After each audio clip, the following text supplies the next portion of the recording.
Ah, traveler. It so happens that a friend of yours asked me to pass on a message when I saw you.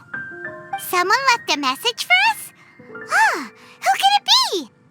My beloved retainer, have you noticed that silver thread of which fate is woven, now twisting and twining itself around you? The Aug der Verurteilung does Großen Kaleido-Phantasmus will be watching you.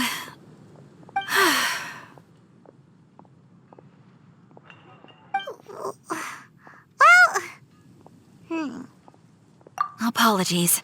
This message is unusually difficult to recite. Would you like to hear more? Definitely sounds like Fischl's note. What should we do? We'll be watching you as you step into the glorious castle of the Immer Nachreich. Come to me at once, swear an oath to me in my blessed name, and we shall journey together to the depths of the world. Anyway, to summarize, Miss Fischl asked me to ask you to go to the plaza in front of the cathedral. Please meet her there when you have the time.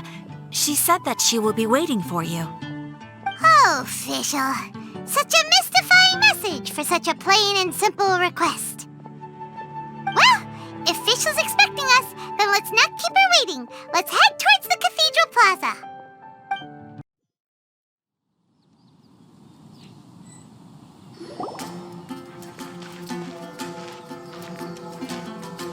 There she is! And Mona, too!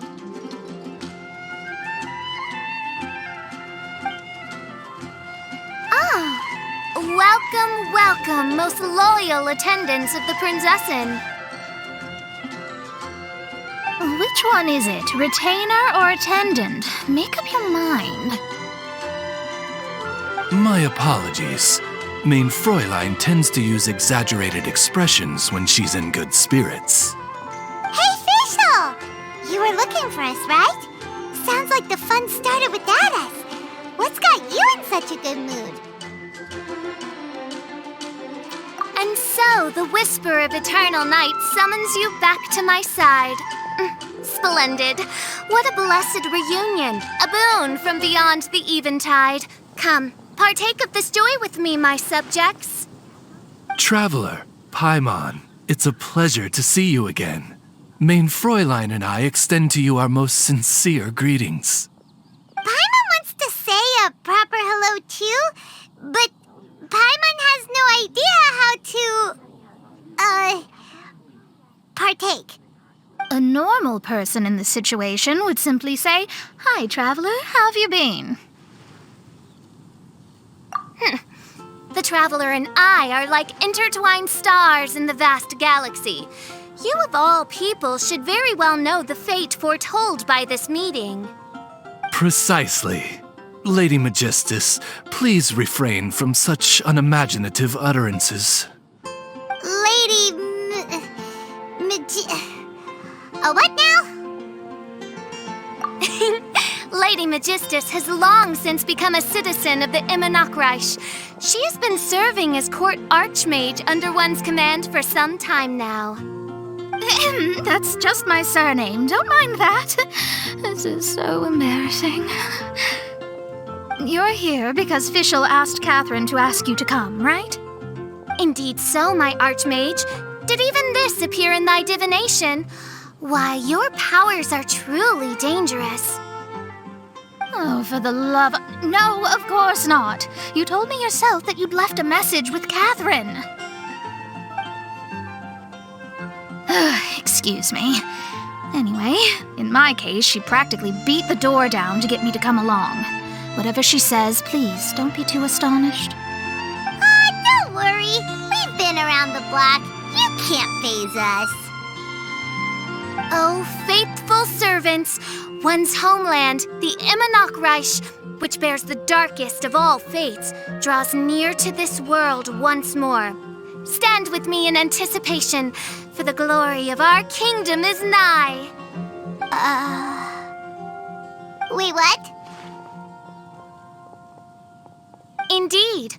Only one's most faithful envoys are fortunate enough to be privy to this great revelation. The Immernachtreich is near Mondstadt. No, please. That will be most unnecessary. I know it sounds absurd, but there's actually something behind this, I promise. Basically, what Fischl means is... Oh, Lady Magistus! All right. Honestly, look at me. A genius astrologist forced into a juvenile role-playing game. The truth is that yesterday, Her Highness encountered the Spark Knight Klee outside of the city. Both being of great fame, they recognized one another instantly and began to converse. It was already getting dark, so, in that spirit of great compassion and care for which she is known, Her Highness personally accompanied Klee back to Mondstadt. On the way, Her Highness relayed to Klee the story of her origins. Upon hearing the tragic tale of the fall of Her Highness's homeworld, the tender-hearted Spark Knight inquired, with tears welling up in her eyes. Oh no! Is the Immernachtreich really gone? Won't it grow back? Oh, mortal, your sovereign's heart is touched by thy sincerity and sympathy. But nay, the Immernachtreich is an everlasting realm, and one day, it shall make its reappearance. Really? So how do we make your homeland grow back again? Oh, please tell me. Please. Since you inquire so earnestly, give unto me a tranquil haven, promise me eternal admiration, lend me both time and wind, and one shall revive one's homeworld. Could you cut the reenactment and just get to the point? In short, Klee gave Fischl an island to serve as the promised land where the Immernachtreich will appear. I didn't believe it either at first, but then I saw this letter.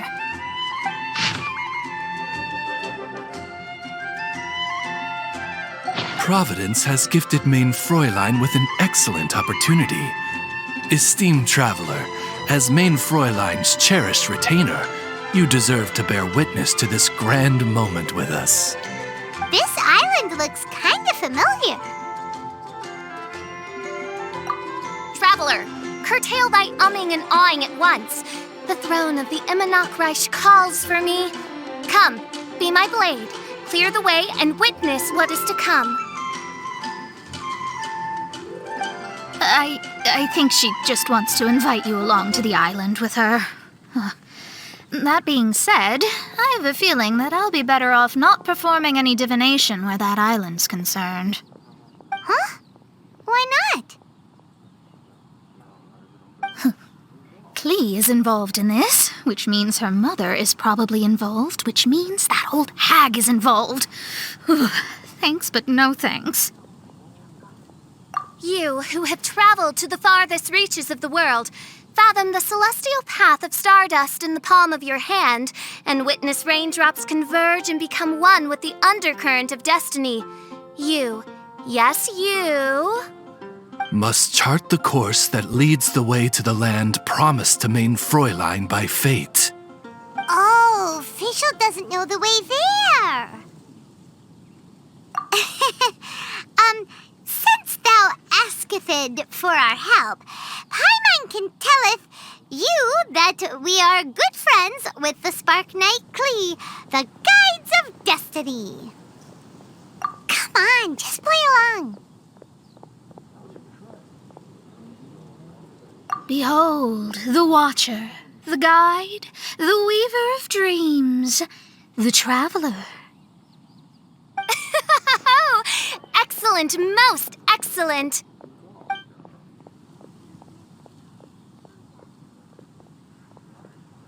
To sum up, Traveler, since you say you know the way, we'll let you take us to the island. I mean, the Promised Land. Oh, good, fine, done. Right now, Lady Magistus needs to go home to pack her things and catch up on some sleep. Your Highness, your other distinguished selves, let's meet at the city gate at 9 o'clock tomorrow morning.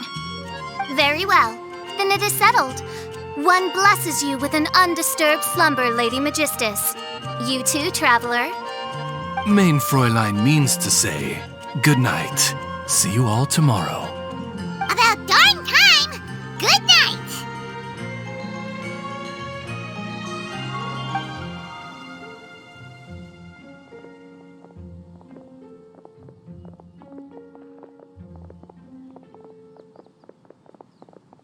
Oh, Paimon's exhausted! You all have proper rules. How come Paimon has to be a clock on the wall in the royal palace? Cuckoo! It's 12 o'clock sharp in the Immernachtreich!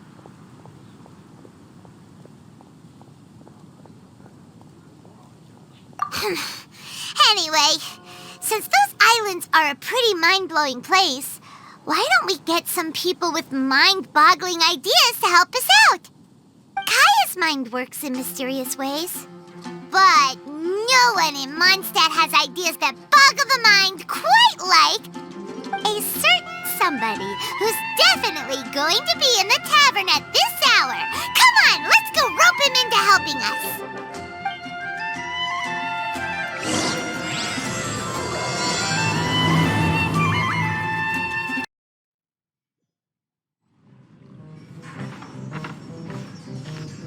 We're here, tone-deaf bard! Uh-huh.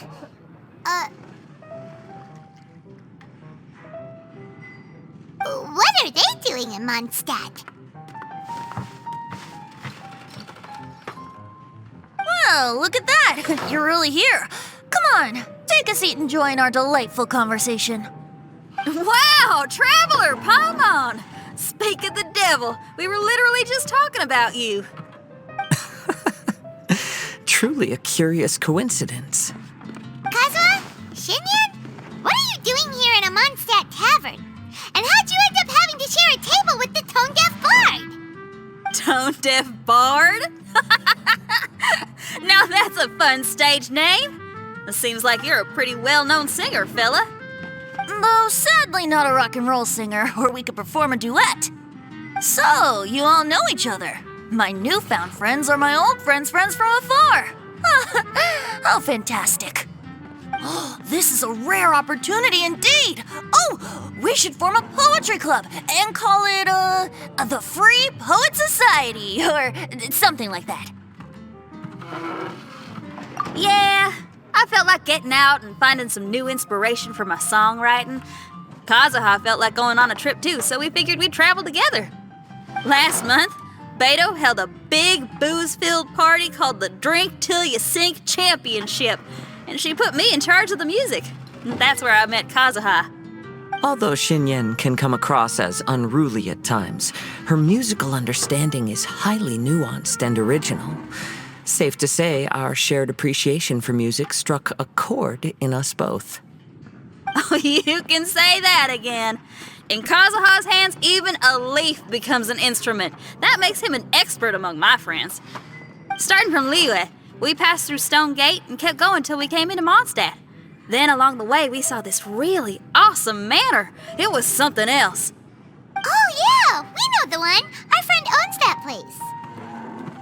Really? Y'all sure have a lot of friends. Well, whoever it is that lives in that fine place must be really loving life, huh? Guess so. Similar souls tend to attract each other. Traveler and Paimon, you must have exceptional taste, just like that friend of yours. Wow, you're too nice. Unlike some people who only ever seem to poke fun at Paimon. Ahem. By the way, do you know anything about the Iridescence Tour? It's supposed to be huge. Rumor has it that all 7 nations up to that are gonna be involved. Well, so far it's mostly just empty promises.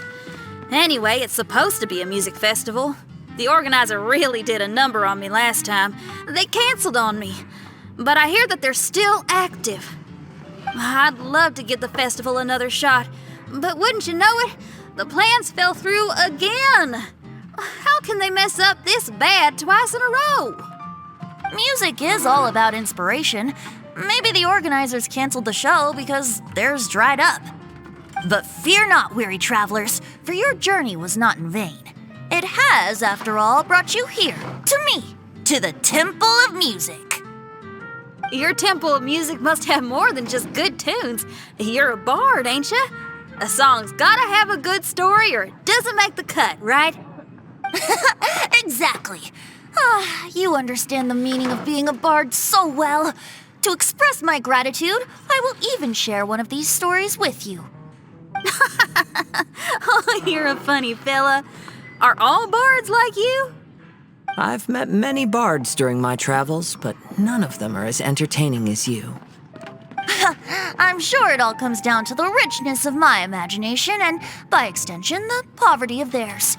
And on that note, here is a fantastical tale that is sure to delight you all.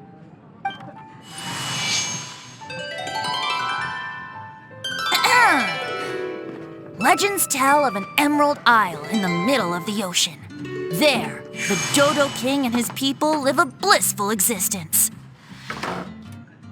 When a Dodoko is born, it dives into the water. Some learn to swim. Others are carried away by the waves, all the way to Mondstadt, where they befriend the children there. One Dodoko made a new friend in Mondstadt, the little Spark Knight. But the Dodo King did not approve. He demanded that the little knight come to the island and prove herself to him. So the little knight, together with her most important friend in the world, braved the wind and waves, finally reaching the middle of the ocean. But Dodo King was not there. Dodo King had lied. There was no trial by fire or interrogation. The little knight's mother, who was a mage, had built an entire summer city there as a gift to her daughter, along with this message. Summer is the season of love. It is the time for freedom and fun. So everyone, please sing, dance, and enjoy yourselves here.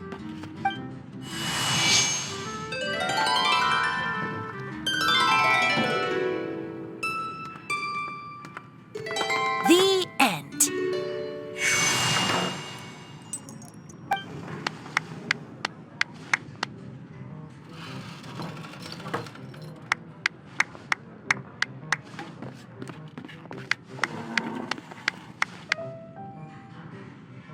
How interesting.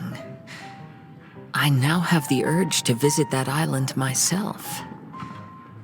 This is the thing about traveling. You can't plan ahead. Better to leave when the mood takes you and go where the heart leads. I'm glad you liked it.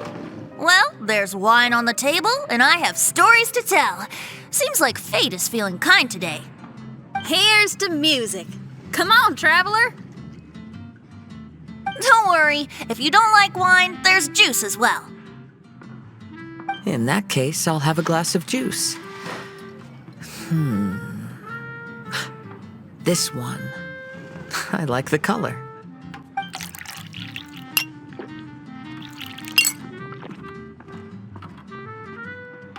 Oh no! Kazuha! Uh-oh, this fella's drunk. But, wasn't he drinking fruit juice?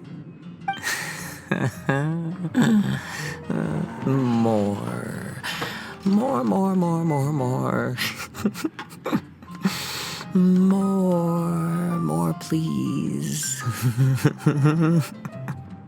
Oops, I think I accidentally placed some fruity cocktails out there. My bad. Seriously? Anyway, guess it's time to talk about business after all that drinking. You came here because you need my help, I presume? Oh yeah, that's a good point. We didn't come here to drink.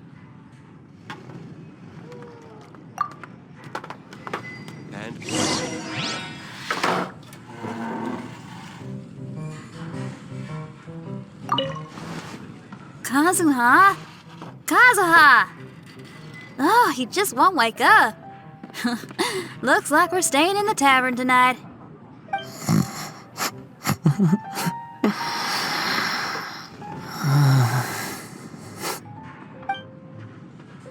Even if you are a close friend,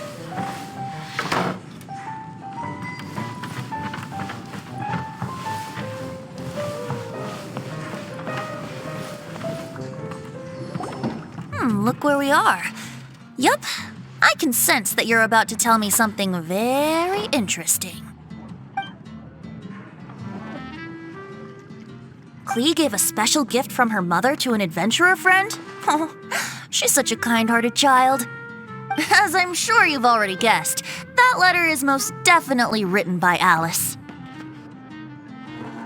Yeah, that's so. Speaking of, guess which two people I ran into on my way to the tavern today? Master Jean or Lisa?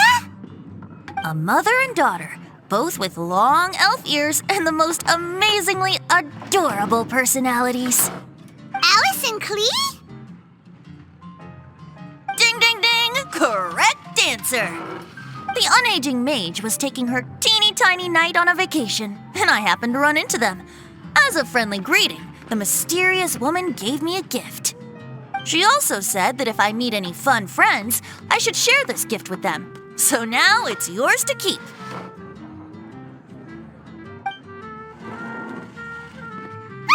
It's a bomb! Minus the fuse, so don't worry, it's not going to explode. Come on, take it. This way we can talk to each other just like this, even when we're apart. It's called a Dodo communication device, and it allows people to stay in touch over vast distances. However, you can't just use it anytime you want, and there's also a limit on the number of times you can use it. That's why it's currently only available to a certain select few.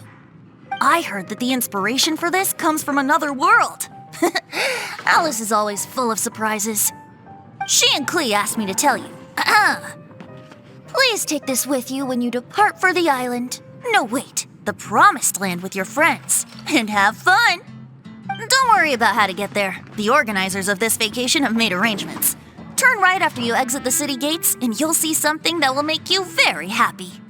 Sounds like the two of you are in cahoots over this. Of course not. Is that really the sort of person you think I am? Traveler, you're my friend. And as your friend, I just want to give you something that'll make you happy. How can you think this of me? Fair enough. The tone-deaf bard does like to joke around, but he's still one of our best friends. Besides, a vacation sounds great! Actually, Kazuha and Shinyan seemed pretty interested in coming on this trip too. Let's ask them if they want to join us.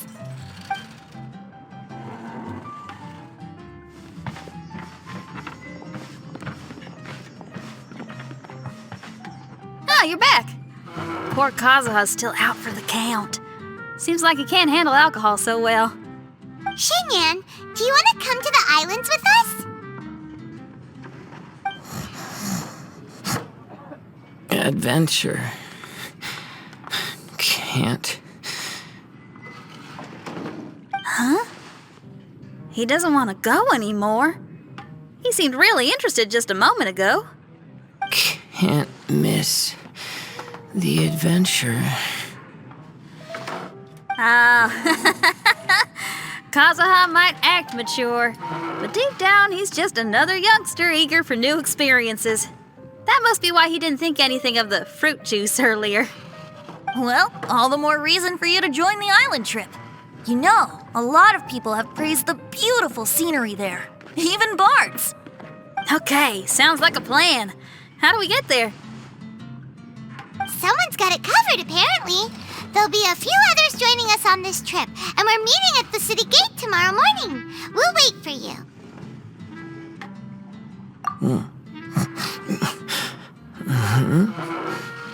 Traveler?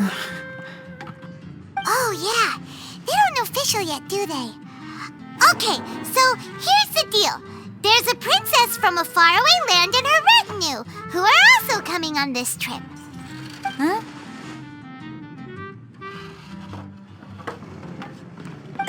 Paimon, don't get me wrong. I'm just asking to make sure. But from the way you're plugging this trip so hard, did the Iridescence Tour folks put you up to this? After all, canceling the Iridescence Tour after people already made the trip, that's kind of the same thing as tricking people into going traveling, ain't it? Ugh, leave Paimon! Don't worry about that for now. You'll all have the chance to get acquainted with each other tomorrow morning. Whether you're a princess, a retainer, a talking raven, a samurai, or a musician, you're all VIP guests of the island on your summer vacation. And that's what counts, right? I'm sure looking forward to it.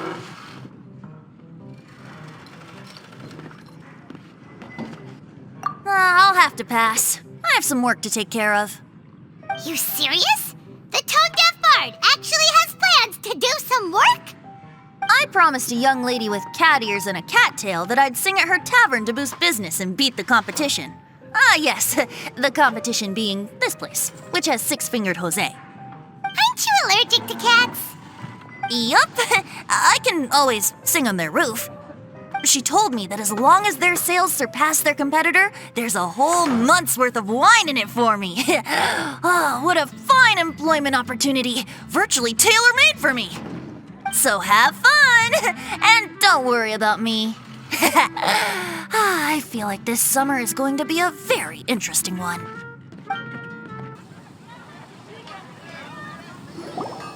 Today is the day of one's reckoning with fate, as foretold by the night sky.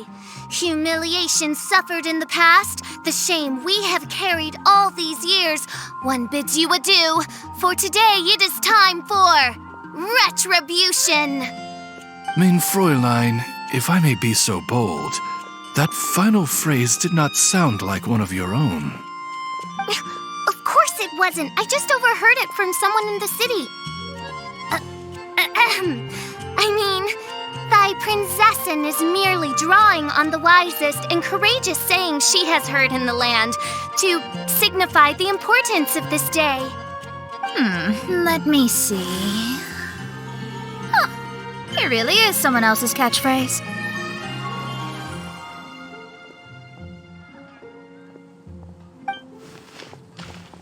Wow, you're here early.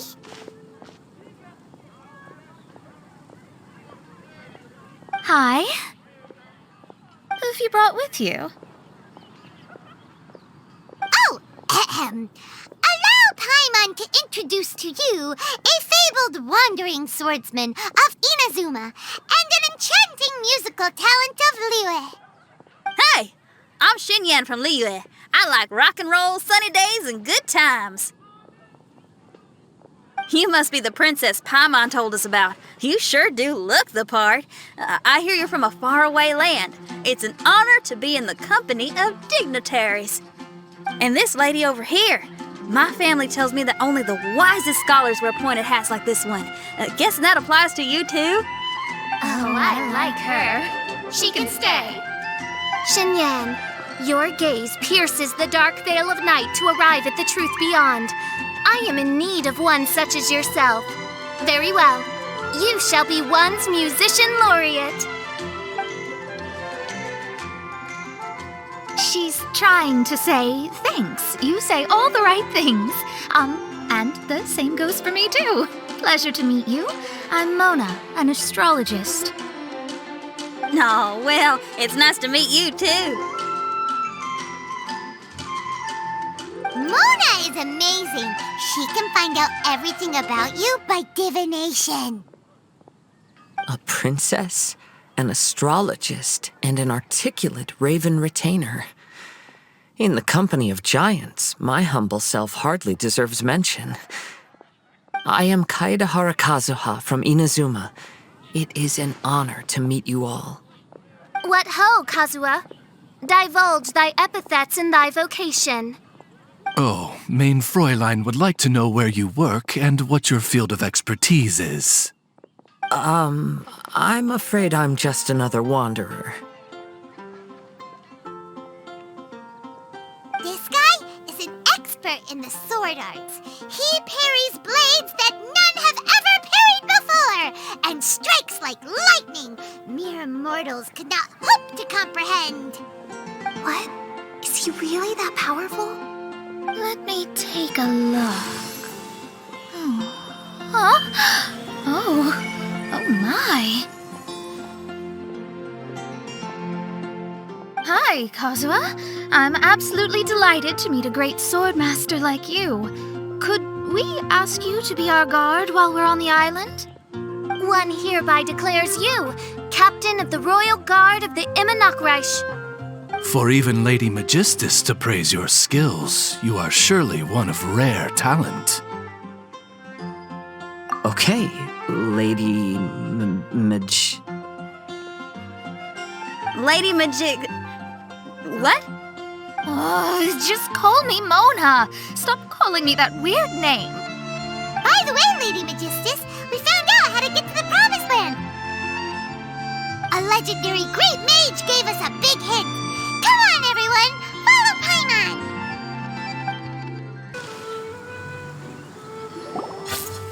Look, everyone, here's our vehicle.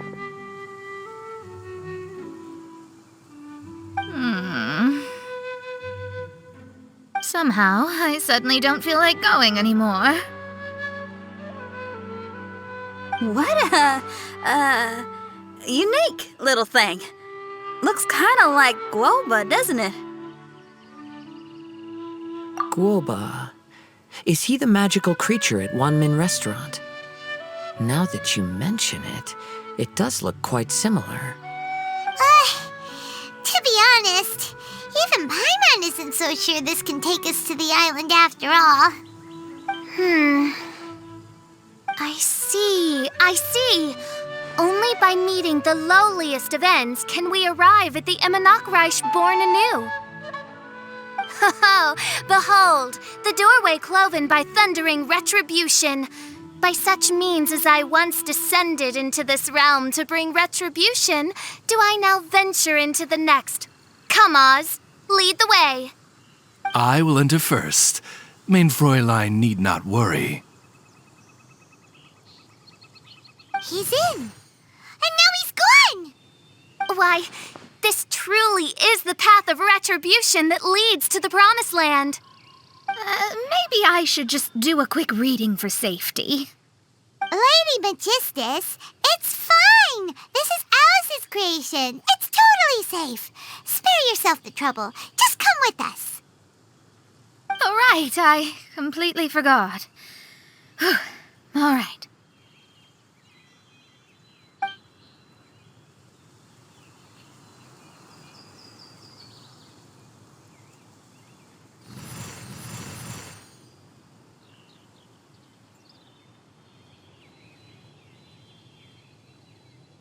It's so dark in here. Can someone turn on a light? Ugh. Hey, quit pushing. Come on now, let's all try and stay... Ah! Fischl, you're treading on my hair. I thought it was a snake. Ah, we're flying! Everyone, be careful.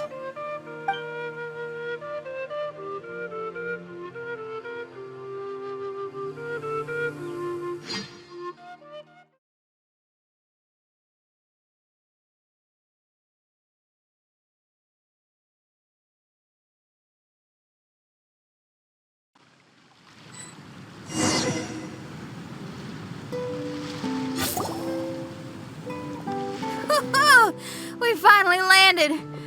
What was that all about?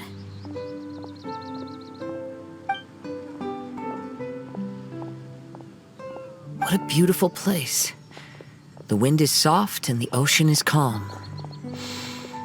And a pleasant scent blows on the breeze.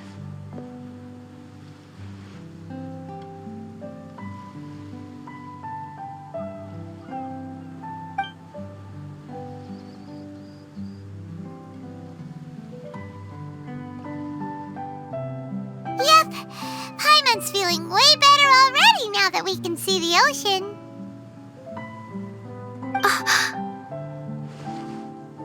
An ocean of life, and a land filled with flora. Mein Fräulein, we have finally arrived at the Promised Land, whence we shall revive the Immonocreich.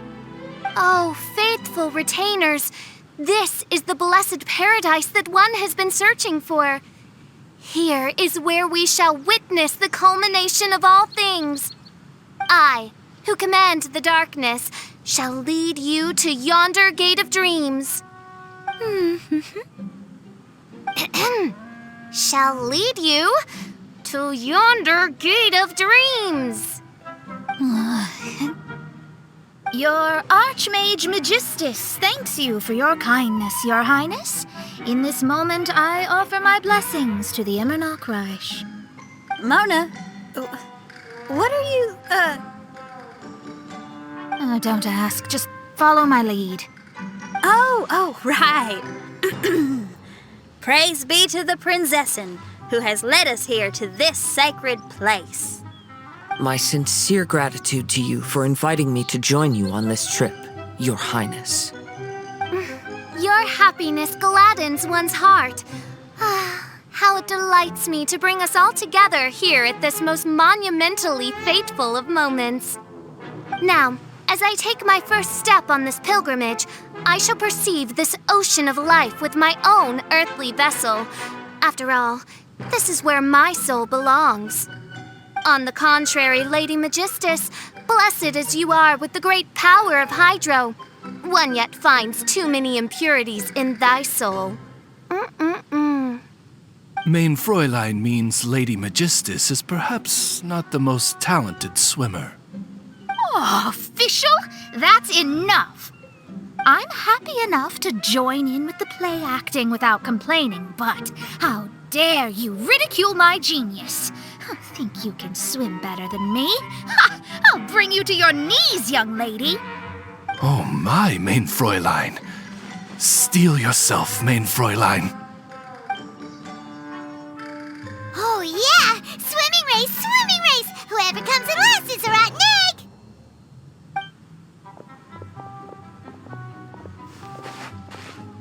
Challenge accepted. Heed my words, lowly Lady Magistus. You shall pay for your foolishness for as long as you live. Ridiculous. I've never lost a single swimming race in my life.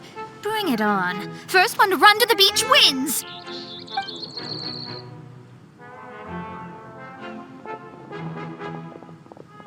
Are they serious? Running? I thought they were gonna swim.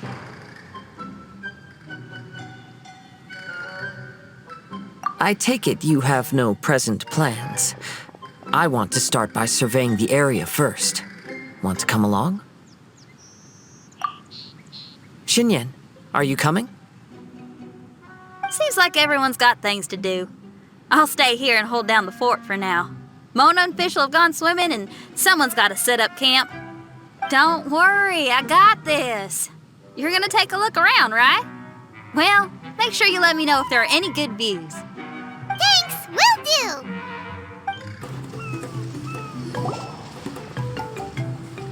Hey, what's that huge weird thing over there? It appears to be some sort of machine. And an army cap with traces of hydro next to it. It seems that we are not the first to set foot on this island. Also, there are footprints here. Fresh ones. Likely no more than a few days old. Really? Paimon didn't notice them at all.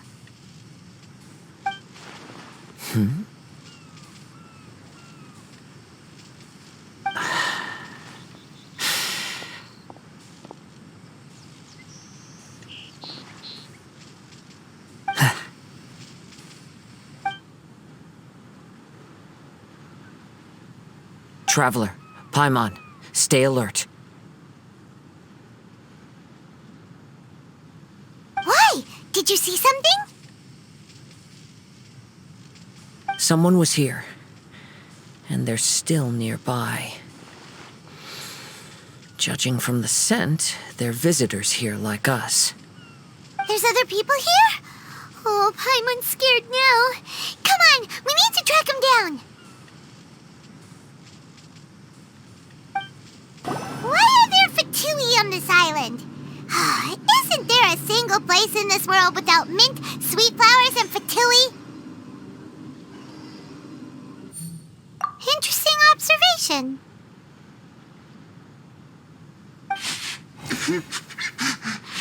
Cappy Cap's gone. Where's Cappy Cap? Are you looking for something? A cap! I can't lose it! I don't know anything! Give me that cappy cap! Is this the cap you're looking for? My brother's cappy cap! Gimme!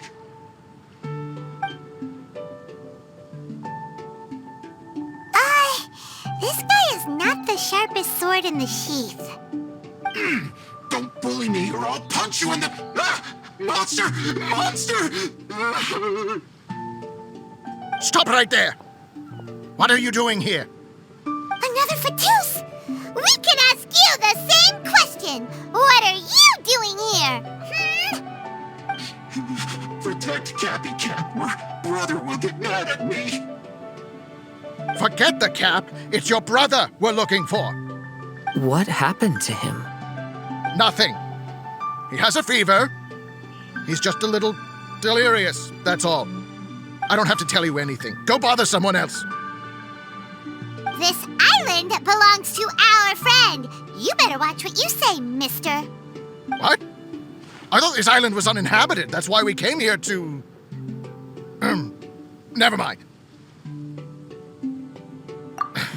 Fine. I'll tell you, but then you need to leave me alone. It's a new kind of energy generator that I invented. We were simply looking for a deserted island to test it out on. There. Satisfied?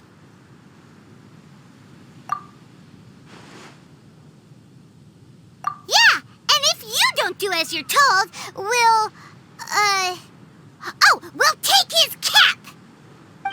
Please don't! Hey, stop crying! All right, I promise we'll stay within this area. Okay? By the way, why is there smoke coming out of your machine? Because the cursed thing is broken. As much as I hate to say it, our tests did not go to plan. We were getting ready to leave anyway. Oh, well, just see yourselves out whenever you're ready. Bye! Come on, let's go.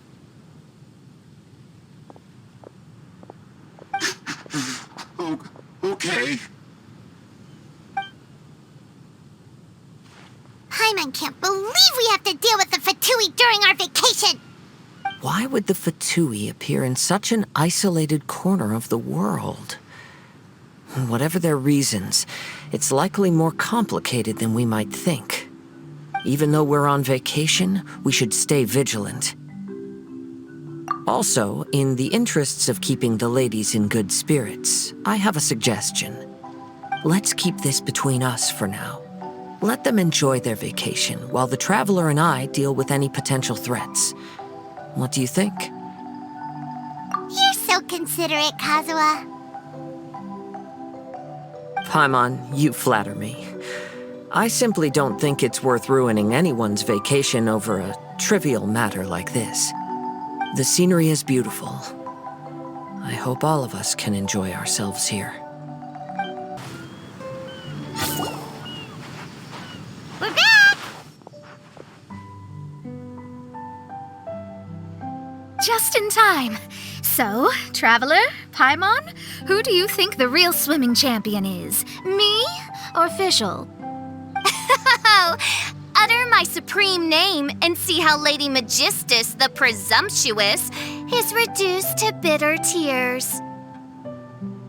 Oh, no you don't! Don't put this on Paimon! Oh, wise Paimon, surely you can discern who the true winner is. Lady Paimon, the time to show your loyalty is nigh. Wait. Shouldn't Paimon get some food in her first? Poor thing looks starving after such a long trek out. Oh, thank you, Xinyan. Yes, we did walk quite a long way. Right? While you were off doing your own things, I caught us some seafood and picked us a few fruits. They taste real good barbecued. Now that you mention it, I'm getting a little peckish myself. I, too. Well, there's plenty to go around, so dig in. I can't say I've got the culinary skills of my chef friend, but I promise you'll at least eat your fill. Time to eat. Inviting Lady Xinyan here was an astute decision indeed. Paimon's done talking. You guys carry on if you want to go hungry.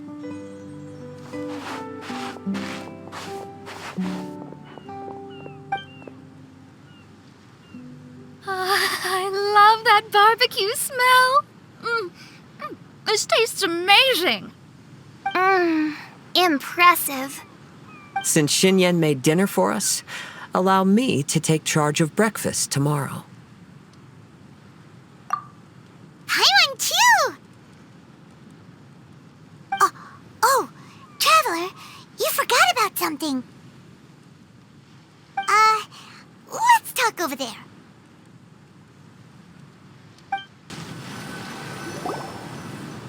That whole thing with the Fatui is bothering you too, right? Well, remember the bomb thing that Venti gave us? We can contact him using that. Wait, no, not a bomb. Venti said it's called a Dodo communication device. Yeah, let's ask Venti if he knows anything. He always seems clued in on everything, so if there's any intel floating around, he'll definitely know about it.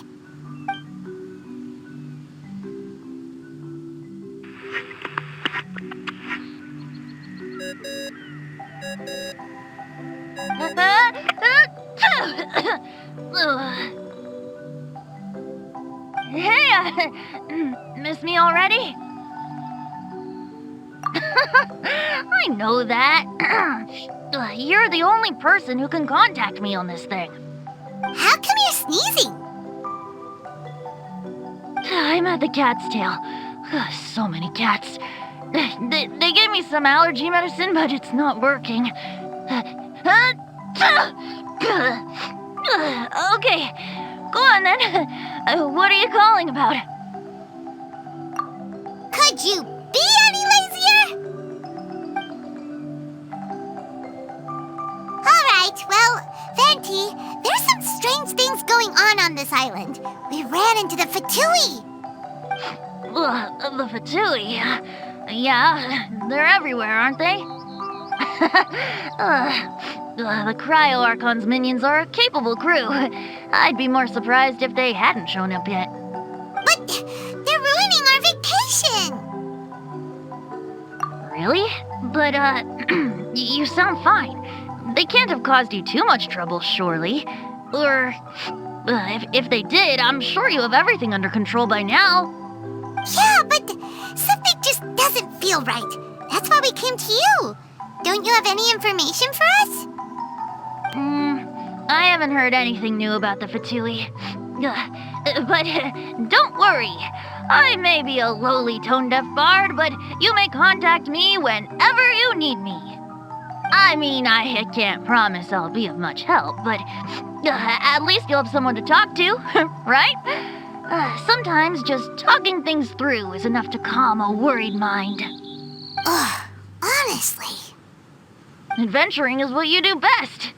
It's only natural to encounter a few surprises when you head somewhere new, but just remember, not all unexpected encounters are dangerous. The same wind graces the seaside as that which wafts over pastures green.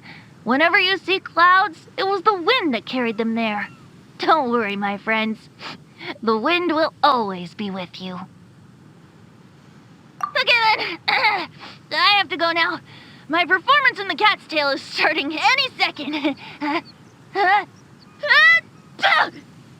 Okay, bye.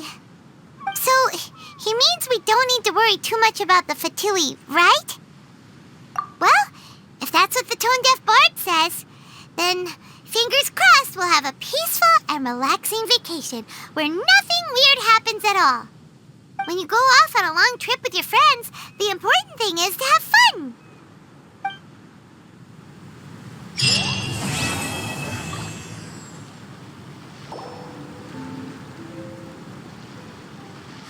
Wake up! Traveler, wake up! Oh, thank goodness you're awake. Paimon has good news and bad news. Which one do you want to hear first?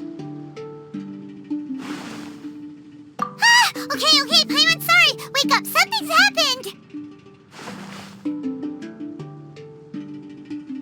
Okay, bad news first. The bad news is something weird's going on with this island. And the good news is it seems like it has nothing to do with what we came across yesterday. Today is a different issue entirely. Ah, look! He's awake! Careful not to frighten him. He's probably just like the others. Humans. Such delicate little things. How are you doing, mate? Feeling a little fragile? So, as you can see, the boat can talk. No! Avoidance isn't gonna solve anything! Poor soul. Imagine being scared of talking squirrels and boats. Ha! Well, we can't blame him. After all, humans aren't quite accustomed to hearing things like us talk. Wait, have you guys always been able to talk? Of course! Otherwise, how would we communicate with others of our kind? So in other words, we suddenly gained the ability to understand you? Huh. How strange. Maybe you've gained some intelligence. Congratulations. So you're finally awake. Time to rise and shine. Oh, you're back. Yes, we went for a little walk. The enchanting scenery and pleasant weather here soothes the body and mind. Everything is fine, except that some places are a little peculiar. Oh, the servants of darkness have descended. Rejoice, for the return of the Immernachtreich is nigh. Mein Fräulein means that this is an unexpected development, and she has never seen anything like this before. No, that's not even close to what she said. Oh, my apologies. Please take that as my own opinion. After last night, there have been some unusual spectacles on this island. Yes, swimming birds, flying squirrels, the sun and moon in the sky together. Some of these sights only lasted for a moment, but that doesn't make it any less bizarre. I heard a strange flapping sound on the island, but didn't see a single flying creature around. There was also a peculiar floral scent on the wind. Though there are many flowers on this island, that scent did not resemble any of them. Seems to me like whatever these things are, they aren't visible to the naked eye. I tried to perform a divination, but my scryglass showed only a chaotic mess that was impossible to decipher. Oh, Paimon has a bad feeling about this. What have we gotten ourselves into? I had resolved to summon the Immernachtreich in this land, but now we observe these puzzling phenomena. Could this be the spawn of the condemned, trying to thwart my sacred endeavor? Wait, you don't think Alice could be behind all this, do you? But if it really was her, it wouldn't make sense to do all this. Look at them, old chap. Seems we scared the pants off them. Aye, well, they've never seen anything like this before. This old boat sailed all over the briny seas in its time, and tried talking to many a sailor too. But in all that time, not a single person has ever spoken back. Exactly! If it weren't for this environment, who would have thought humans would be able to chat with us? This environment? What do you mean by that? Oh, the environment. Could it be that the environment is what's interfering with my divinations? Even if you were, dreams aren't supposed to become reality, right? And a dream won't make you suddenly understand boats and squirrels. What's wrong? Look! Over there!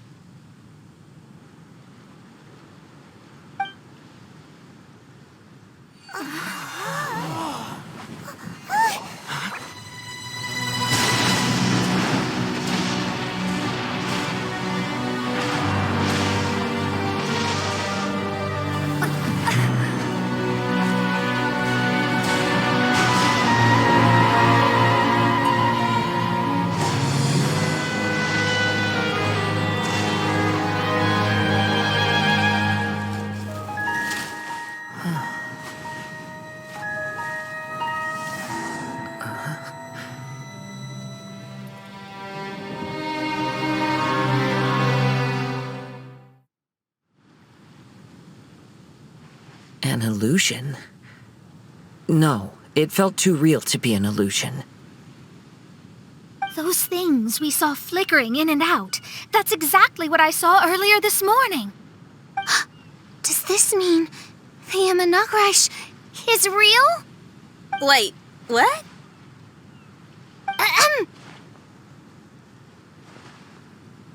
Oh, behold! The Imanakrish has come, just as your Prinzessin had prophesied. Come, my people, a new chapter awaits us. Indeed, mein Fräulein. We all have witnessed this miracle with our own eyes, and now is the time to celebrate the creation of a new world.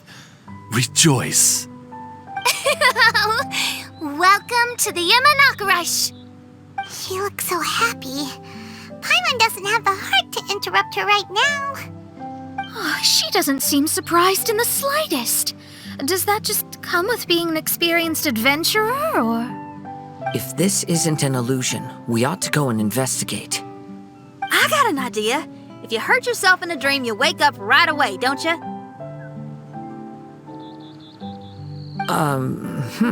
Yes, you have a point. Right? So come on, Kazuha, hit me. I'd rather not. How about you hit me instead? But that'll hurt real bad. Hey, there'll be no need for any of that. Just leave it to us. Hey, Traveler, can Paimon hit you? I like your senses of humor, me hearties. An illusion. So, talking boats and squirrels are just an illusion to humans, huh? Now, it's understandable, old chap. Haven't you heard? As humans grow older, they forget many important things and lose many of their abilities. Aye, so they do. A pity, to be sure.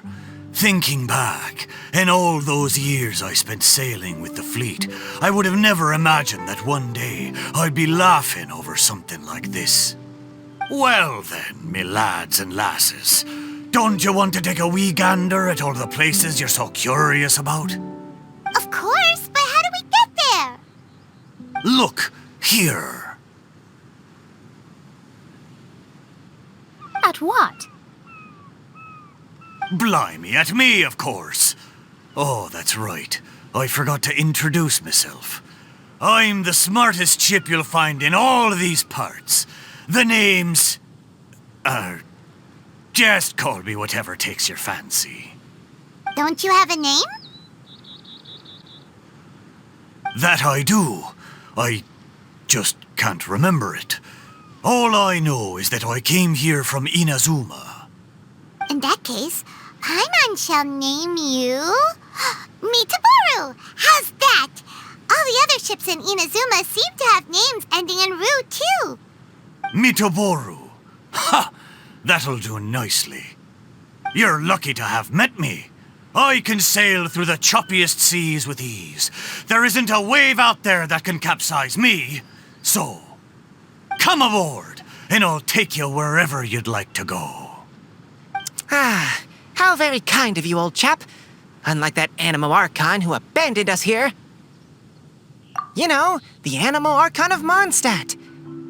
Don't you know, some of these islands used to be Mondstadt's mountaintops. Once upon a time, the Animo Archon sliced them off to neaten the place up and chucked them into the ocean. My great-grandfather was on one of the mountaintops and got sent flying here along with it. Wretched Animo Archon. How could that happen? And we've been living here for generations since then. Fortunately, there were a few other squirrel families that got stranded on these islands as well, so we built ourselves a kingdom here. The good thing is that there are no predators or competitors around. All the pine cones on this island are ours for the taking. The bad thing is, we're stuck here. Didn't see that coming. Sounds like the Imanakrish is a kingdom of squirrels. Hold thy tongue! Paimon, please do not make such slanderous statements. The Imanakrish is, of course, a kingdom of night ravens. Hey, Lad, yes, you. You're from Inazuma, aye? That makes us brothers, ha! Every young lad of Inazuma has to pluck up the courage to set sail on an adventure one day. So, are you coming? To set sail is to leave one's homeland and travel far away. Aye, you need lots of courage and just a dash of heartlessness. 'Cause once you leave, you may never return. But if you stay, you're forever a prisoner in your own heart. Inspiring words, Mitoboru. And you're right. The Wanderer's spirit runs in my blood. I'll go with you. My friends, are you coming too? I want to take a look at the strange phenomena on that island. Also, I smell ancient timber and waterproof varnish on this boat. The scent is indeed from Inazuma, so I believe he speaks the truth. Huh. Well, what does everyone think? Oz, lay down the gangplank. Thy princessin shall take to the seas. Let's all go. It'll definitely be an experience. Ha! Great! And we're off! Safe travels!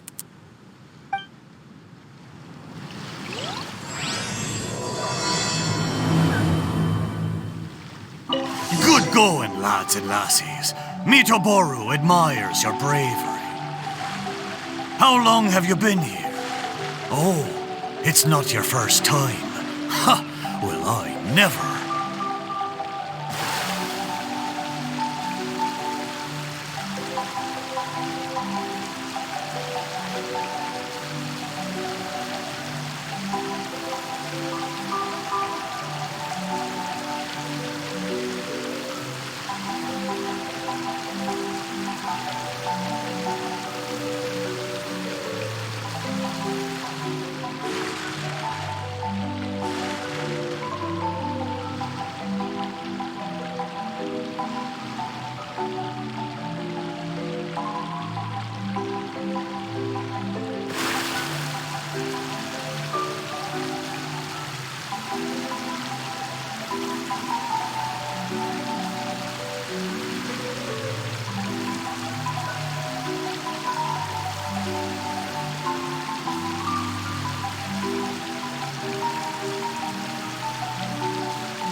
We're almost there. Please take all your personal belongings with you, and mind your step as... Look! There's something over there! Wow. It's... Let's take a closer look.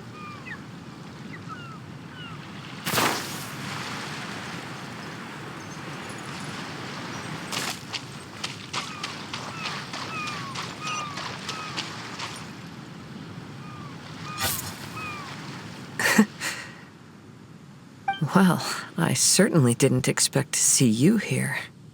This is a bonsai pot, right? It's nice, but it looks like it's been a little neglected. This bonsai was in my family for many generations. I saw it once in a Tenryo Commission warehouse, but it looked quite different from how it does now. At that time, there was a withered tree inside. Why would someone keep the plant in there if it's dead? It's a way of sending a secret message. It indicated that there was something hidden inside the flower pot. There was a letter buried down at the bottom, which told of an ancient secret in my clan. I did not take the bonsai with me after reading the letter, which means it should still be in the warehouse now. I wonder who removed the plant and placed the pot here. So the bonsai pot belonged to your ancestors? Seems a shame to leave it empty like this. Huh. Kazuha, what do you think about maybe putting a little something inside it? All right. Though I still don't understand why it has appeared here, I can give that a try.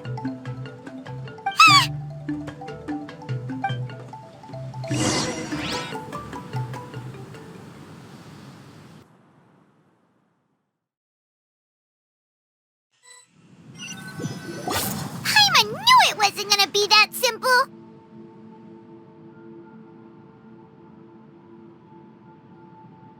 Huh? Oh, yeah! Everyone's here, except for Kazuha! Kazuha! Where are you? Are you okay? No response. Well, let's keep an eye out for him. Look at the decor here. It's like the inside of a grand mansion. I don't think this is a perilous maze. It's somebody's home. Most curious. What secrets lie within this place I shall surely uncover.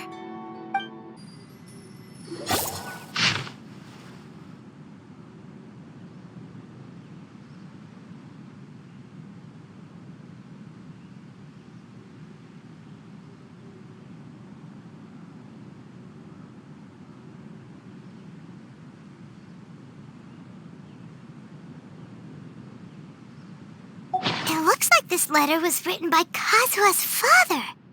So keeping bonsai plants really does run in the family. But the fact that we're even here and could see his father's notes, it just seems so unbelievable.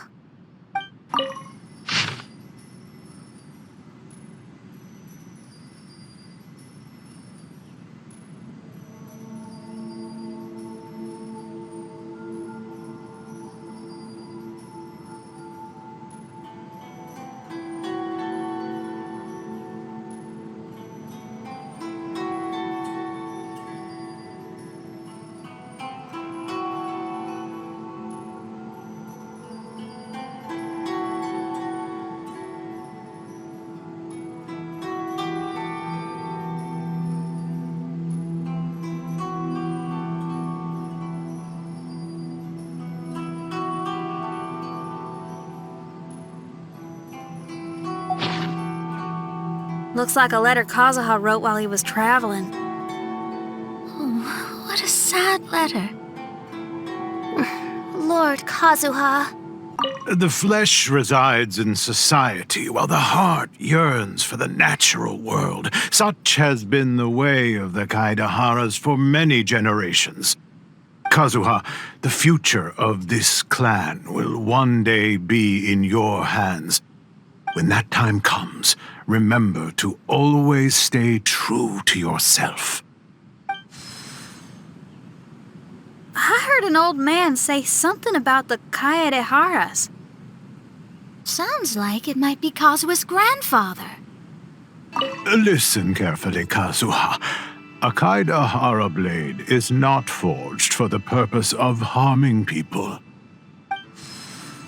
Father, what are you carving? It's a rock garden. I'm modeling it after the scenery I saw on my travels abroad. It'll go in my bonsai later. Work has been so busy these years, I've barely had a moment to spend with my grandson. I hope he doesn't take after me. When he's older, he should get out there and see more of the world. I believe the other voice belongs to Lord Kazuha's father. Oh, I see. We have ventured into Lord Kazuha's memory. Oh, there you are. Huh? Where did you all go? This place is a maze. We all got trapped inside except for you. I've been stuck in this room the whole time and can't seem to find a way out. I have to say, this place looks a lot like my childhood bedroom. If this is your home, why would you be trapped here? Is the maze trying to keep you out?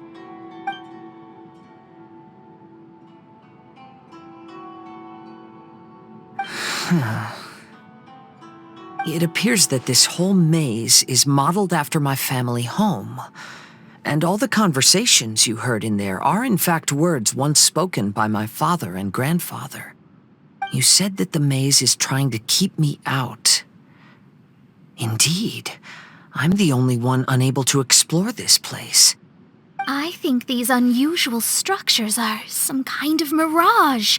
According to what Kazuha said, all this seems to be constructed based on Kazuha's memory. But why should Lord Kazuha be the only one excluded?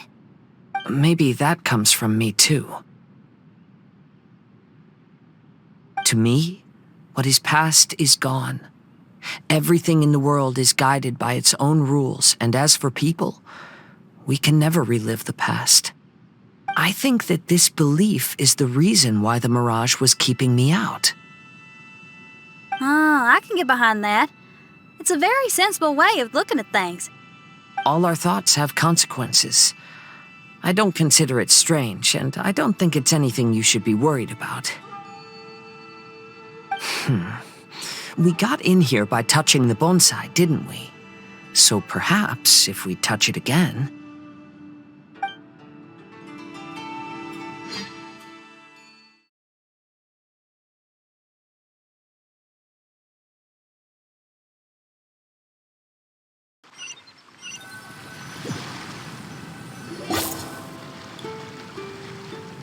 We're back! Hey, look! That whole mountain's changed completely. Wait. Everyone, I might have an explanation. The changes in the mirage could be related to the bonsai. My father once mentioned that this pot was originally part of a collection belonging to my great-grandfather. He adored his bonsai and always took great care of them. When our family fell upon hard times, my grandfather traveled far and wide looking for a way to save the clan. However, during that time, my great-grandfather became gravely ill. He knew my grandfather had no interest in bonsai, so before his death, he gave most of his carefully crafted bonsai away. This is the only one he retained. To hide the letter with that secret in it, right? Yes, and to give his son something to remember him by. My grandfather returned quickly as he could, but my great-grandfather had already passed away. They never got the chance to say goodbye to each other before the end. After that, my grandfather would spend long periods of time standing in front of this bonsai, lost in thought. Eventually, he started to make his own bonsai. Unlike his father, he preferred arranging rock gardens instead of plants. Perhaps influenced by my grandfather, my father also took a liking to crafting bonsai. Back then, our courtyard was filled with all kinds of them. And this flower pot was passed down to me as a family treasure. It's certainly no coincidence that it appeared here and became the entrance to the mirage. It's almost as if it's giving me a chance to make up for past regrets. There was once a time when the Kaidaharas were an illustrious clan in Inazuma.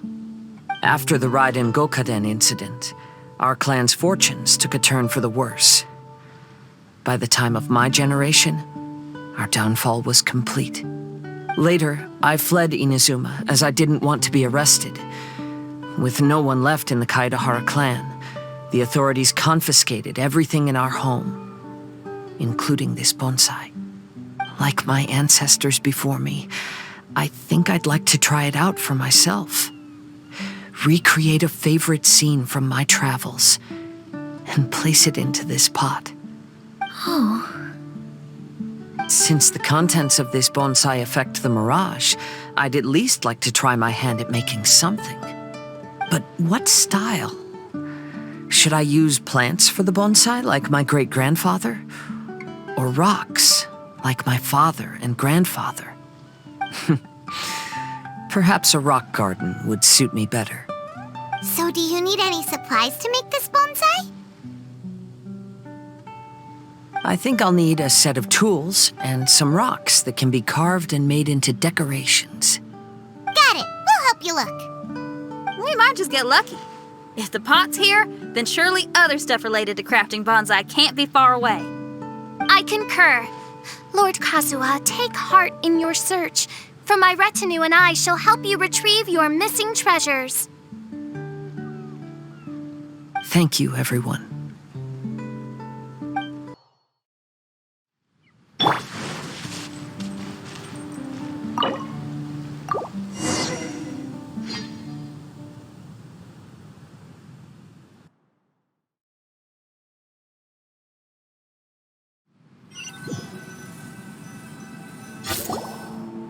Wow, it's a new place.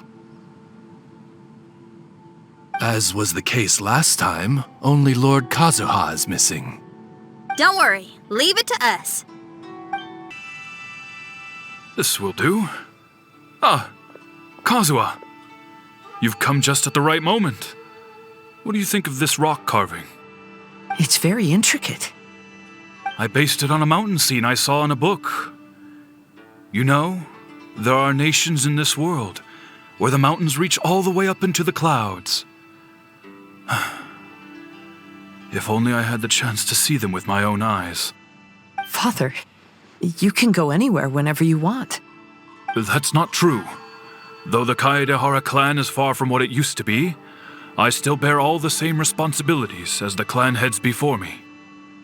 But then again, continuing in the way of our forefathers, sacrificing everything for our declining clan, is it really worth it? But I don't understand. Kazuha, there's one thing I want you to always remember. Family ties are important, but you ought to not let them hold you back. Family only exists because of the people in it. If we are unhappy, how can we hope to build a joyful one? The events of the past have had a profound impact on our family, but they are not your burden to carry. If you ever grow tired of this tedious life, just drop everything and go off on a journey. See the world. Remember, Kazuha, don't let yourself get tied down in life. Yes, Father. I've heard a lot about you, Mr. Kaedehara. It's my honor to meet you today. It is Kazuha's honor to duel with a military man like yourself. Kazuha, get ready. Into the wind. As one with wind and cloud. Yahoo! Think you can get away? Crumble!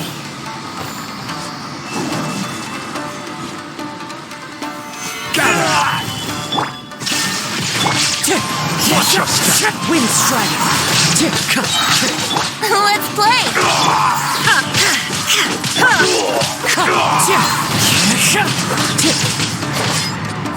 A worthy opponent.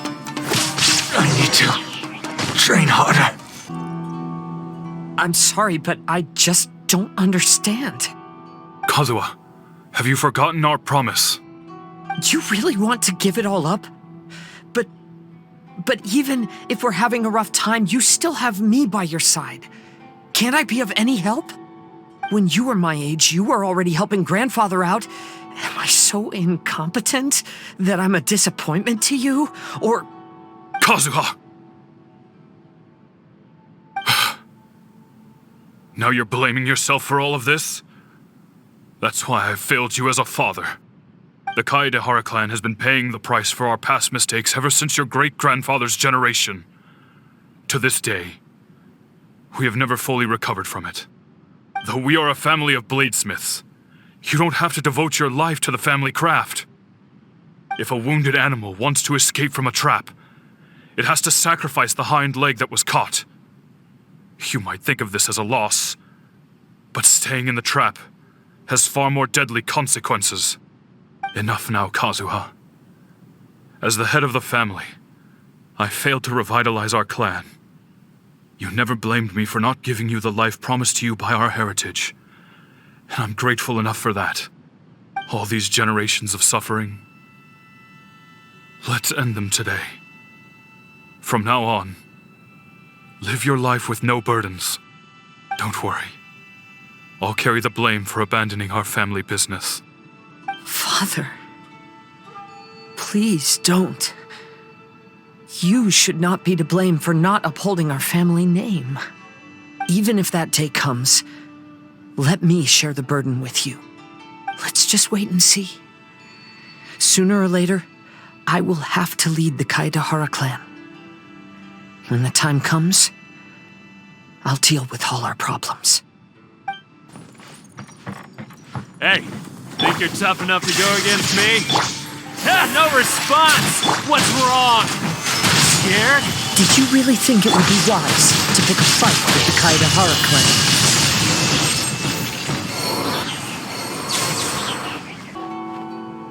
But why can't he hear us?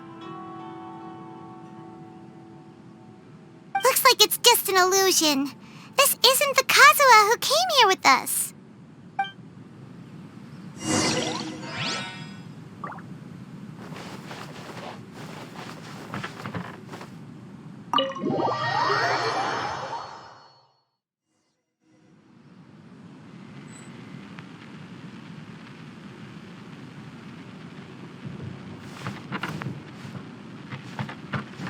Maybe if I were more adept in the sword arts, I'd be able to share my father's burdens.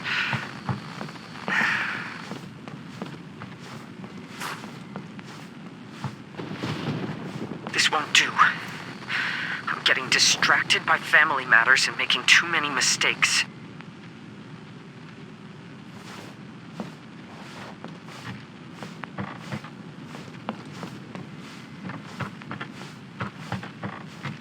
I yearn to hear the song of nightingale, my patient ears ready to attend. A veil of mist obscures the western skies. Into its midst, a silver moon descends.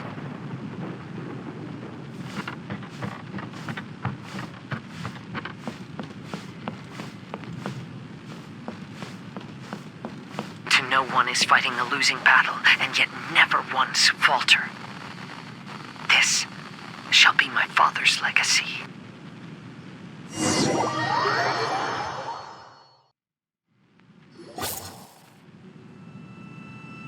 Thought we might find you trapped here again. Yeah, it seems those are the rules. We entered that maze in the mirage again, but the scene was different this time.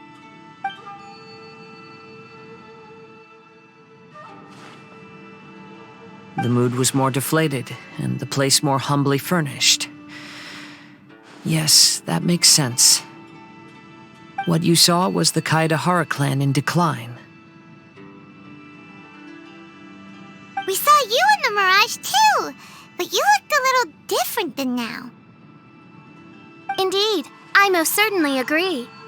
Compared to the Lord Kazuha before us now, the mirage we saw appeared lost, with the burden of fate weighing heavily upon him.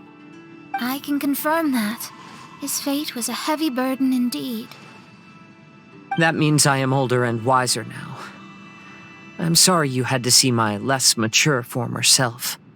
For a long time after leaving Inazuma, I've lived the life of a drifter. But this is no bad thing, because I learned much from the experience. I wish that I could have met my past self too. If he saw me, I know that he would understand. Life is a long journey, and that's why I must travel far and wide.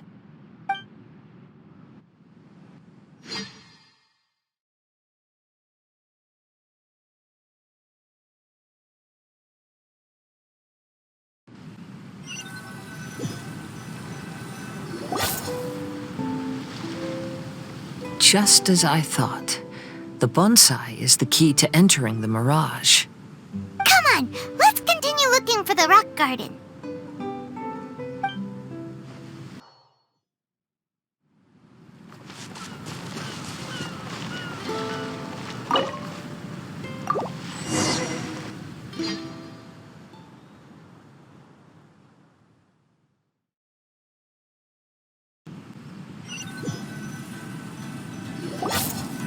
What's happened here?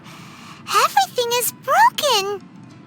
Alas, the loftier the clan, the more devastating the fall. broken into pieces and not a single soul around. This must be the way things ended. Come on, let's get moving. Master, we're the only servants left.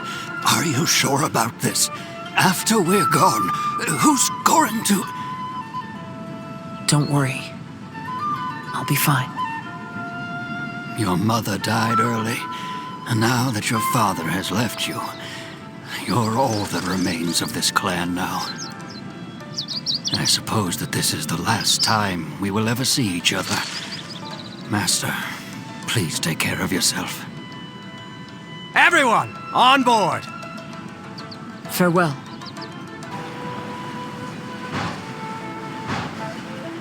The Kaedahara clan has ultimately disbanded in my hands. But as my father said, I should not let life imprison me. Perhaps living the wanderer's life is what was meant for me after all.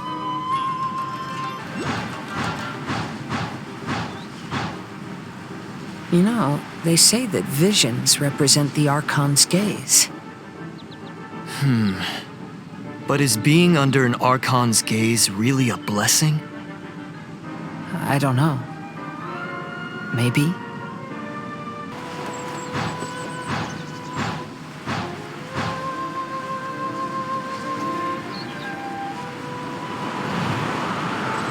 Vision Hunt Decree!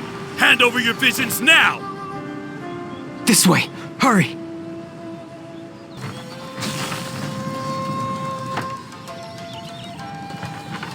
I know very well why people resist against the Vision Hunt Decree.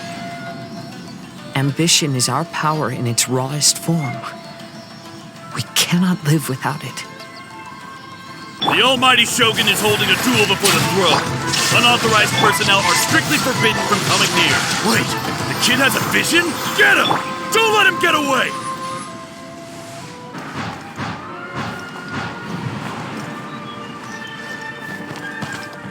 Illusion shattered! Time for takeoff! Soldiers, quick! Yahoo!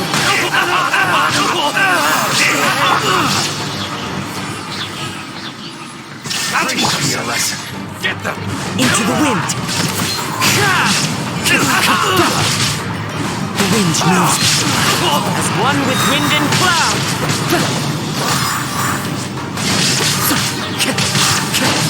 Wind strike! I've been bested. Shine down!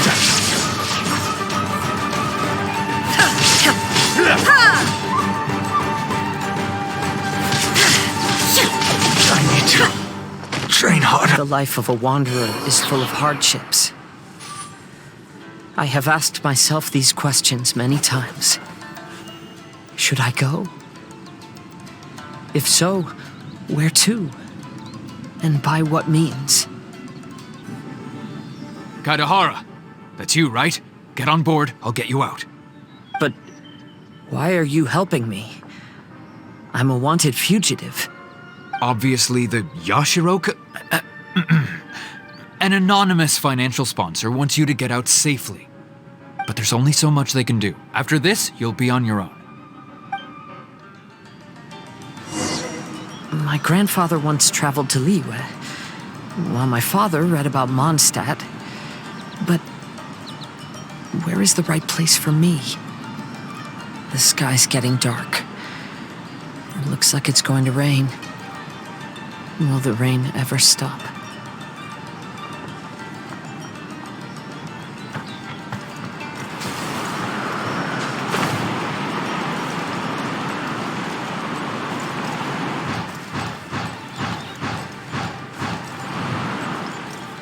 Stop! I'm warning you, do not attempt to resist! Oh, really? There is no escape! Don't hold back. Into the wind! As one with wind and cloud! Gather. Shine down! Inazuma shines eternal! I need to rest. I'll go there! Get the muscle. I won't forget this. There is no escape. Wind strider. Teach me a lesson. Fallen leaves, adorn my knot! Solidify! Show me what you've got! Time for takeoff.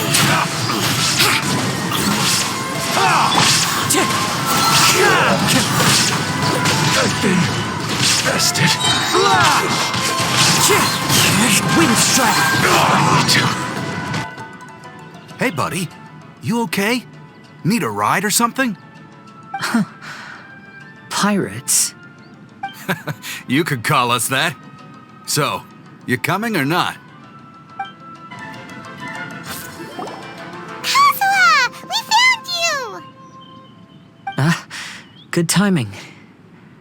I was just reflecting on my life so far, and I think I'm all up to date.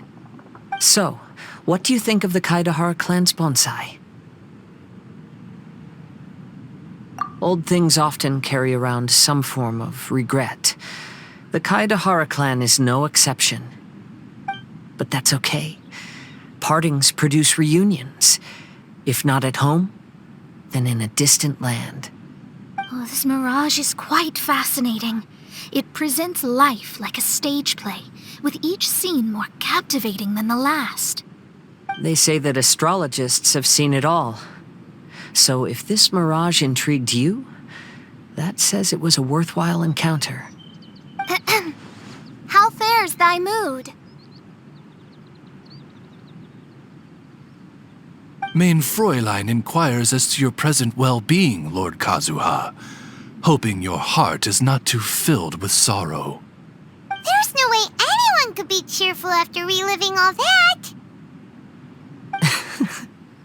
You have a point. Thank you all for your concern. Fortunately, all those things are past and gone now. When I first saw this bonsai, I thought of the possibility that I needed to wait for you. Perhaps that was why I had to be here on my own. There was supposed to be a dead plant in that flower pot. However, there was nothing there. While we were separated, I had a lot of time to reflect. I think I finally understand now. The mirage is me. The empty flower pot represents the state of my heart. When the heart is clear, the world is too. And when the heart is unladen, the same is true. Clear and unladen. That describes how I feel right now. Although I would not say there are no regrets in this. To be unladen is also to be empty. That's why this bonsai appeared as part of my mirage. It gave me a chance to fulfill my wishes. I never realized that deep down in my heart, I also wanted to make my own bonsai. Perhaps this is what it really means to keep Kaidahara traditions alive. Have you finished doing what you wanted to do, Kazuha? Yes, you could say that. You saw my past self and said goodbye to him. Only when you witness my whole story does it become truly consigned to history. What really matters in life is not how strict we are with ourselves, but the connections we make along the way. There's no future for those who linger on the past. So please believe me when I say that I've already come a long way, and I intend to go further still. I will always treasure your support. I often travel during storms, which means my eyes are often blinded by the rain. Many times, I couldn't even see what was right in front of me. One day, I finally reached the top of the mountain. I looked out with the clouds beneath my feet and only the gentle breeze murmuring in my ears. The highest mountain is a clear and enlightened heart. Here, there is no self, no hatred, no regrets, and no desires. Let's embark on a journey, for I am the breeze. We will meet again, no matter how far along the the road. Life has just begun, and maybe the whole world can be my home.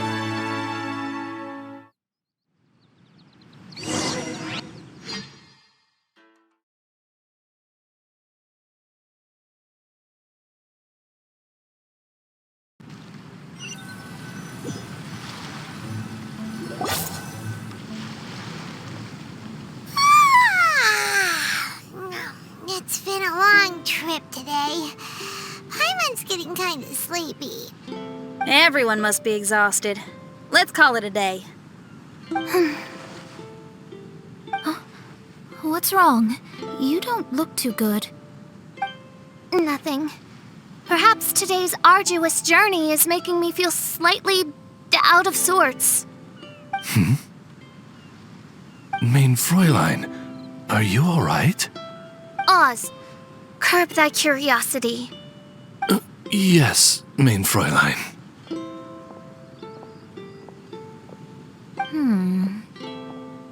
I'll see if I can find something for us to eat.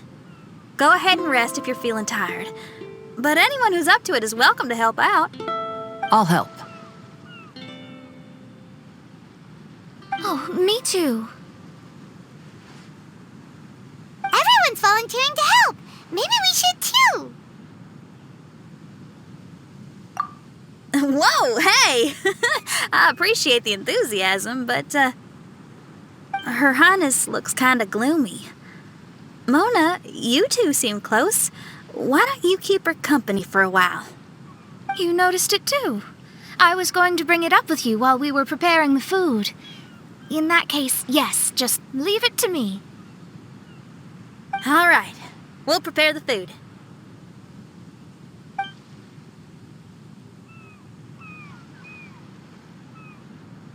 Yep, this should be enough. We can grill these. Next time we pass by one of those abandoned campsites, I'll see if they have a cooking pot. We'd have some more variety then. Wow, that's such a nice idea. You might not be a chef, Xinyan, but you sure do know how to keep the diners happy. Oh, shucks, Paimon. It's no big deal. Just doing what I can. Even the crewmates of the Alcor consider Xinyan someone they can rely on. We feel the same way about you too, Kazuha. We sure do.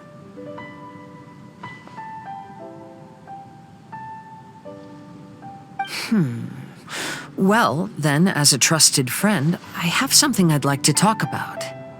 From what you've been saying, that miraculous mirage seems to have been based on my life story to date. It felt just like a dream to me. In other words, you've always wanted to make your own bonsai? Could that be it?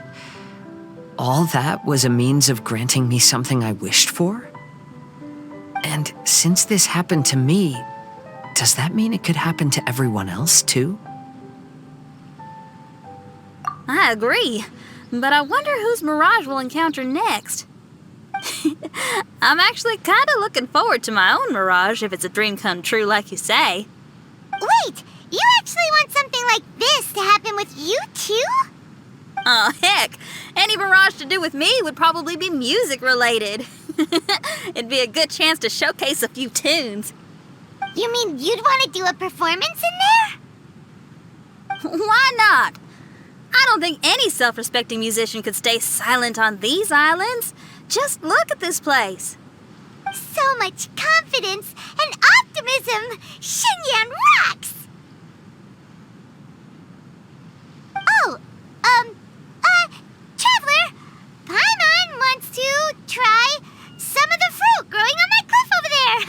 Let's go pick some.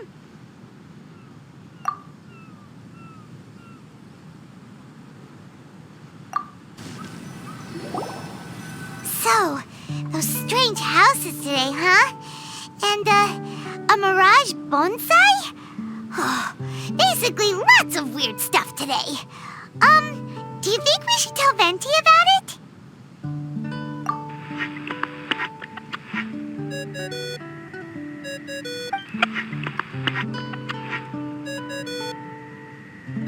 There's no answer. That's weird.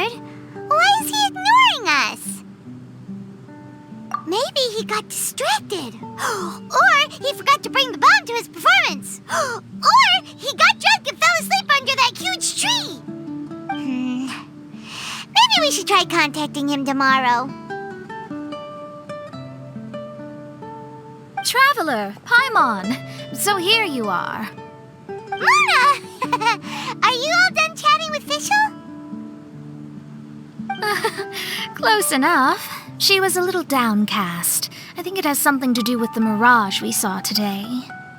Fischl has been very excited about this trip from the start, but I have a feeling she doesn't want to see her own mirage. Why? It seems like this would be the kind of thing she really enjoys. I'm not sure at this stage, but I'll keep an eye on her. There's something else I wanted to tell you. I tried performing a divination again on the beach. My scry glass was still blurry, but I felt a force coming from within. I couldn't see its exact position, but I knew that it was changing. How could you tell that if you couldn't see it clearly? How can I explain this concept to non-experts? Oh, I know. It's like we're sitting in a room and there's a crack in the walls. We don't know where it is, but everyone can feel the wind rushing in. Not only that, but the room is getting colder. Oh, Paimon gets it now. So you want to find where that crack is, right? You could say that. I need to see the crack first before deciding what to do next. Seems like similar things happen every time I'm with you. I'll attempt divination, read the signs, zero in on the target, then solve the problem. You're surrounded by all kinds of friends, secrets, and destinies. It's incredible. No, you're incredible! You helped Fischl and us solve that Leonard situation! All things considered, I suppose. Let's hope we can all stick together and resolve this, like we did last time. When you say together, do you mean the two of you? Or all three of us? Okay, the three of us then. Sometimes Paimon offers an insightful perspective that can be very helpful to me. Really? Aw, Paimon's starting to like you a lot, genius astrologist Mona. Yes, that's the perspective I'm talking about. You'll never meet another astrologist as clever and charming as me. Yeah, everything about you's great. Except for, please don't laugh like Fischl again. Ever. Oh, sorry. Friends' habits rub off on you when you spend a lot of time together, don't they? I'll keep observing the stars. Keep in touch, traveler.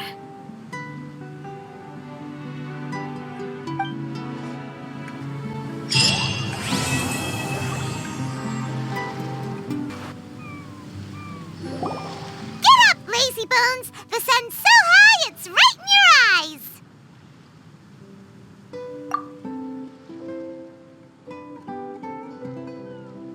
Yeah, that's why you couldn't see that the sun's in your eyes! I trust you slept well. Sounds like the same story for everyone. I got up first today, so I took a walk around and picked some fruits for our breakfast. And Paimon's been waiting for you to get up so she can finally dig in!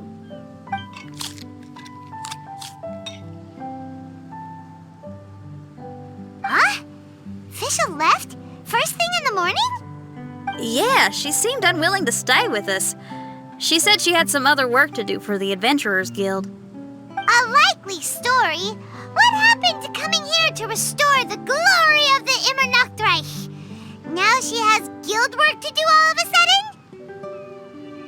Judging by that look on her face, there was probably something on her mind. We tried sending Mona to comfort her like before, but she said Mona doesn't understand the work of the Adventurers Guild and can't go with her. She didn't even make up some excuse about the Immer Nachtreich to get some time alone? Huh. That's out of character for her. Then she must be feeling quite troubled. I'd love to help her as a friend, but she was right about one thing. We're going to explore another island today. Yep, votes are in. It's unanimous. Oh, yeah, about that. Paimon went ahead and voted for you. She said since you're always together, her opinion counts as yours and vice versa. Well, you're an adventurer after all. Paimon knew you'd want to go exploring.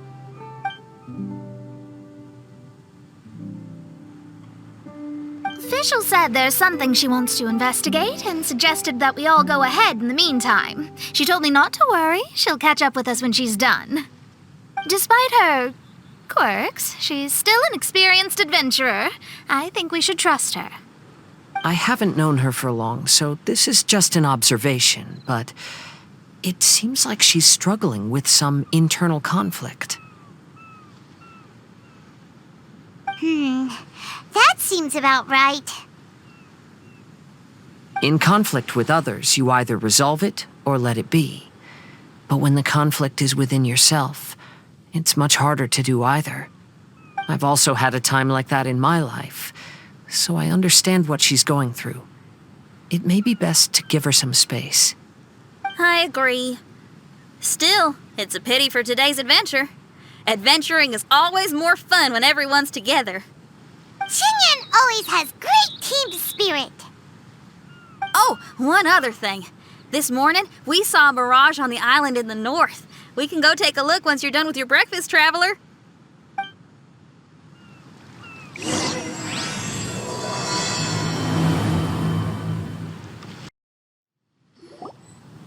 This island looks pretty normal. I smell something burning on the wind. My scry glass is getting clearer, but I still can't see much. Hey, look what I found. It's a... well, is it a drum or a plant? An instrument made of a plant? Chuyến, do you think this could be your island? Oh, you mean this instrument could have been put here just for me? Okay, let me give it a try. Hold on. When I touched the rock garden in the bonsai yesterday, we were all transported to another space.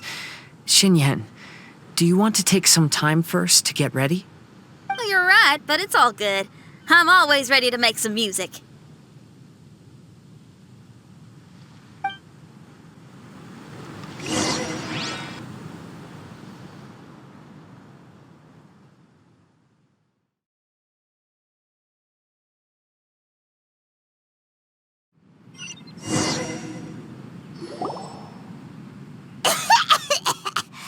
Paimon just got a mouthful of dirt. Paimon, are you okay? Just as we thought. We've been sent to another place.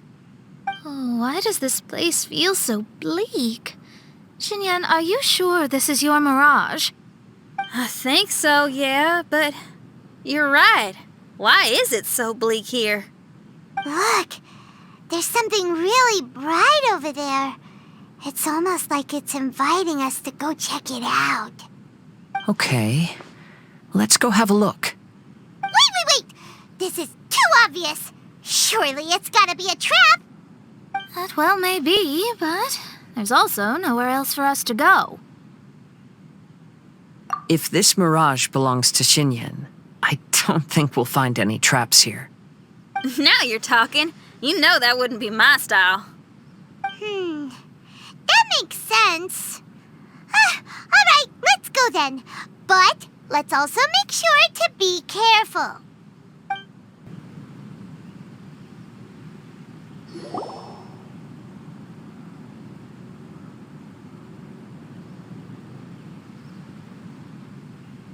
The door is locked. Keep your nonsense to yourself, thank you very much. Chuyến, why did you lock the door? You'd think I'd know this.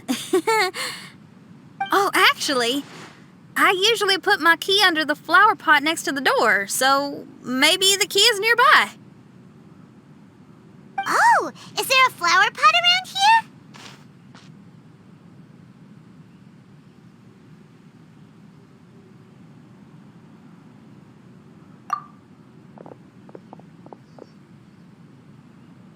I guess it's worth a shot.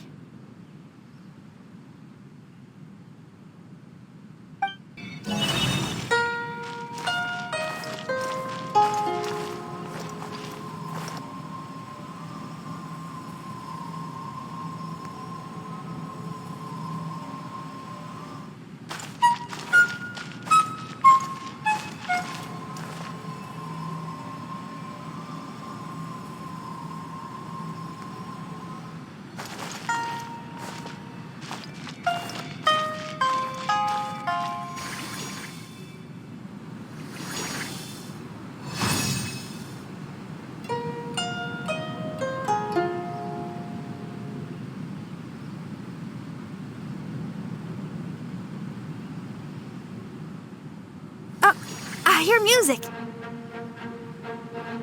This place really is dedicated to music.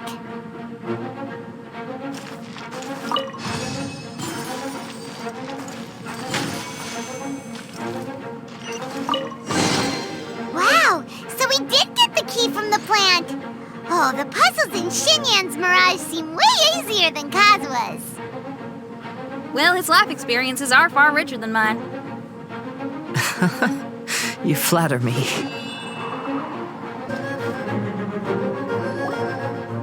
Wow, that flower is huge! It's so odd here. Is it because of that flower? Heck yeah! I wasn't expecting visitors. Ah! It talks! Paimon knows, but this is different! Hi! We touched those drum-like plants growing on the beach outside, and we're transported here. Are you the owner of this place? This is the Hall of Music, and I'm merely its gatekeeper. Tell me, my friends, are you here to pursue the ultimate expression of music? Oh, you betcha. Then tell me, what do you hope to express with music? The spirit of resistance. Right on, great answer. I'm so glad to hear that. I consider myself very lucky to meet another musician with the same ideals. Even giant flowers get along well with Xinyan.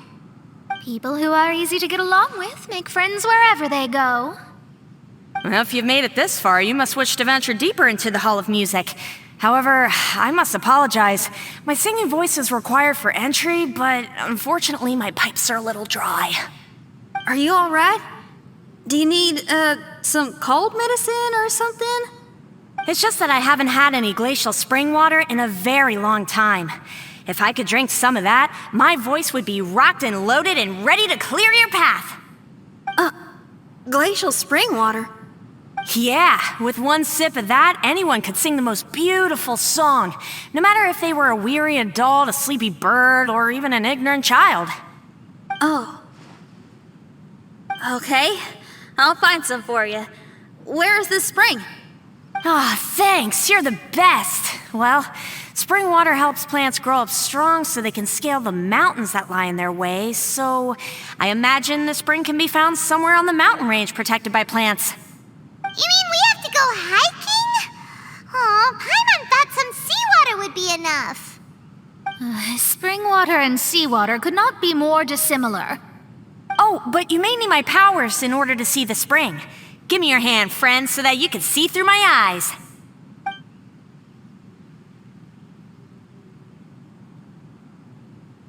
Thanks. You shook my hand. Guess that makes this friendship official.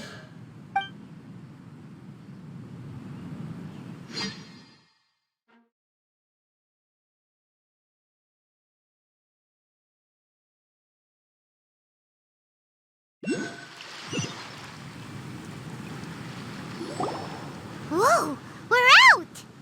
Ooh, it's much brighter here. I didn't mind that hot cave, though. Glacial spring water can be found on one of the mountains around here.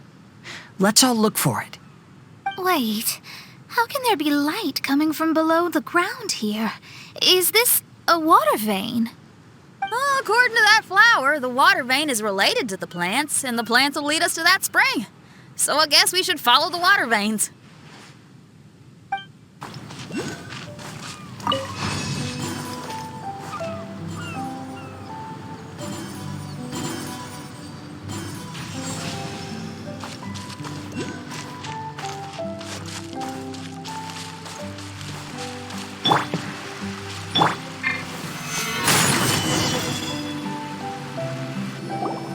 Everyone, I found a note here.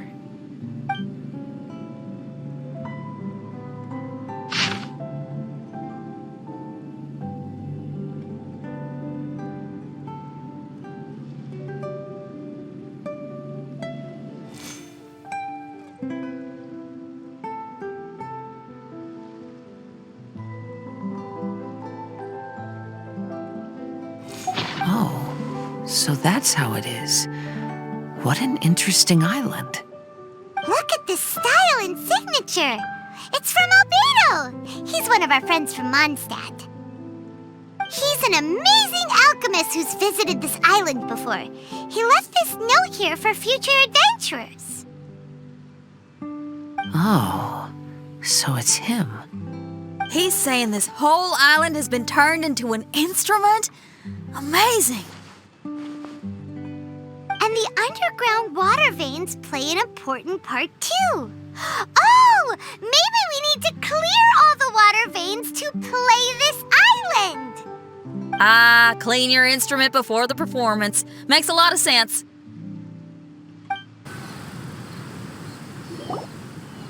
This should be the glacial spring water we're looking for. So, if you drink this, you can suddenly sing like an angel? You should give it a try, if you're curious. Oh, no. I'm terrible at singing. It would be, extremely embarrassing if it didn't work. Oh, Mona. I actually think you've got a sweet voice that's well suited for singing. If you're interested, I can teach you a few things about vocals once we get back to camp. Oh, really? I'd love to, but you'd have to promise you won't laugh at me. Of course not. Everyone's got to start somewhere, right? Right. Then maybe I can give it a try. Great! But before that, we should deliver the spring water to that flower. Okay. Well, to re-enter the mirage, we just need to touch the drum on the beach again. This is the glacial spring water you were looking for.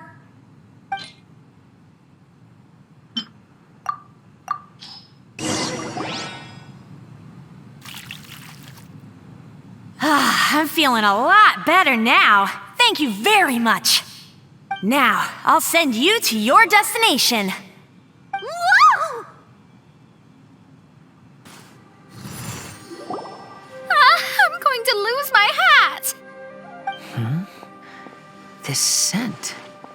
I think we've arrived at a mountain near Liyue. But it's so dark here. Wait, listen.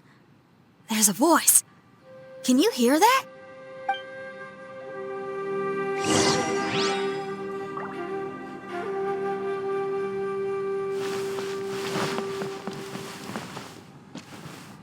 The reason the birds sing so sweetly is because they drink the spring water from up in the mountaintops. Xinyan, we're not singers in this family. None of us are. What makes you think you can be any different? Oh, so I just need to go drink some of this spring water, and then I'll be able to sing? Oh, I'll be right back, Mama.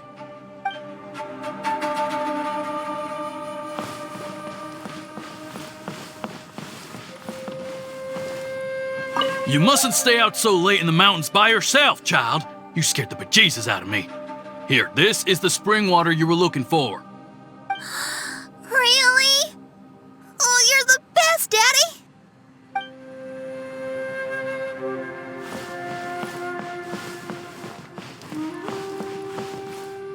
Oh, where did she run off to this time? To find somewhere she could sing, no doubt. She can't be persuaded, and we can't stop her from walking out the door. Did you really have to lie to her like that? How was I supposed to know she'd go running off looking for spring water? Oh, when is she gonna come to her senses?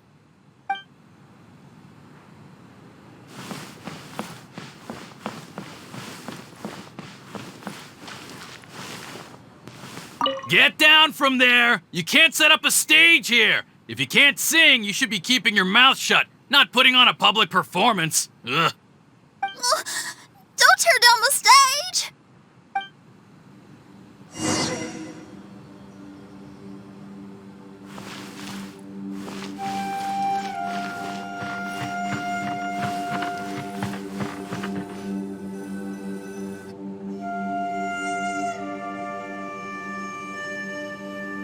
Xin, my dear child, why are you playing that crass instrument again? It's not ladylike.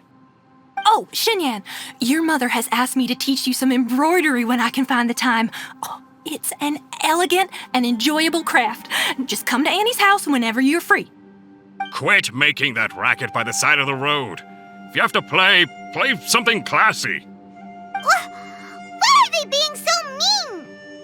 Oh, these people. That's it! Why are you not yelling back? What happened to your rock and roll spirit? And now you're laughing? Aren't you mad? Sometimes it's hard to get mad when you hear the same thing 100 times. Still, thanks, Paimon. What? Auntie Jishang, how are you doing? Oh, dear child, I've been waiting to hear from you for a long time. This weekend, I'll be free. Auntie, stop thinking about me for a hot sec. Your stove is still on and you're cooking soup, right? Oh, you see, it's all burnt. Oh, how did this happen? Oh, my. Uncle Jew, little Jew is playing in the mud by the river again. Didn't you tell him not to do that? What? That rascal is up to his old shenanigans behind my back again, is he? Oh, well, we'll see about that. Oh, sorry, Uncle High. I'll move my stage someplace else. But your musical taste needs to evolve if you want to keep up with the times. Maybe you didn't know, but even the most famous opera singer in Liyue likes listening to my boorish music. What did you say? Is that true? You're not making this up, are you? I'll have to look into this. They're all gone. See? Knowing the right words to say and when to smile can solve almost any problem. If that's the case, then what's your rock and roll spirit for? My rock and roll spirit isn't something I just use to win an argument. That'd be a real waste. Rock and roll is a revolution. Transforming your identity and destiny, saying goodbye to concessions and cowardice, it does them all. And most importantly, it lets you do it with art rather than words.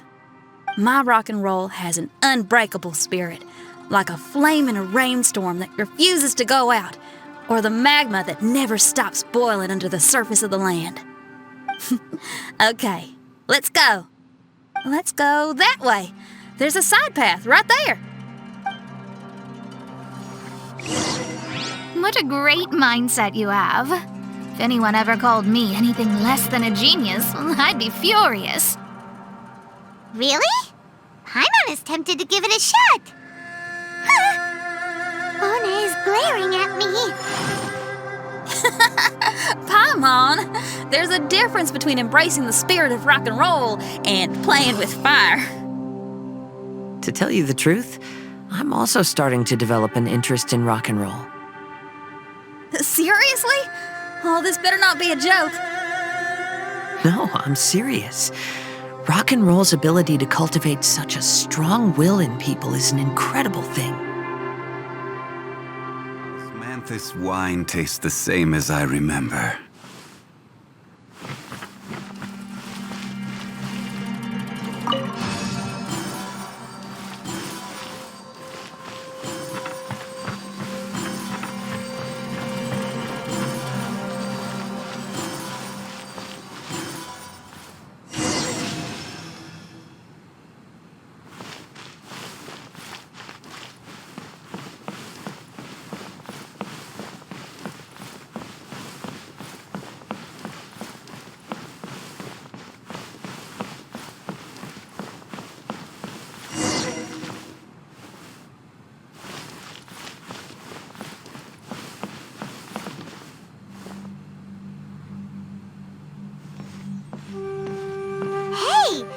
Is that?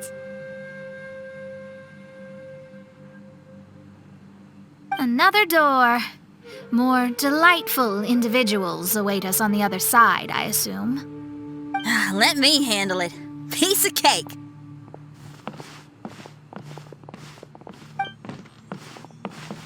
Miss, your hairstyle is really strange. Oh, is that so?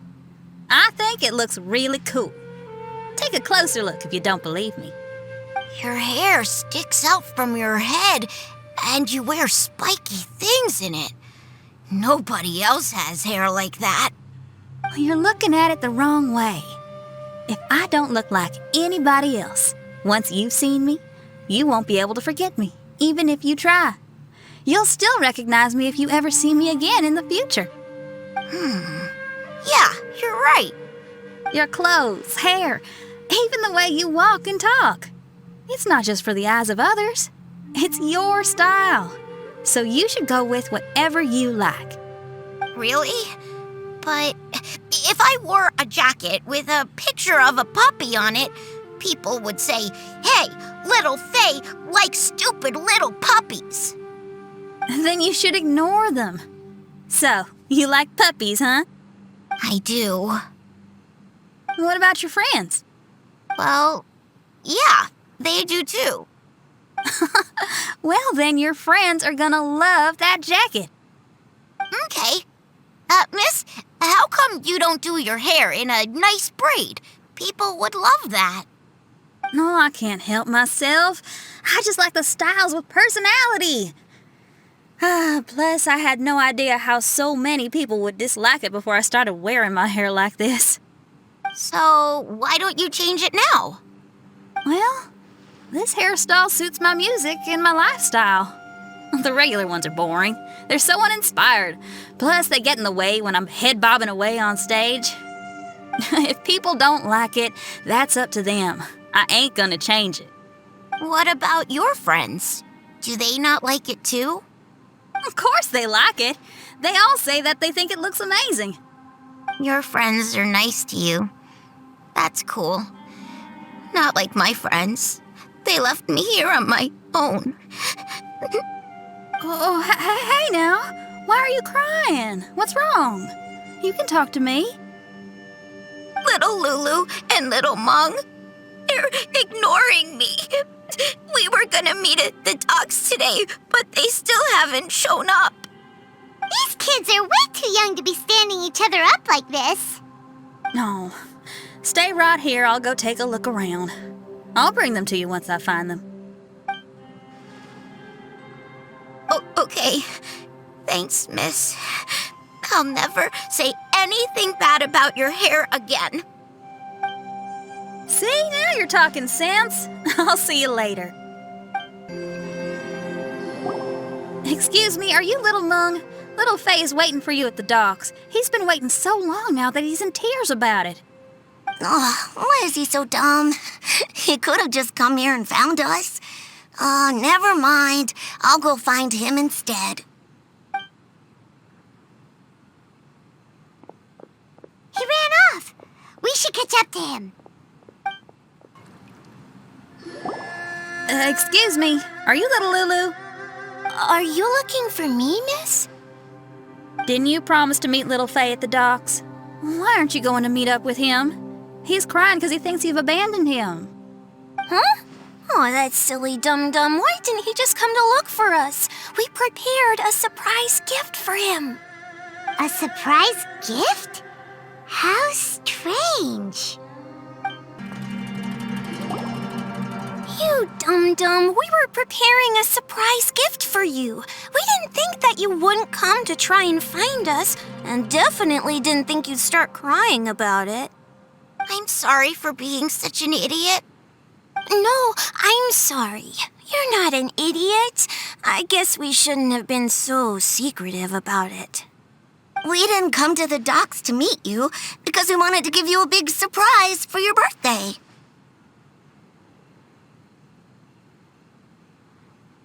Huh? This is... We brought you loads of yummy lotus heads. And here's a handwritten birthday letter from me and Lulu, too. Please don't call our handwriting ugly, okay?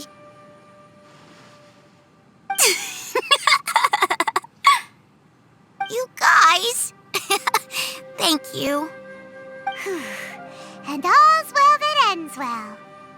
It was all just a misunderstanding. Well, sometimes that's just what friends do. If my friends had ditched me to plan a surprise, I'd have gotten upset too. Is that a hint for us to prepare a surprise for you too? Very clever. No, I was just speaking my mind. I know. I was just joking, seeing if I could give you a fright. Everyone? Paimon's hungry. It's almost lunchtime, so how about we have lunch at my house? It's not far from here. So, even your house is in this mirage? Yep, I just noticed. There's the same road in here as the one that leads to my house in real life. Even though we're in a mirage, I reckon some things will always remain the same. In real life, after a bad quarrel with the neighbors or a disappointing show, the one place I'll always go is my house, because, well, everyone has to go home eventually.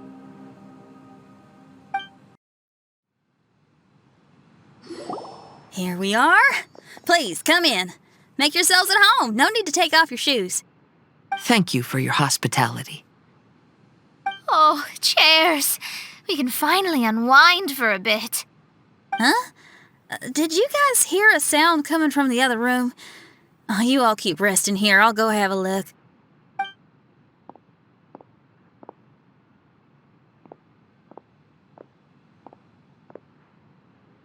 Oh, the lights aren't even on. And there's no one... Whoa! Dun dun dun! Happy birthday! What are you two doing? Why are you sitting in the dark inside my house? You scared the bejesus out of me. Yunjin, you were totally right. She does get spooked. It's your birthday, so we planned a surprise party for you. You girls really shouldn't pull these pranks while pretending to be all sweet and innocent. Huh? Come on now, what's wrong with that? Who says that being cute and innocent means you can't pull pranks? Back me up, Xiangling. Totally, Yunjin. Guoba pulls pranks on me all the time, too. All right, you win. Beidou needs to do something today, so she has asked me to deliver her gift to you. So, here they are. A custom-made dagger and the score of a composition from abroad. As for my offerings, I had these gold hairpins and iron hair ties, custom made for you by my family. Iron hair ties? You're telling me that your family used their 1,000 years worth of experience to make hair ties? What's the problem? Hair ties may look simple and unassuming, but they actually require a lot of intricate craftsmanship to make. My gift is one of a kind. A little while ago, I came across a bespectacled blacksmith on the street. The way he worked and talked, it felt almost like he could see right through stones. I was skeptical, so I asked him to help me make a bet. And when the merchant cracked the stone open, there was indeed a piece of raw jade inside. I took the jade on the spot and ground it into a pendant, which I then strung on a cord. You can use it as an accessory. Wow. You made a jade pendant for me? Yeah. Don't wear it around your neck. Put it on your guitar. Every day I see how much you pamper that guitar, so I thought you should jazz it up a bit. I don't know if I can bring myself to hang this thing anywhere except in a display case on an altar. Thank you, Xiangling. You're so thoughtful. Xiangling has always been thoughtful. But the blacksmith you mentioned, who could see through stones, can you tell me more about him? If the story's interesting enough, I might have to put it into my play. I'm not exactly sure, but I hear that he was sick for a while and was so disoriented during that time that he couldn't remember anything and felt as if his body didn't belong to him. And then, all of a sudden, he recovered. He's all fine now, except for some reason, he can now tell the difference between valuable and worthless stones just by looking at them. That's certainly peculiar. No, let's not get into that. The food is getting cold. Let's eat!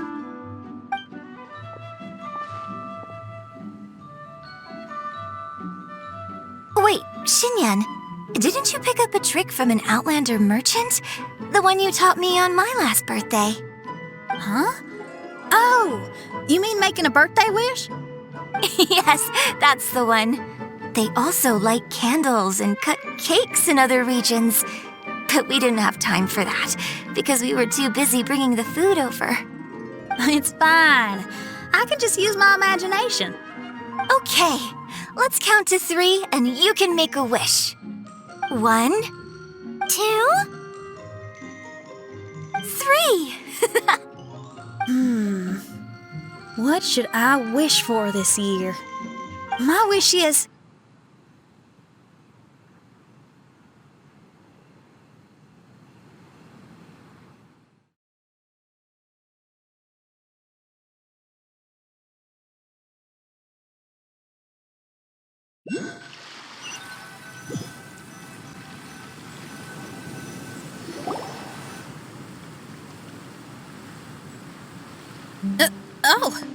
I'm back. What happened? Paimon was just peering through the crack in the door. Given that we are in a mirage, Xinyan, did anything significant happen inside the house? Paimon knows! Paimon knows! She ran into some of her friends who were throwing her a birthday party. Yes, I heard all that. I mean, something she did herself. Oh, I made a wish. It's pretty interesting now that I think about it. When I entered the room, I found Xiangling and Yunjin, 2 of my best friends. That actually happened in real life. They paid me a surprise visit on my birthday, set a table with delicious food, and persuaded me to make a birthday wish. Xinyan, what was your wish? My wish was to perform with someone completely unexpected. I wonder who this unexpected person might be. I've just figured it out. Oh, you already know the answer? However, before I tell you the answer, I'd like to clear the water veins that flow through the mountains. We've done everything we can, but how do we deal with the last 2 mountains? Let's stick to it. There's gotta be a way. After taking a closer look, it seems to me that most of the island mountains contain water veins and plants in their interior.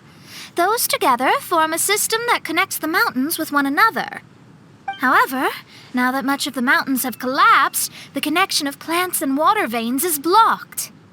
If we can dredge all the blockages, we'll be able to connect the islands to form the giant instrument described in Albedo's notes and play music using the islands themselves. Yep, for me to reach my goal, we gotta do this. But first, I'd like to consult the flower. It should know what to do.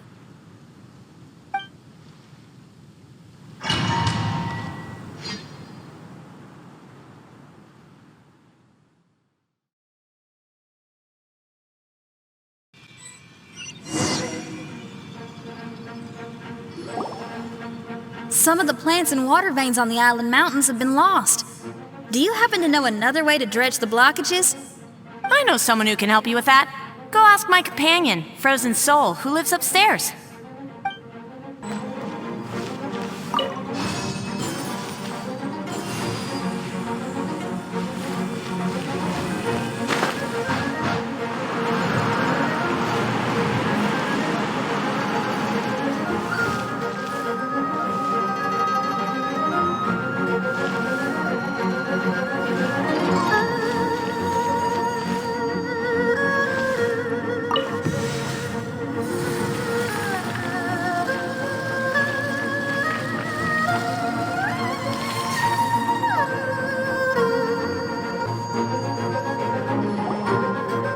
Who are you? And what brings you to me? Nice to meet you. We were wondering if you could use your power to dredge the mountains on the island. Mountains. Oh, I see. You want to become great musicians too, right? Oh, is that what this is about? Correct. In that case, we seek the same thing. Despite my frailty, I feel obligated to share some of my power with you. Plant my petal at the ending point of the intersection of melodies, and what had once sunk into the earth will re-emerge with the music. As long as there is music, life will continue to flourish in this world. Whoa, thank you. Okay, this ought to do the trick. Oh, there's a sound coming from the island.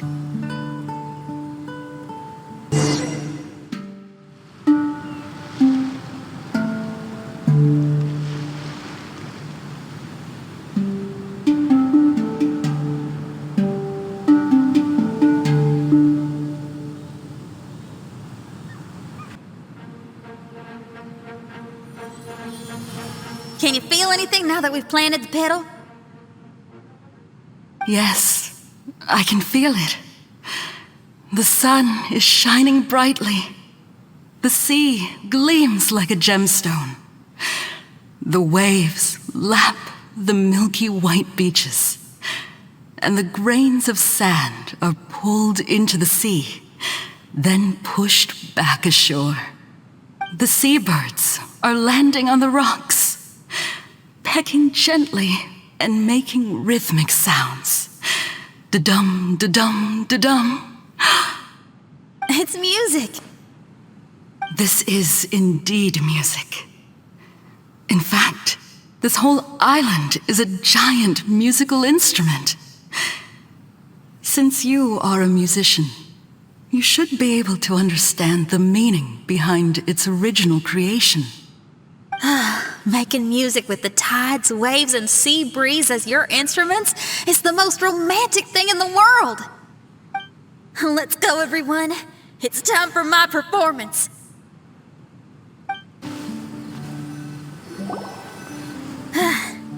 Finally, the time has come. Everyone, I once made a wish to perform with someone no one could have expected. And today, on this island, I found my answer.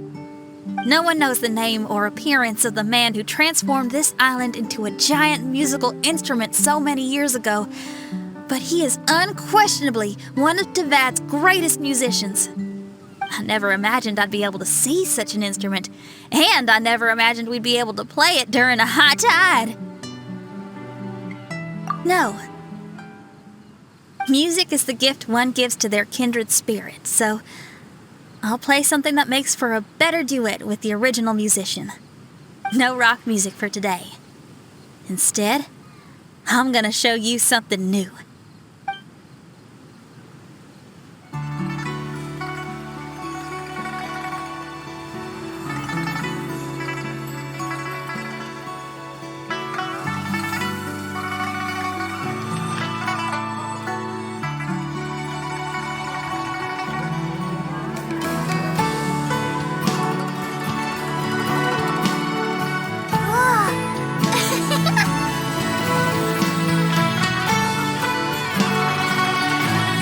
You who lived here in the past, I hope you liked this song.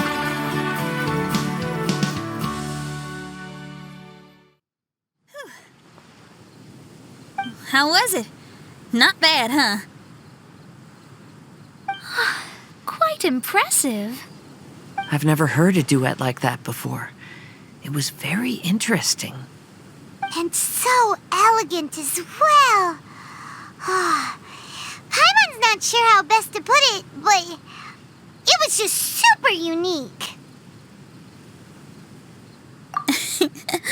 Thank you. And now I can say my wish has come true. Is there anything else you'd like to do? No. In fact, I reckon I'll get a good night's sleep tonight. Does this mean everyone is free for the time being? If so, I have a suggestion. I'd like to return to the Fatui camp and see what's going on there.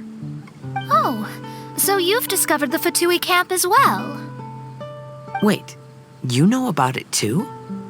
Of course, I'm a genius astrologist. Didn't I mention that my scry glass has recovered a little? I can sense what's going on here through divination. I didn't know the Fatui were here too. Indeed. I also informed Fischl of this when we parted ways today. If she runs into them, she'll stay hidden and out of danger. I see. Then perhaps we should tell everyone what we know.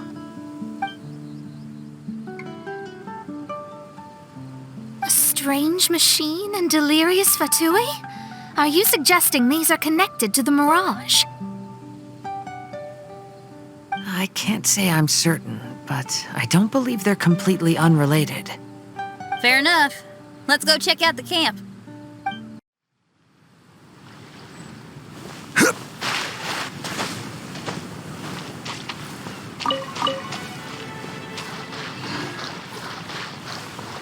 Whoa, where did they come from?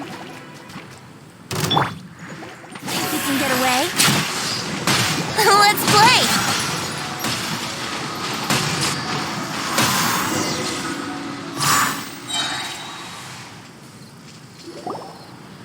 It's strange that on our way here, we've only run into local monsters and no Fatui.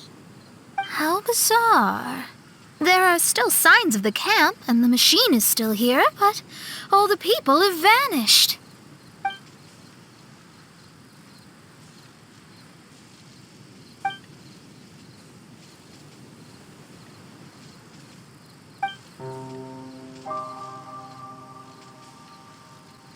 Oh, I give up. I'm just going to divine the answer.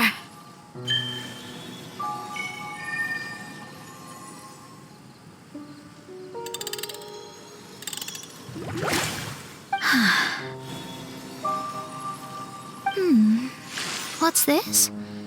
Some kind of energy flow? Sorry, everyone. I can't seem to find any trace of the Fatui. My scry glass has gotten hazy again, but this time I can sense some sort of energy converging and taking physical form. The destination is the island over there. Whose mirage will it be this time? Let's head over and have a look. Maybe we'll be able to find something there.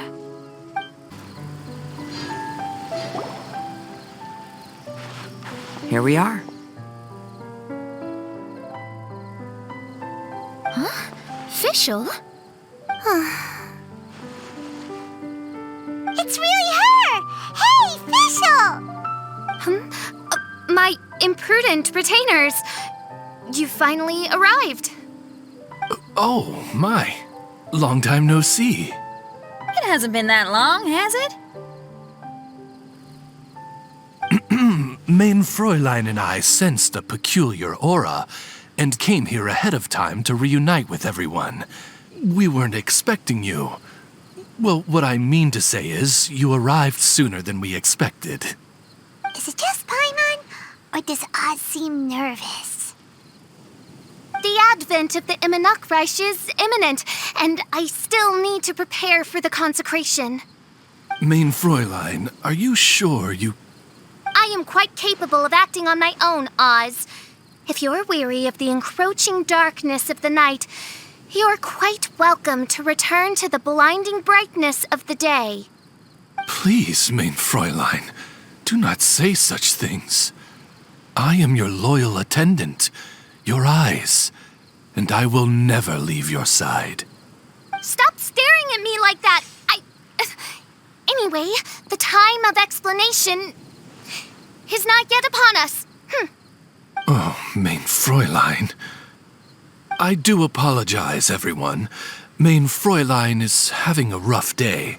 Please, do not take it to heart. I must also excuse myself now.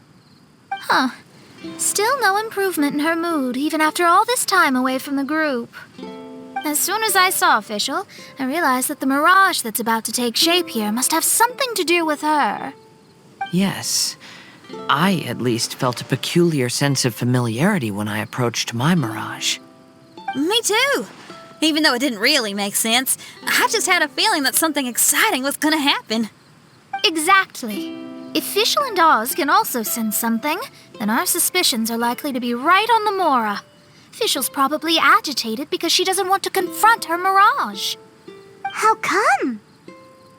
Maybe her mirage conceals some secrets that she doesn't want anyone to know about. Let's all take a rest here for now. When the mirage appears, we will get to the bottom of this mystery.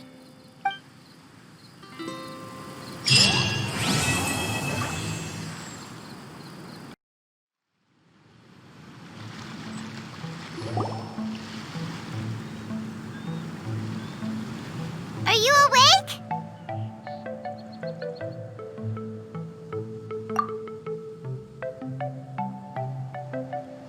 It might sound hard to believe, but no, nothing's happened. You're awake? Then let's bring you up to speed. We've searched everywhere and found nothing unusual at all. Based on the previous 2 mirages, we should have been able to find something that acts as an entrance. Is it possible that the time has not come yet? You mean we should wait a little longer? Yes. Plus, Fischl is still nowhere to be found, and I highly suspect that she's even more eager to find the entrance than we are.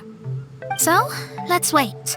Let's give the Mirage... No, give Fischl some more time.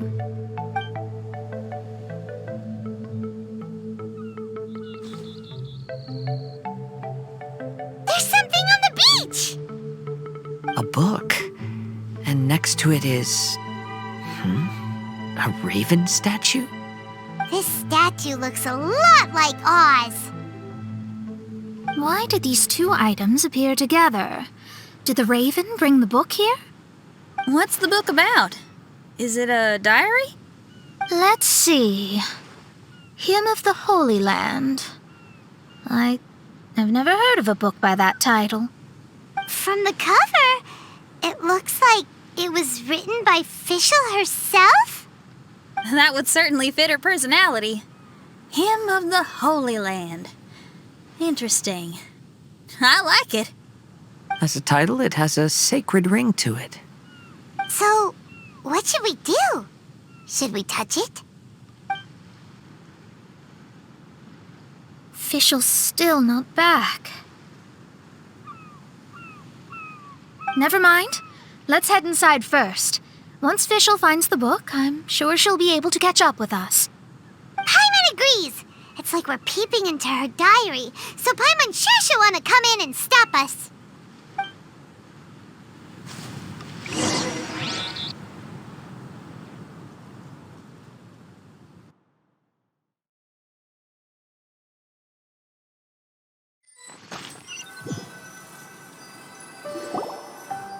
Though this truth has long faded from popular memory, scholars have long known that Prinzessin Fischl von Luftschloss-Norfedort first descended upon the world during the time of chaos, roughly 600 years before the era of the saints. What? A narrator? We really are inside a book, huh? There's even a narrator telling us the story. Oh no! The path has been cut off! We can't go across! Oh, there's a device over there that appears to be waiting for us to approach it. Is it just Paimon?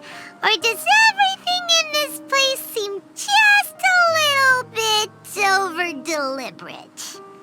Well, it is the Holy Land. What did you expect? Yeah, everything's so blatant. It's clearly begging to be noticed. That's our Fischl for you. The Prinzessin harbored much sympathy for all living things and wished to never see them in pain. She harnessed the power of darkness and dreams to weave the night and gave it the task to safeguard all living things. The people celebrated and worshipped the Prinzessin's authority and followed her call to migrate to the sacred land that would eventually be known as the Immer Nachtreich. It really is the Immer Nachtreich. Really looks the part. I'm quite impressed. We established a nation on the Holy Land, revered the Prinzessin as the absolute one, and introduced poetry, theater, and adventure to the kingdom, laying the groundwork for the Immer Nachtreich. When the rain finally ceased, the Prinzessin descended from the palace steps as to allow all her retainers to behold her unparalleled glory. Someone, please help me! Isn't this a statue? Please don't refer to me like that. My name is Leon, and I am a knight of the Immernachtreich. A knight? But you don't look like one. You can't tell. Anyway, please don't speak ill of Sire Osvaldo. He personally designed and distributed the armor for Die Nachtrebenritter. Well, you must have heard that one before, surely. That was his full name, Osvaldo Hofnevines. So Magistus was the easy pronunciation. I agree. Or so it seems. Dear friends, I apologize for interrupting your lovely conversation, but I believe you haven't been informed that the gate ahead has been locked. Yup, that's news to us. I'm hoping you'll be kind enough to save me, and in exchange, I'll gladly teach you how to unlock the gate. Well, I guess we'll have to save you then. Valiant heroes, no words can express how grateful I feel right now. Thank you very much. Remember, this is the password that unlocks the gate. May my people be freed from the shackles of ancient decrees. The great secretaire, the lords, and the devoted Nachtrebenritter mounted the tower to pledge their allegiance to the Prinzessin, kissing the hem of her exquisite purple dress and taking pride in their loyalty. Looks like it's a dead end ahead. There's only a book. Do you think what we just heard is the story from the book? So the Holy Land in the book's title refers to the Immernachtreich. This book sings the praises of the Prinzessin from the perspective of the people in her kingdom. We're on the last page of the book, but the story doesn't seem to have ended. What happens next? Paimon wants to know what happens next. I guess we'll have to keep exploring. As for this book... Wait, I have an idea.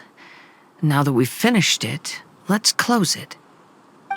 Huh? We've been transported again, but we're not back on the beach. We are somewhere in Mondstadt. Greetings, Honorable Kaiserin Derver Ertelang. Amy, dear, I've made steak and fisherman's toast. Come on, eat up before they go cold. Mother... Oh, look at me being so forgetful. Ahem. Dost thou knowest, Prinzessin der Verurteilung, that the hour of luncheon encroaches? Of course, Mother.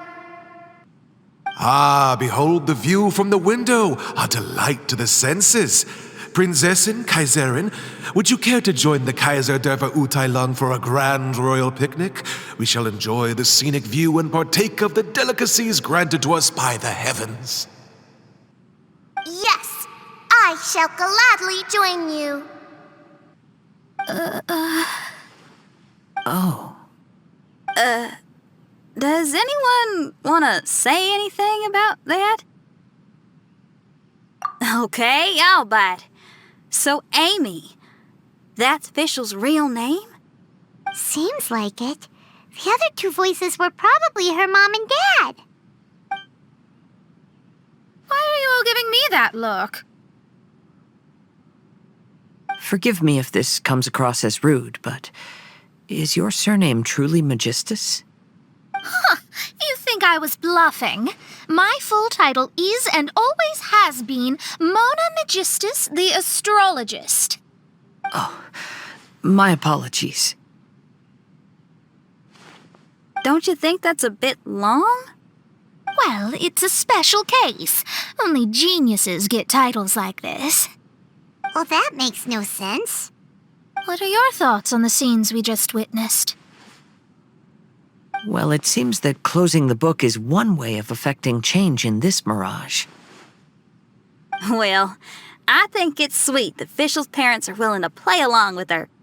Well, they probably didn't indulge her forever.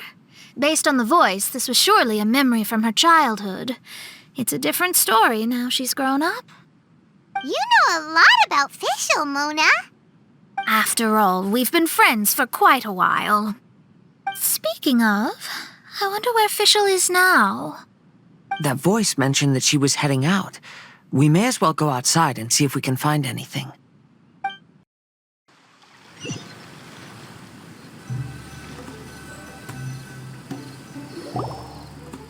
Oh, we're back! Wait, why are we back? We haven't finished the story yet! This feels as awful as purchasing a counterfeit astrology tutorial or realizing you've forgotten your wallet in the middle of dinner. This is torture.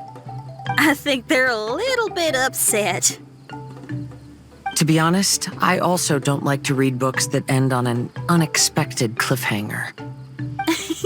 No one likes that. All right, let's enter the mirage again. Good idea! Let's go!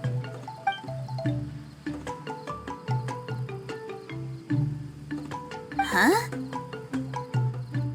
We're still here. It's not working. That's odd. We were able to enter earlier, but now we can't. Why? Why are we being denied the opportunity to finish the book? This is pure sadism. Maybe it's because we've already reached the end of this book. Before leaving the Mirage, we saw that the book had been flipped to the final page. I believe Hymn of the Holy Land is divided into multiple volumes. It's like one of those sneaky light novel marketing schemes. If you want to know what happens next, please buy the next volume. Ugh. I have to see the ending. Yes, the ending. Everyone wants to know how the book ends. Huh? Who's there? Heavens above, she saw me. Stand up straight. Stand up straight. You're... I'm Ask Me for Directions, Arnold. That name's a little on the nose. So, Arnold, let me ask you something. It's Ask Me for Directions, Arnold. So, ask me for directions, Arnold. Let me ask you something. Yes, ma'am. Are there other volumes of Hymn of the Holy Land? Where can I find them? You're asking the right person. Hymn of the Holy Land is the sacred scripture of the Immer Nachreich. There are 3 volumes in total, with the other 2 stored in 2 high locations in the castle. If you wish to find the second volume, you must climb to the very top floor of the tower. Tower? You mean that tower over there? That is, indeed, the tower where the sacred scripture is stored. If you look closely to the cave right over there, you'll find a secret passage that will swiftly take you to the tower. Okay. Thank you, Arnold. It's Ask Me for Directions, Arnold. Do you have any other questions for me, fair maiden? Concerning, perhaps, my relationship status or monthly income? No. Goodbye. Let's ignore that, Raven, and proceed.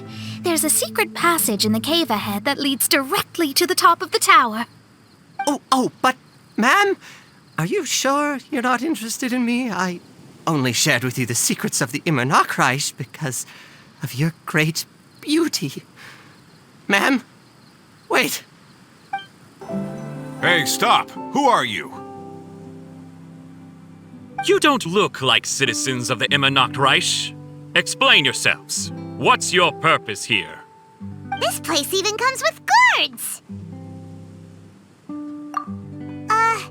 What are you doing?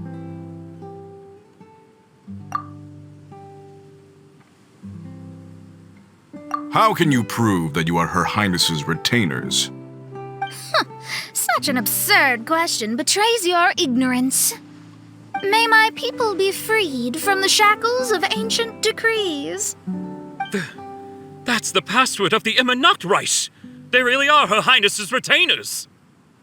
Oh my goodness, we didn't know. Please, forgive us. Now step down! Yes, we're leaving now. They're gone. This is the second volume of Hymn of the Holy Land. Everyone ready? Bring it on! However, the Immer Nachtreich soon became plagued by a perpetual nightmare. Tasrak, the wicked dragon, infiltrated the subterranean, crossed the bottom of the sea, and eventually came to roam above the capital. Huh? A dragon? The only thing I notice is gloomy weather. Could the dragon be some kind of metaphor? If that's so, her arch-nemesis Tasrak, the wicked dragon, is made up of everything that opposes her and rejects her fantasies. Knowing their peril, the people prayed to the Soteria. The Prinzessin descended to confront the dragon, but the great battle was certain to damage the castle. Finally, she pierced through the dragon's scales with thundering retribution and spoke to all amid a downpour of the dragon's blood. She said, Help me! Somebody, please! Ah! We just got to the interesting part! What did the Prinzessin say? That voice sounds familiar.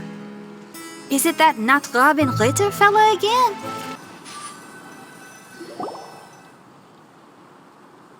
Oh, thank goodness. Huh? What are you guys doing here? We should be the ones asking that. What are you doing here? I'm sorry you have to keep seeing me in such a wretched state. I suppose I'm still not good enough to play the role of a qualified Nachtrebenritter. Play the role? I'm ashamed to admit it, but I'm not a real knight. Rather, I'm a new actor who recently landed a job to play the role of a knight in a theater troupe. That's not really something to be smug about. Ah, well, you see, that's where you're mistaken. Theater is an essential part of Immernachtreich's culture. A fantastic theatrical performance is the greatest tribute we can pay to Her Highness. Oh, so this is your local culture? Exactly. So I'm delighted that I got to play the knight. Why does the Prinzessin enjoy the theater so much? Her Highness once said, "Celebrate me by staging a play in the wilderness. Bow down to me and bring me beautiful dreams in return for everlasting glory within the eternal darkness." I believe it is because Her Highness appreciates true art and can also sense emotions hidden deep within the souls of humankind. The crystallization and sublime expression of emotion is the heart of theater. People who truly understand theater always have a beautiful, sensitive heart filled with a rich array of emotion. So that's how it is. Thank you for your answer, Sir Knight. Thank you so much for calling me a knight. So, basking still in this honor, I will be off to my battleground. May we meet again. Hopefully not. Be more careful in the future.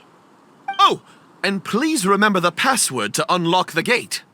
Upon my command, spread your wings and take flight.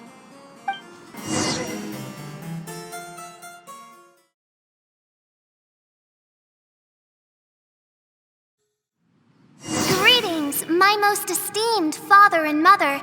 Today is celebrated as a festival in the Immernachtreich, and I hope you can both spare some time. Amy, come on now, darling. You can't be carrying on like that at this age.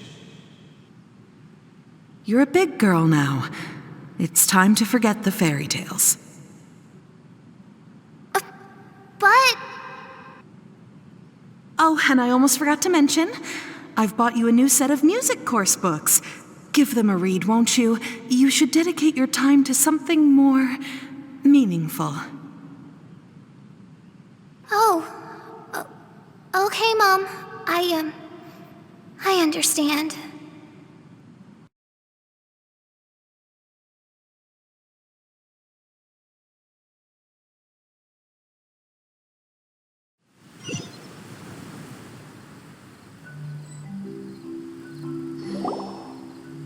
we're back again. I believe we have just witnessed the true nature of the wicked dragon. This is something I am all too familiar with. There are always people who believe that our passions are a waste of time. Huh? You're...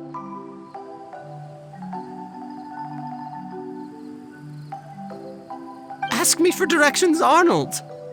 I mean, you're back. Why? Oh, but I came because I bet you'd be looking for the third volume of Hymn of the Holy Land.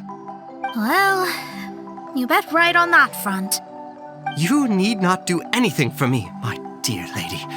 The opportunity to behold your beauty is the finest reward I could ask for. I shall give you the answer you seek. The third volume of Hymn of the Holy Land can be found on the top floor of the royal castle. Is it guarded by anyone? But of course, sir. What sort of question is that? No nation would treat its most treasured books as if they were just cast out into the wilderness. That means we will still find Nachtreiben Guard stationed there. It is a citizen's utmost honor to guard the sacred scriptures. But it matters not. I'm quite sure the fine lady merely seeks to peruse them and has no malicious intentions. Your face is captivating and full of wisdom, and the company you keep appears to be heroes of some renown. I have the utmost faith that you will be able to comprehend the meaning behind the stories in our sacred scriptures. Her Highness's accomplishments were documented by Oz, the great secretaire, and became great treasures of the Immernachtreich. I wish Her Highness joy and happiness every time I read those books. Oh, what should I do? Would you care to join me for a cup of coffee, good lady? If coffee is not to your taste, we can have black tea, milk tea, or hot chocolate instead. If you don't want to, that's perfectly okay. I'll keep my distance and be with you in spirit as you enjoy a drink on your own. Your joy is my joy.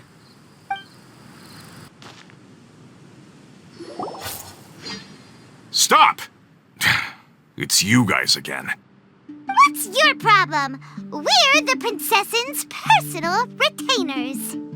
Cut the lies! Her Highness doesn't keep company with nobodies like you. Oh, really? Are you prepared to take responsibility for what you just said? I'll say it again. Her Highness doesn't keep company with... Who are these nobodies you speak of? Her Highness and Sir Oz. I must say, guards, it's immensely disrespectful of you to make such remarks to the retainers of the Immernachtreich. How dare you treat one's hand-picked retainers with such disdain? Begone! But... Don't you butt me! Yes, Your Highness. Fischl! Oz! You're back in the crew! You may consider that the case for the time being. What Mein Fräulein means is that it took us a long time to reach this place. She couldn't bear to leave you all here, even though she did not wish to confront this mirage. Didn't want to confront it, huh? Sounds like Mona was right. It felt like we were peeking into your diary. Nonsense. Despite the existing threats, the unrivaled glory of the Immernachtreich would not exist in this world if I, the Prinzessin, were the sort of person who could be easily swayed. What Mein Fräulein means to say is that there are other troubles in this area. Troubles? Have you run into anything dangerous?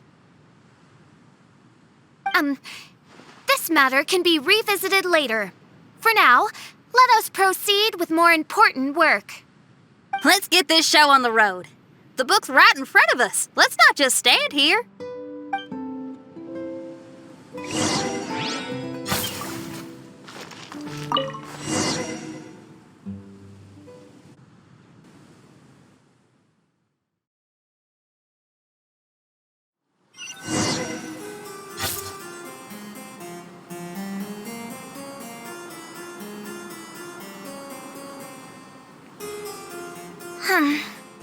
Majestic but fragile. Vast yet vulnerable. This domain both amazes and sickens me. She means that she has never seen such an extravagant mirage before, and even she is enthralled by it.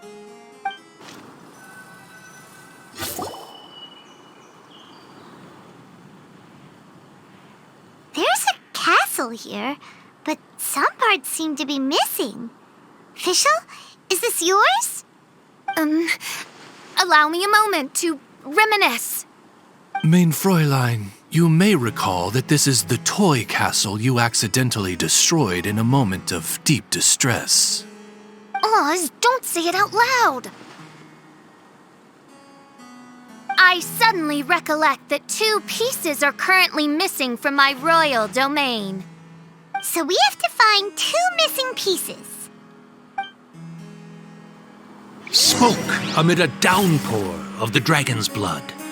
She said, "May my people be freed from the shackles of ancient decrees." Such wise and compassionate words could only come from your own writing, Mein Fräulein. Yet this kingdom appears to be anything but what I've described. The shadows lurking behind the scenes are disconcerting. Prinzessin Fischl again continued her song, and the interwoven chords of her sacred words became the Immer Nachtreich's hymn. When the people worshipped her, she replied, "Celebrate me by staging a play in the wilderness. Bow down to me and bring me beautiful dreams in return for everlasting glory within the eternal darkness."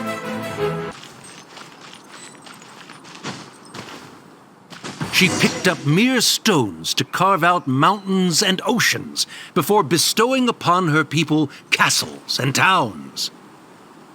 My magnificent kingdom is a small and forbidden paradise. That sounds like a happy ending to Paimon. Paimon had a feeling he'd show up.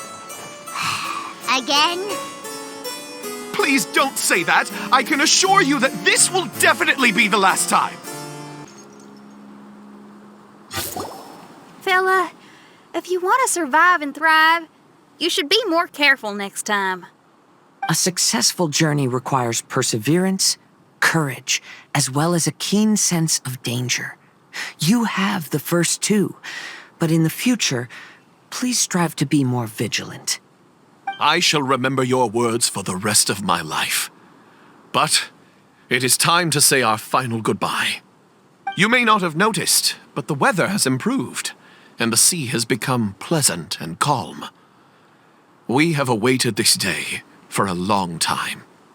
You may be amazed that someone as reckless as me could become an actor, but please believe me when I say it's not by chance. Every Nachtraben is looking for a way to contribute to the world. We just want to find our place, our destiny. We were born to seek the roles that fate has assigned us to play. You may not be aware that Hymn of the Holy Land is also a book of prophecies. Prophecy? But Paimon thought it was a sacred scripture.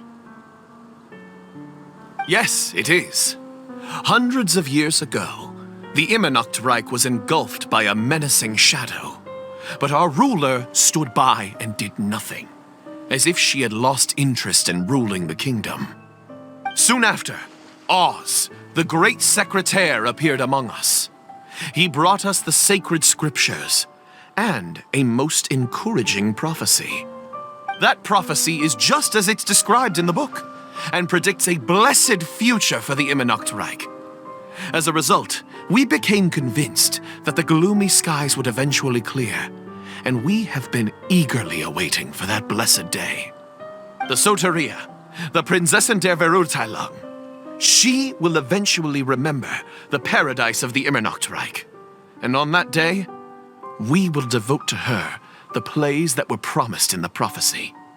That is why I have stepped forward to take on the role of a warrior. I'd do whatever it takes to prove my devotion to her. Your Highness!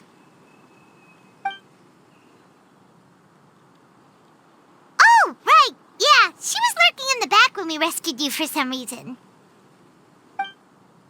My citizen, thy will is strong enough to sunder the wicked dragon's wings. I shall now receive thy blessing. It is my utmost honor. Thou hast done well. 'Tis almost most evident that thou dost possess the virtues of a knight. Go, take thy position, and wait for the performance to begin. We commend your unfaltering loyalty to Her Highness. Her Highness will now lead her retainers into battle against the shadow that plagues the Immernachtreich. Thank you, Your Highness. And thank you, everyone. In that case, I will take my leave.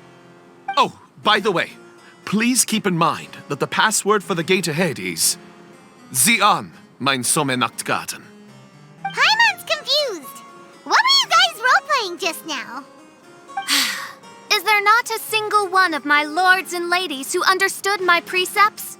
Fools.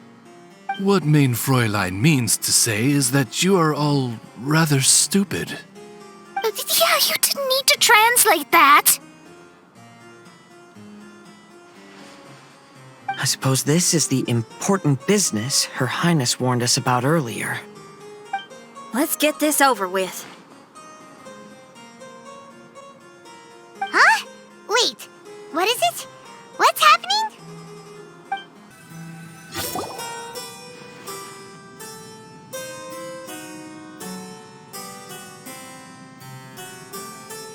Library? Why are we inside a library? You must be the arch-nemesis I've been looking for. The useless and cowardly so-called Prinzessin. How laughable! What gives you the impression that you can defeat me? You should know over the past few days, I've seen all of your fear and trepidation. Why is there another you? Is it a shadow? Shadow? Yes. I suppose that probably describes our connection aptly enough. So have you come to surrender to me, little Amy? You... And that raven over there. You must be Oz? Excellent. I have been waiting for you for a long time. I heard that a great secretary named Oz brought the hymn of the Holy Land into the Immernachtreich. I suppose that was you? At your service, Mein Fräulein. Why did you call her Mein Fräulein? As you can see, that's also Mein Fräulein over there. And if she is Mein Fräulein, then does that not make her my master? Seems logical enough. I might as well inform you that the Immernachtreich is a place with no way out. Now that you've made it here, I shall crush you and make you my servant. As for Oz, despite bringing over that hideous book of prophecies and causing the foolish citizens to fall to their knees worshipping that piece of nonsense, why don't you come over to my side? After all, Fischl is destined to team up with Oz. Mein Fräulein flatters me. I see no reason to refuse. Oz? Where do you think you're going? Oh, he's actually going over to the other side. Fischl, haven't you taught your raven anything about loyalty? Oh, this is not the time to discuss my shortcomings! Have you been bewitched, Oz? Why should you trust that she's telling the truth? Is not the Immernachtreich a sacred land of liberty and theater? You are gravely mistaken if you presume the Immernachtreich to be some kind of amusement park. Listen closely. It is a tomb for those who cannot face reality. You will be buried here, and I will take Oz, the product of our imagination, and live forever in the royal castle. A tomb? You of all people should know about this. Why does it always rain in the Immernachtreich? Why isn't there any music in this so-called paradise? Because of you! It's all because of you! How pathetic. No, dearest Amy, you, not I, are the one responsible for all of this. You dreamed up a vast kingdom, but you can't bear its weight. Swayed by fear, you can't face the very world you've created. You may try to avoid it, but the fact is, you can't change yourself. I came here in your stead precisely because you failed to show up. The Immernacht is now mine, and it is not your place to tell me what to do.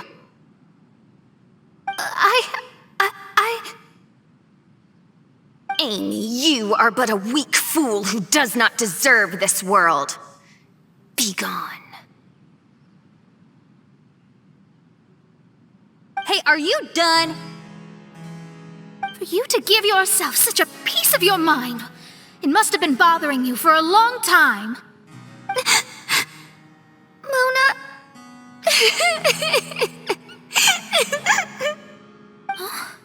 What's that look on your face?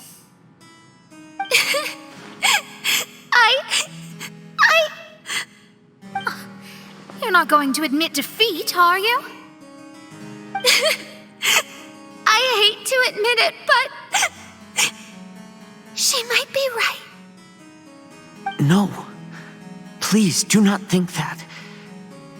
Your Highness, do you still remember why we came here?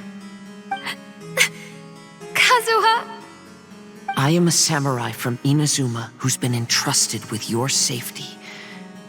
These individuals also responded to your call. Having your own tomb does sound pretty cool, but the Immernacht is not a tomb.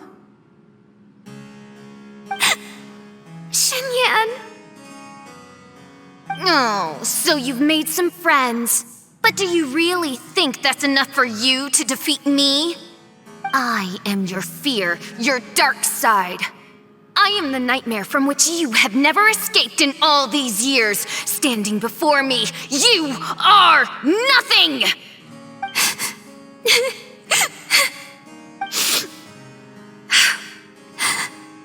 No, I can't. I can't lose. Not now. I will be the one to claim victory. Just you wait. I will make you regret everything you said. Impossible! How did you make it through that nightmarish library? Stand down! Do you still think I'm going to lose?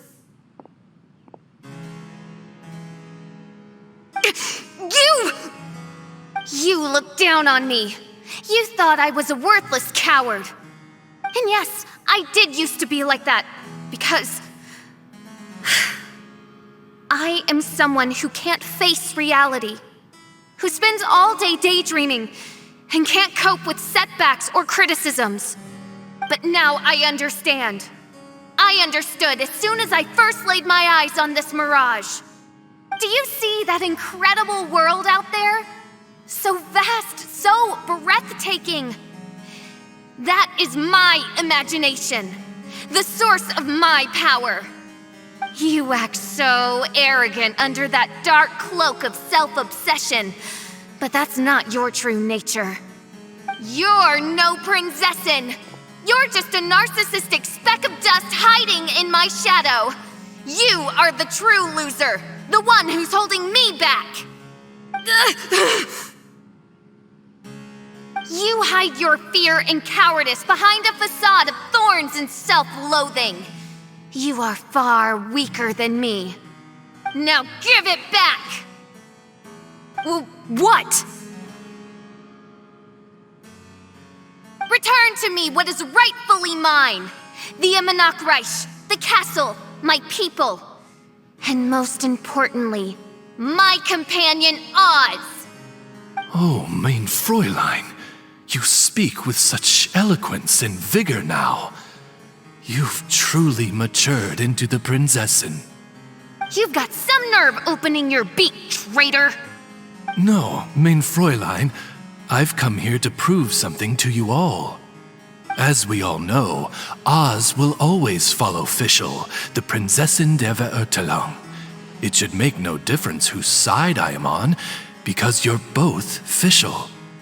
But consider this.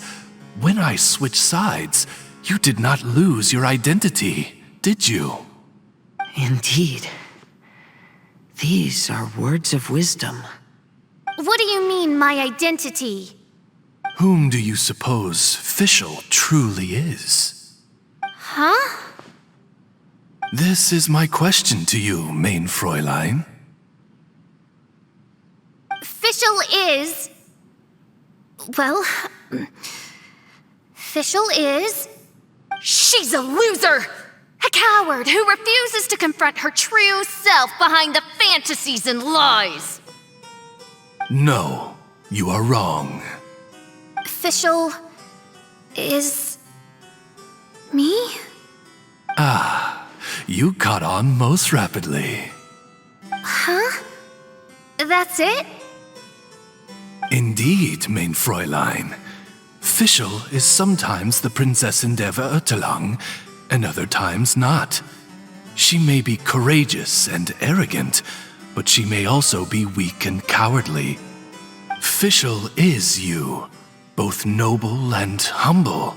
She is a first-rate adventurer with few friends and the Prinzessin der Verurteilung, the sovereign of the Immernachtreich. Fischl is both timid and strong. She's afraid of others' gossip, yet yearns for their respect. Most importantly, Fischl is often self-deprecating, beating herself up countless times, yet she always finds a way to rise again. Mein Fräulein, no one merits the name Fischl more than you do.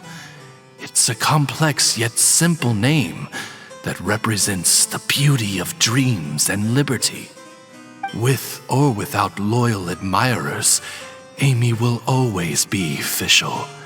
You are Fischl, the enlightened one, who has always carried that belief in her heart. May my people be freed from the shackles of ancient decrees! Thank you for creating the Immernachtreich and giving us a homeland, for authoring the hymn of the Holy Land in your subconscious, which offered us hope for a bright future. Please, embrace your darkness and return to your true form, Your Highness.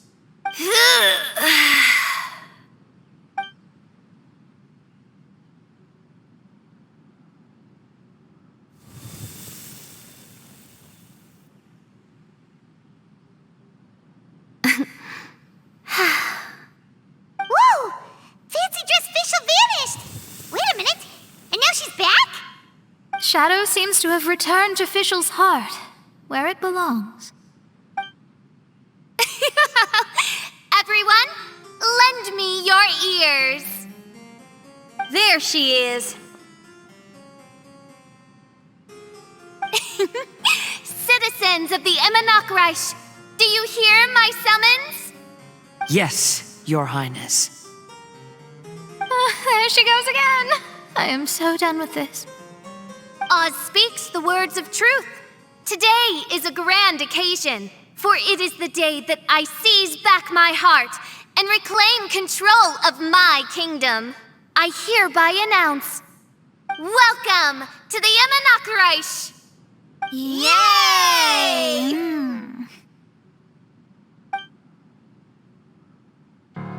One stormy night, a girl found a way to the future in the library.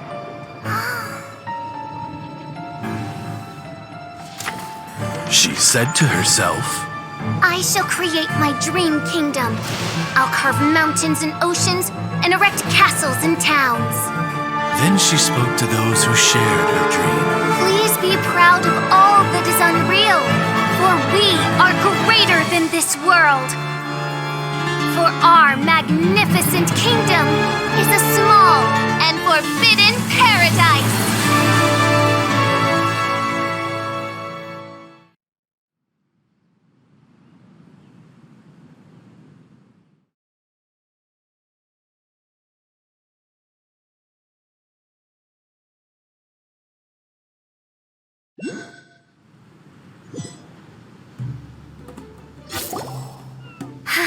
What a wonderful day. I reclaimed my heart and became the true Prinzessin der Verurteilung. The Emma Nachreich really appeared.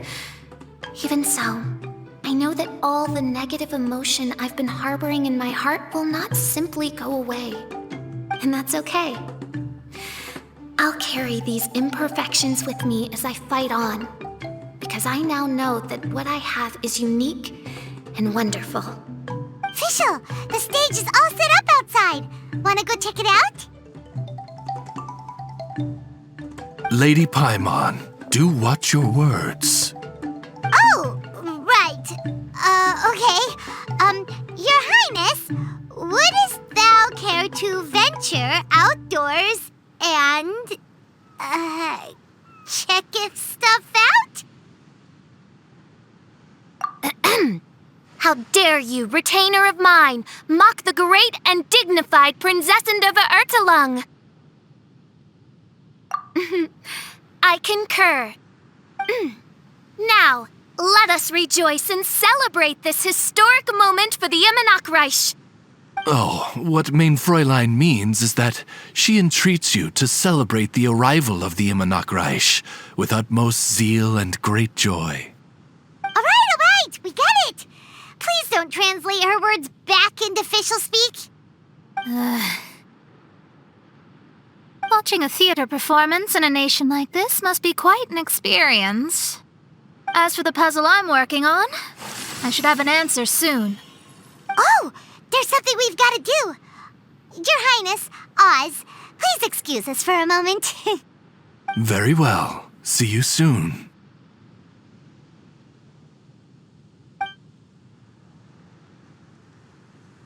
Come on, let's try to contact Venti again.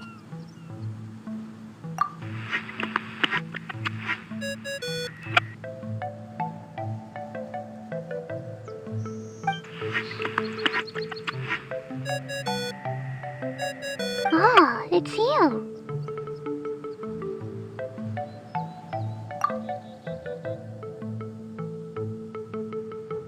Huh? That isn't the tone-deaf bard. You're right, we've never met before. I know you want to communicate with someone beyond the islands, but you can't do that right now. So, I cut off your connection. Huh? Wouldn't you rather find out the answer for yourself than ask someone else? The fantastic mirage represents the deep dream, the most fundamental reflection of the human heart. Go see for yourself. Witness everything with your own eyes. And when this is all over, tell me what you feel about it. Who the heck was that? Oh, this is weird. How was she able to cut off her connection to Venti? And why would she want to know what you feel?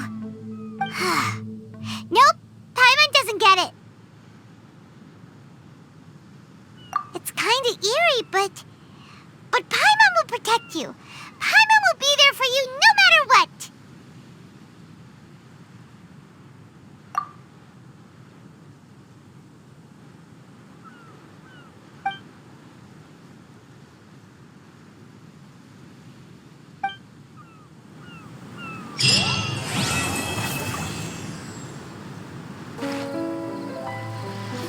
Everyone, over here! Is everyone awake now? Mona says that she has something important to tell everyone. The first glimmering daybreak after the return of the Emma Nachreich most certainly revitalizes one's innermost spirits. What Mein Fräulein means is that she is ready to take on the next challenge. Yeah, we're rested and ready too. All right, then I'll get to the crux of the matter. I just peeked into my scry glass and there's a new mirage forming on that island over there. And I have a feeling that this one is my mirage. Oh, so now it's Mona's turn. You were with us for all of ours. Seems like it's time for us to go with you into yours. Well, I'm sure there's nothing to see, really. Lady Magistus, are you embarrassed? No, absolutely not. It's not like I'm worried about everyone judging me after seeing my embarrassingly pathetic mirage or anything. This emphatic no sounds rather like a thinly disguised yes. Well, astrologists are often regarded as something out of this world, right? But what if my mirage is nothing like that? Fret not. Your princessin is not so foolish as to entertain preconceived notions on how thy mirage should or should not present itself. Yeah, me neither. Not that I have low expectations of you, Mona, but personally, I think you're a kind soul, and you shouldn't feel like you have to live up to anything more than that. I'm sure Mona's mirage will stay true to her kind heart.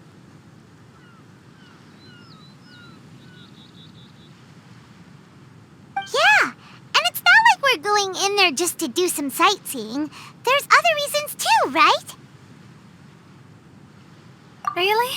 Well, okay then. I suppose I'm not worried as long as everyone doesn't get too excited. All right then, let's get going.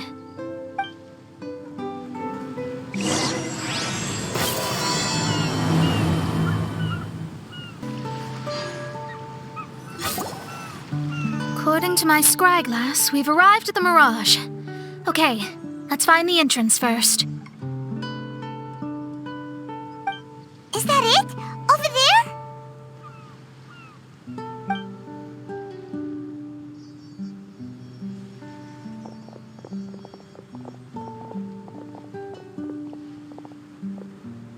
Huh.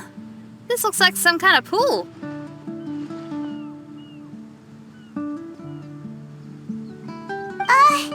We're not gonna have to swim to get in, are we? Huh? Wait, do we have a non-swimmer among us? No, I don't think that's the real problem here.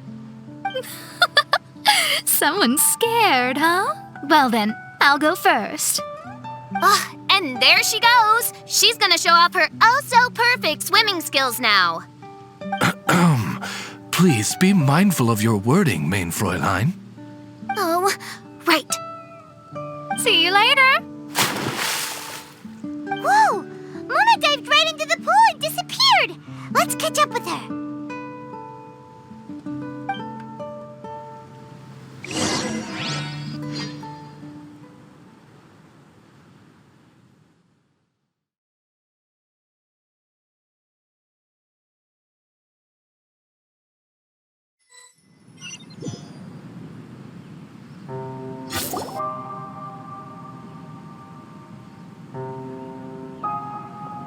What a spectacular structure. Wow. I've never seen anything like this. Hey, Mona, your mirage is amazing. Though it falls short of the glorious Immernachtreich, one must admit that it is an impressive realm nonetheless, Lady Magistus. At least it's not showing me getting lectured by the old hag. Thank goodness. Well, what else would you expect of a genius astrologist's mirage? Okay, let's get started.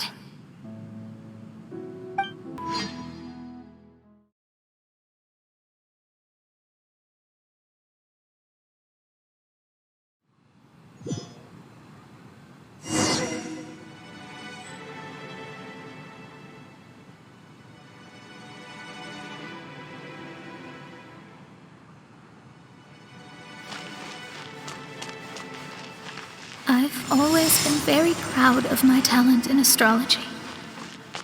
Huh? What in the... Is that my voice?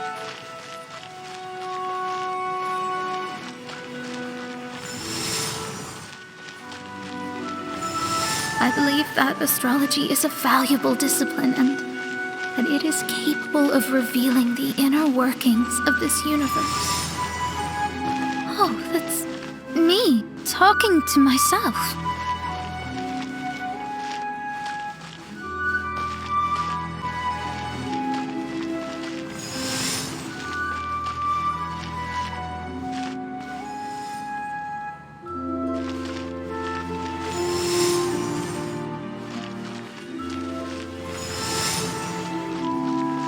people discovered I could perform divination, they began to bombard me with inquiries.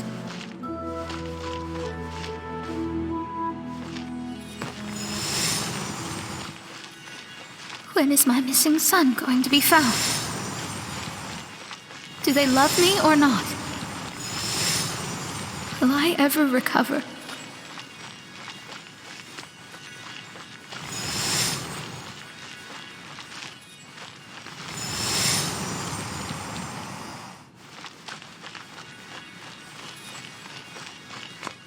Being the honest person I am, I told them exactly what I saw through the scry glass.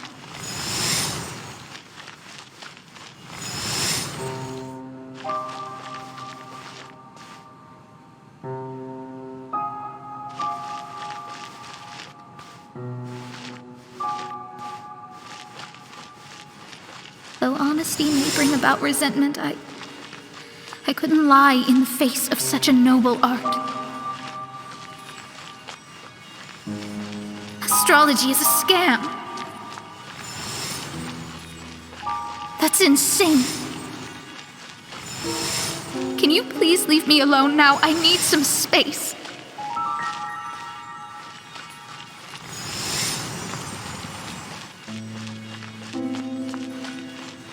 It felt as if I was being stabbed with razor-sharp knives formed by their disappointment.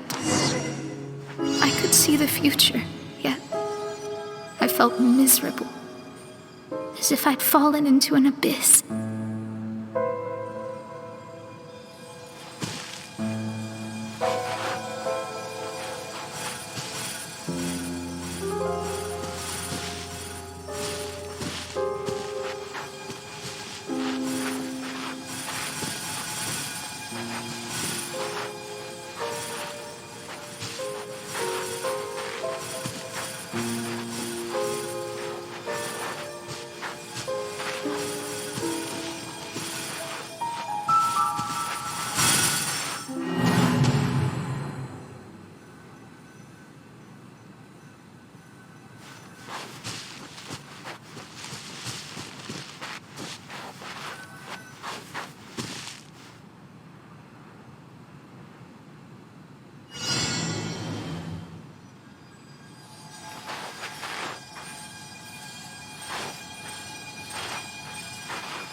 Lady Magistus, this is heartbreaking. Please don't try to comfort me. It'll only make me feel embarrassed. Come on, you don't need to pretend in front of us. You need a hug. No. That was really how I felt back when I first started out in astrology, but I've matured now. I'm no longer so easily swayed by random people's opinions. Who would have thought? Even Magistus, the court archmage, was not spared of vexatious times in her career. It must have been difficult to be misunderstood by others. I'm glad that you were able to move past that. Actually, there are many who have given up astrology due to similar circumstances. But I am a genius, so it's only fair that I'm able to accomplish what others cannot. It's pretty inspiring to hear you say all that in an amazing place like this. Yes, good. Keep going. Sorry to interrupt, but the door is that way.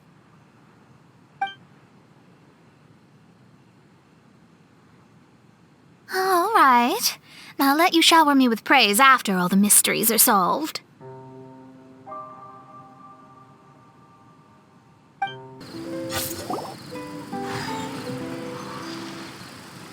Huh. The surroundings appear to have changed. This isn't the beach we originally left. The area appears to be the mountains of Mondstadt. Wait, have we been sent back to Mondstadt? Yet the boundless ocean still surrounds us. There should be another pool around here for us to enter. Over here, y'all!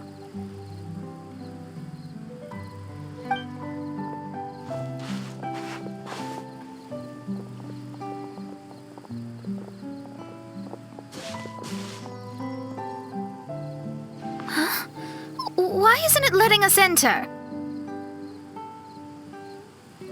Oh, something seems to be floating on the water there. Is it a painting? Or what is it? It seems to be hinting at a specific place. It is anticipating that the Prinzessin would guide her loyal followers to the location that has been chosen by fate. Why is it always you that has to take the lead? Whatever, doesn't matter. Let's just find this place first.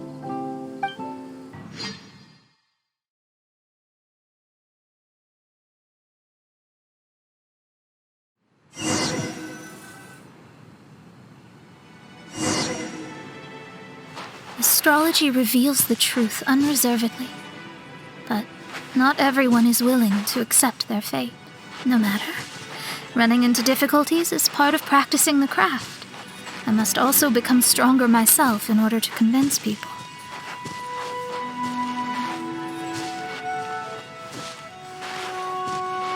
I once met an adventurer on a mountain who also happened to be picking fruits.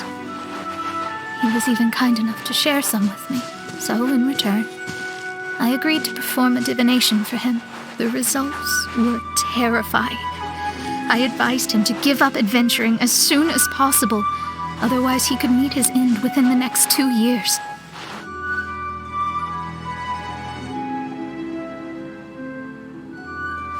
He fell silent for a while.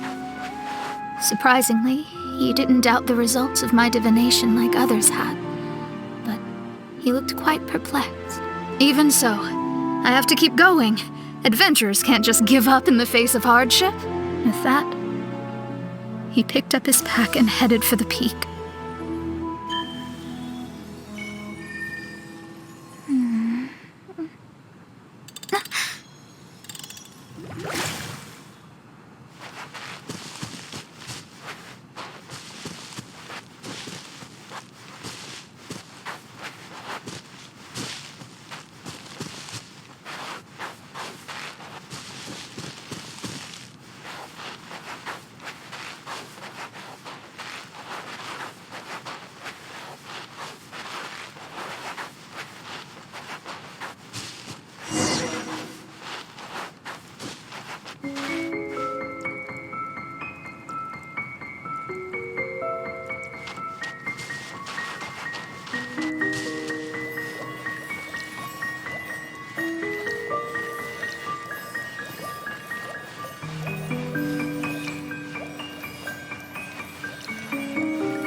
However, try as I might, I could never forget that incident.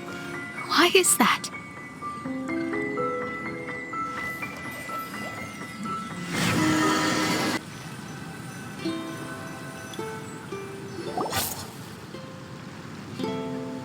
Oh, we're back again. So, Mona, is that adventurer dead now? That was the only time I ever saw him, and that was more than 3 years ago, which means he's no longer alive. But isn't there still a chance that he's alive? You know, like maybe you just made a mistake. You can't call it divination if you reject anything bad and believe the good unreservedly. That's just self-deception. Of course, casually performing divination for fun might be a different matter, but in my field of expertise, there's no room for lies. To contradict my own reading would be a blasphemy against astrology. Cruel, but truthful. Such is fate. I don't usually say things like this, but while we're on the topic, I really hope you don't confuse astrology with those fortune stick peddlers that you see along the streets. Astrology does not exist to please. We astrologists are here to verify and witness the truths of this world. Ugh. Which is why astrology is a disdained profession. It is a mighty art, but unfortunately one that annoys people nonetheless. Why dost thou protest so much, Lady Magistus? Thou seems not to be the sort with whom one would be loath to be associated. What Mein Fräulein means is that she's glad to be friends with you. No, that's not exactly what I said. Whatever has gotten into you, Oz, you misinterpret my utterances with increasingly alarming frequency. Oh my, why could that be? Perhaps I have been concerned that Mein Fräulein could offend her friends and have been attempting to soften her words.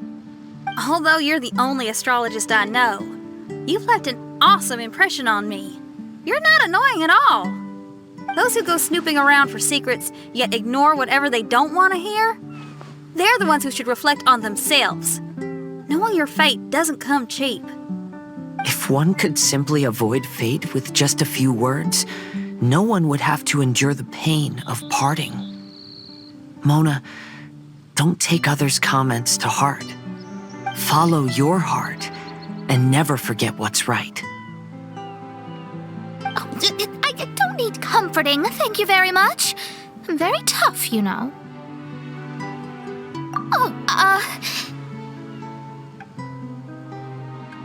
Well then,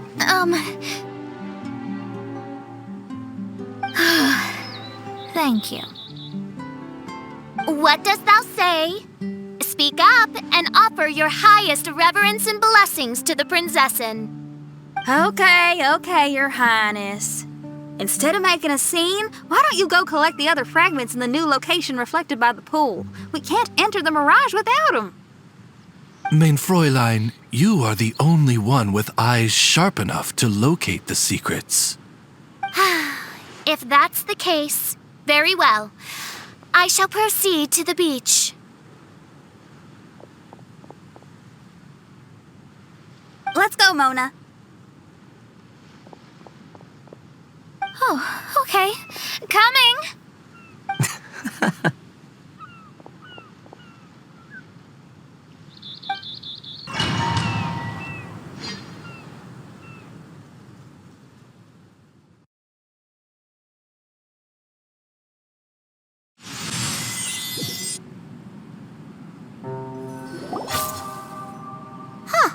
We've returned here once more. Looks like the story's not finished yet. Let the adventure continue.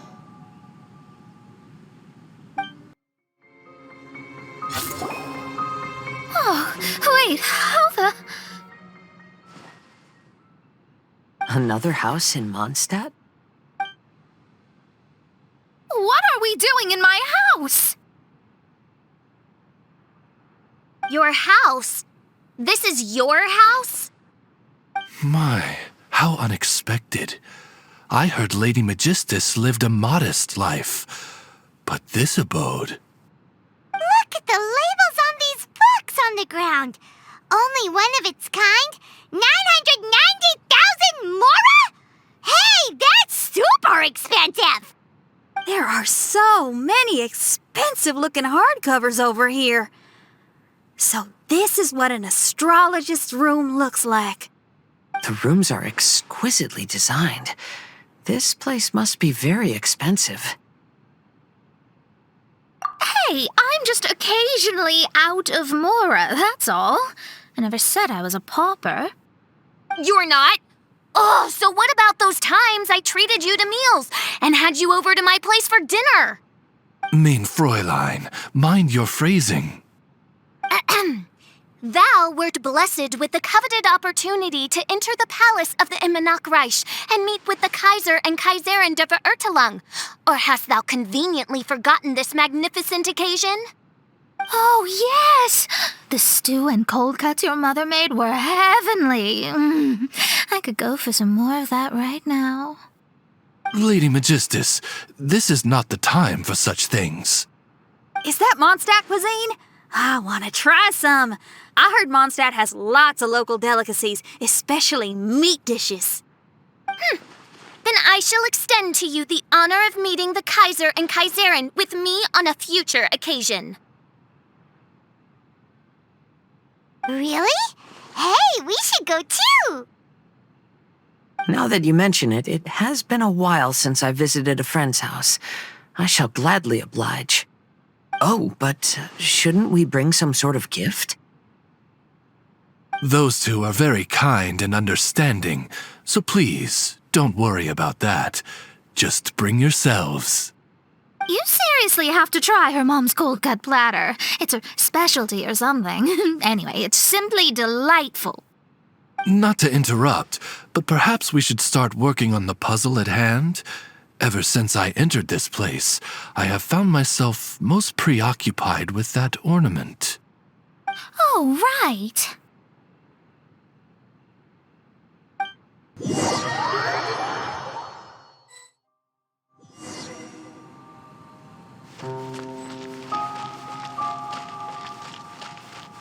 Astrologists are able to understand the most complex signs among the stars. And because of this, they are not allowed to show any arrogance. If one believes that astrology grants them unlimited power, they will face banishment by the stars. In the past, I was ignorant enough to think that I understood all fates in the universe. Maybe it was some form of punishment. But I became lost. I couldn't see the stars any longer.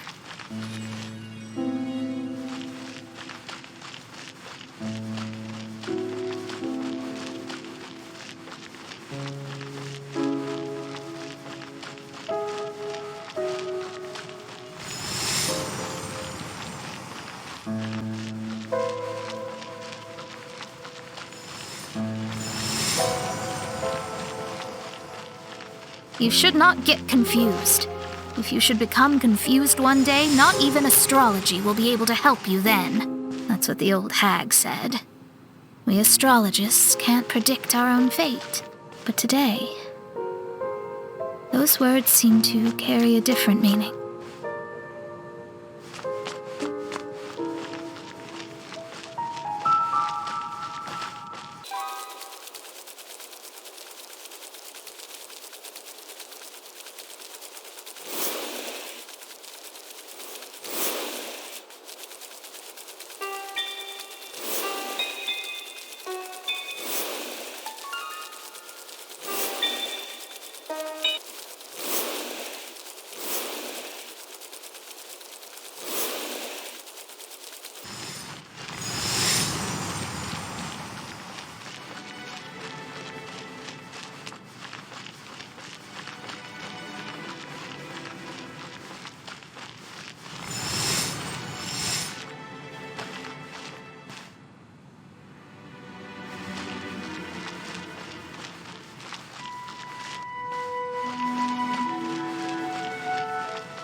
I understand now that people won't always follow a beacon's guiding light. Even though the way forward may be dark and dangerous, they will still resolutely forge ahead.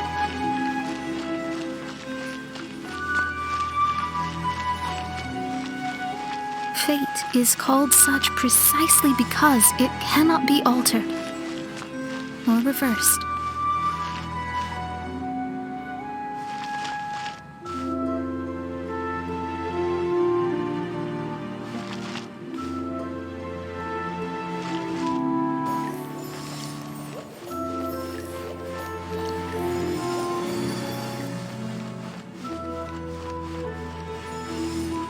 I understand the governing laws of the universe, and have glimpsed secrets between heaven and earth. Observing it is enough for me.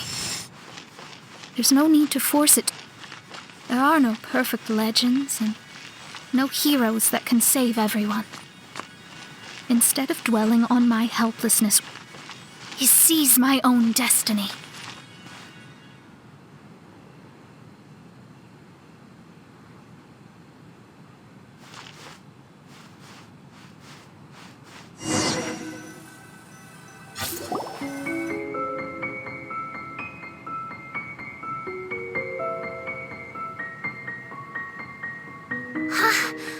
What a magnificent view! Lady Magistus, I believe this is the firmest evidence yet of your immense genius. You truly are the greatest archmage in the history of the Immernachtreich. Thank you. Although the Immernachtreich really doesn't have that much of a history. Stars like diamonds and the moon like a pearl. This is the most brilliant night sky I've ever beheld. It's beautiful. To call up such a mirage, Mona must have a vast and boundless sea of stars in her heart.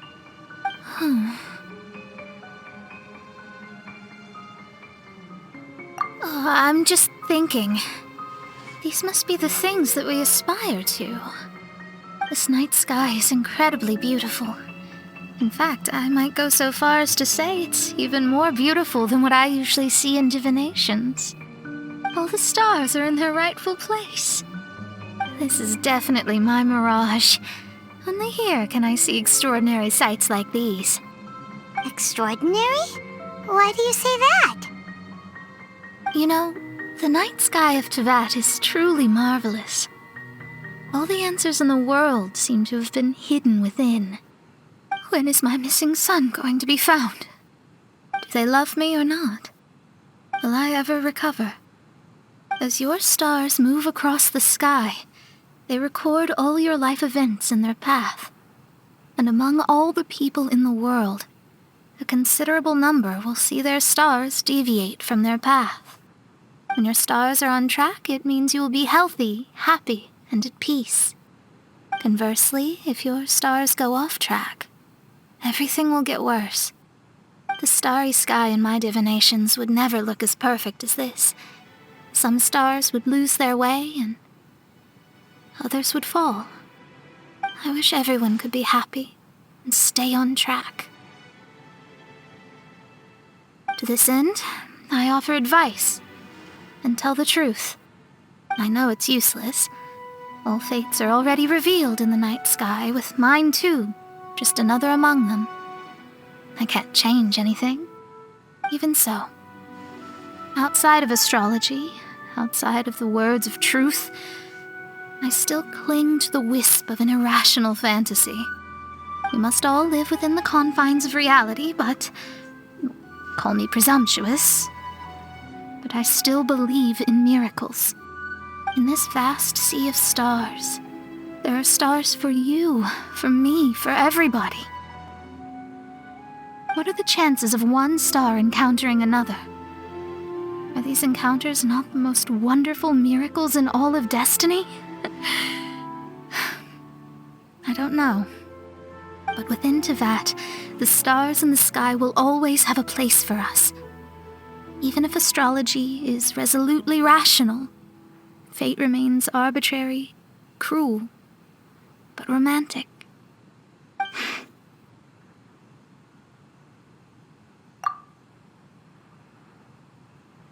I think I have figured out what those stars are hiding. Now I will seize my own destiny.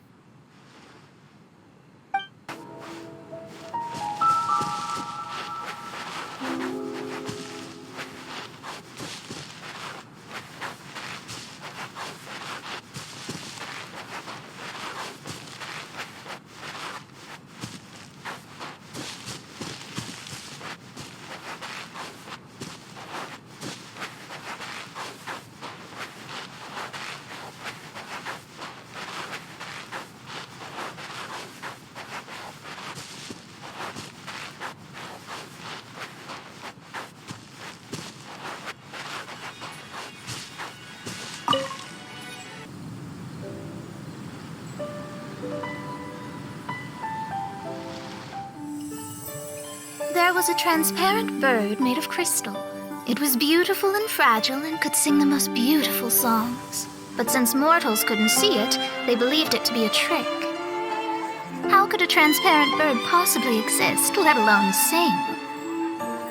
When the bird heard that, it flapped its wings and flew across mountains and seas all the way to the night sky, where it turned into a star. Its brilliance was so dazzling that it illuminated everyone. It allowed all those that could see it to follow its light through the dark night, to sail through the seas under the guidance of the stars. It was born in wisdom, but trapped in ignorance. It has never voiced a complaint, for this is its destiny. Guiding people to see their destinies is the very meaning of its existence. We're back here again! So, are we completely out of the mirage? How strange. My mirage didn't contain any hints on the Fatui or the machine. Does that mean they had nothing to do with these mirages after all? Or perhaps these mirages are a mere consequence and not part of a process at all.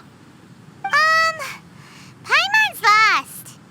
I mean, these mirages were not steps toward solving the mystery, but rather a direct effect of whatever's going on. Someone did something to bring the mirages into being. As they were just passive side products, it was natural that they couldn't provide us with any useful information. In other words, those mirages were only about ourselves. Pure materializations of ourselves. Interesting. Everyone, maybe we should go back to where this whole thing began. During our first day on the island, the Traveler and I checked out the Fatui camp together. We found a strange machine there, as well as some disoriented Fatui. The researcher who spoke to us claimed that the machine was just a Fatui industrial invention. He even promised to not disturb us.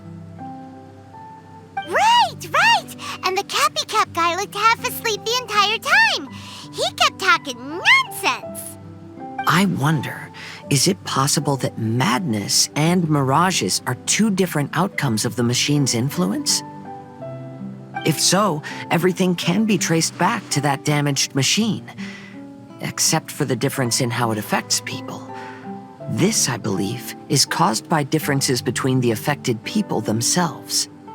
Oh. When you put it that way, it is indeed difficult to distinguish dreams and hallucinations. So what you're saying is, the device affected us differently because we are different from the Fatui. Yes, and according to our observations over these past few days, I think the difference is that we all have stronger willpower. Yeah, I can get behind that. People with strong willpower will hallucinate instead of falling into madness. But those who break too easily can't maintain a stable mirage. In other words, we should go back to the Fatui camp and destroy that machine right away! No, it should be repaired rather than destroyed. What Main Fräulein means is that rashly destroying a machine we do not understand may lead to more serious consequences. It would be better to find a way to repair it first. Right. It pays to be cautious. If my guess is correct, that machine is capable of influencing the human brain, so we'd better tread carefully. So let's go now! There's no time to waste!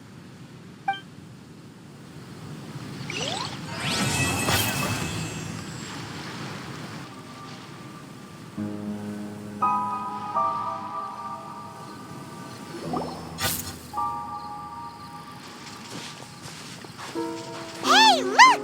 Isn't that the same guy we saw on our first day here?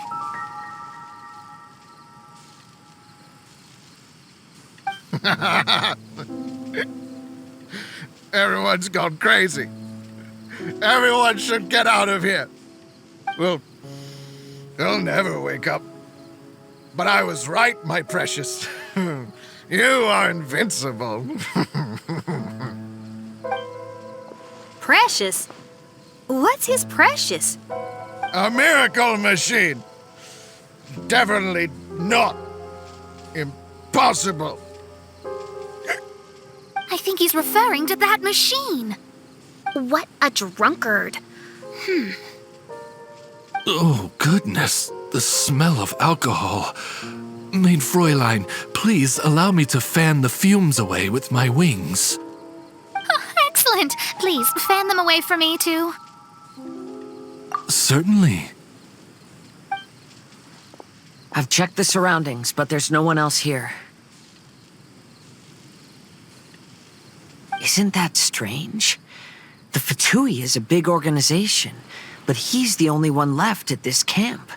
What's more, we didn't even see him the last time we were here. Even the larger gentleman from the first time is missing. I think they must be hiding somewhere. As for why they may be hiding, I'm afraid we'll have to ask him. But he's as drunk as Tone Deaf Bard. Should we wait for him to sober up? Cleanse him with the holy spring of punishment. Maid Fräulein means to splash him with water. Ooh, sounds like a good idea. Let's try.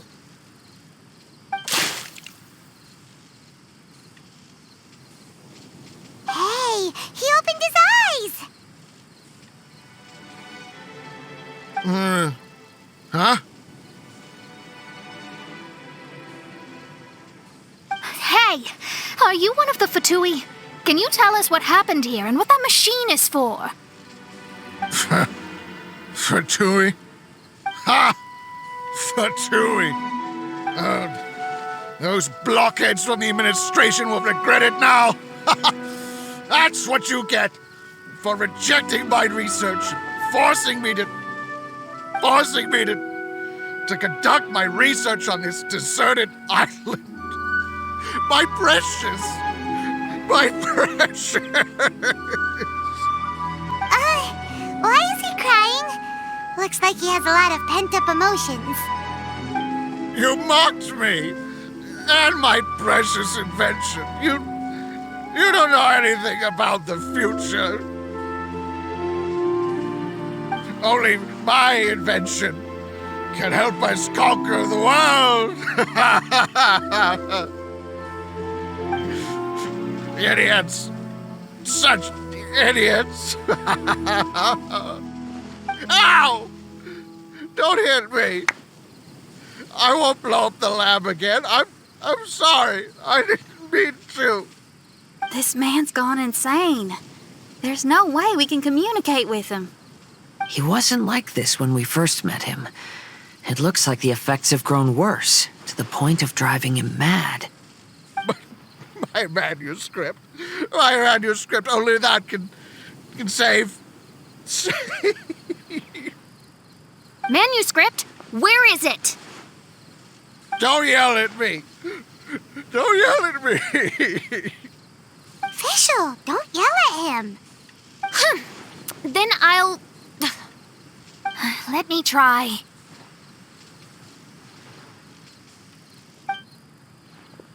Kind sir, look at me. Now tell me, where did you hide your manuscript? No, don't force me to write a report. Go away. He's completely lost in his own imagination. Allow me.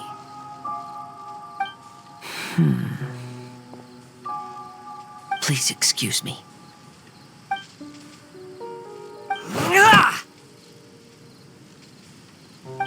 Oh! My butt! My brain is finally starting to work again. It's not a mushy mess anymore. Can you tell me where you put the manuscript? The manuscript is in the crack over there. Finally! Otherwise, I was gonna have to blast some of my loudest rock and roll in his ears.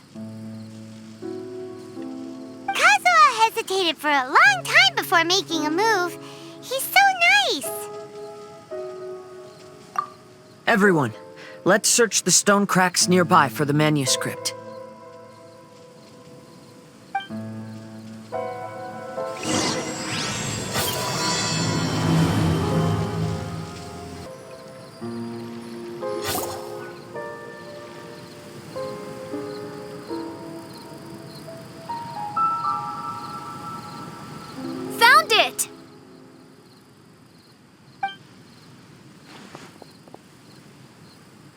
Congratulations! We found the key to solving the problem. Let me see.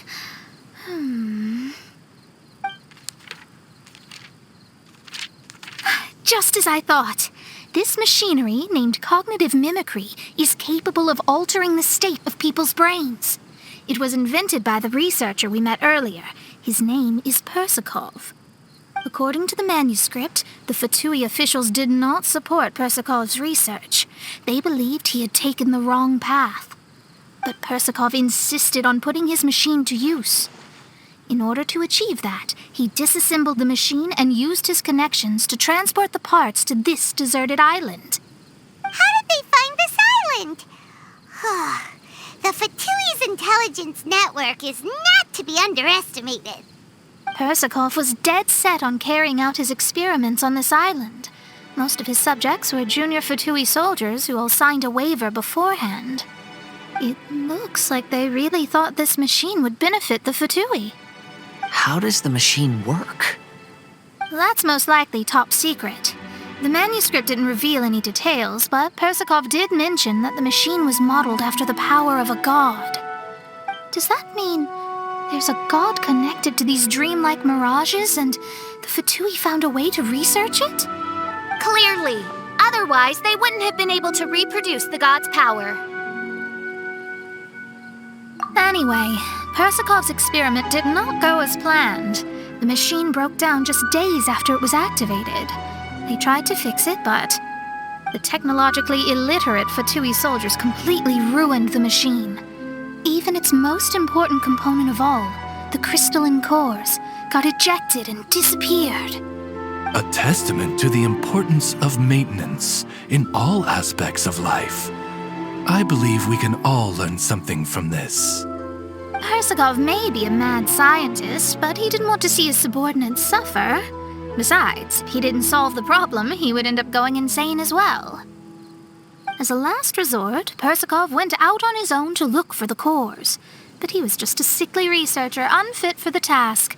He had to give up.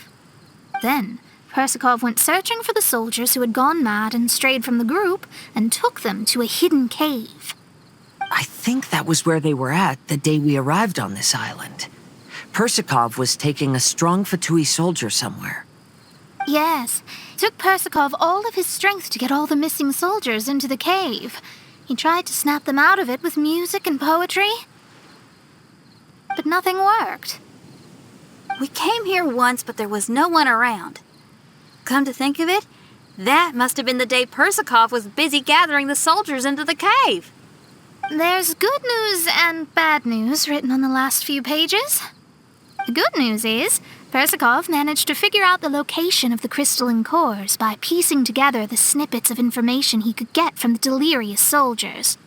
The bad news is Persakov failed to revive them and eventually succumbed to the device's influence himself.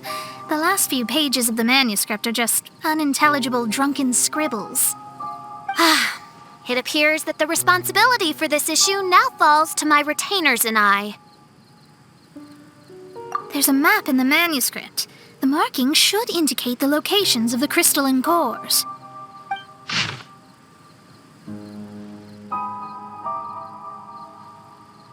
We've got no choice but to find the crystalline cores now!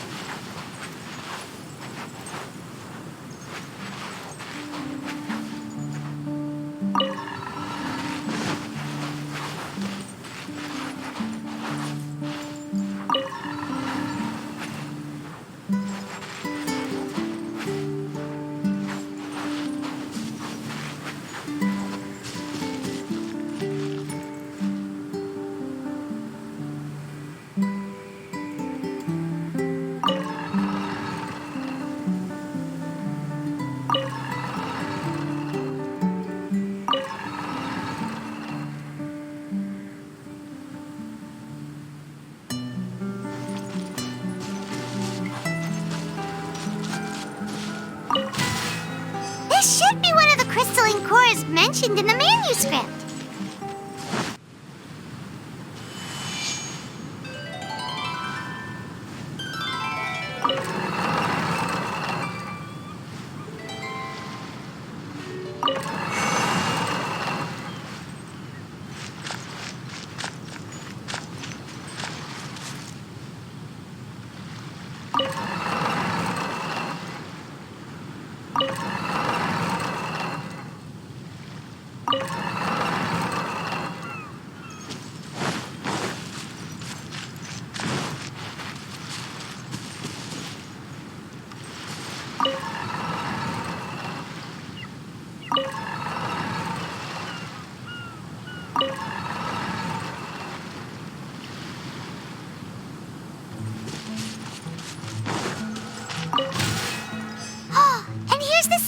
everyone!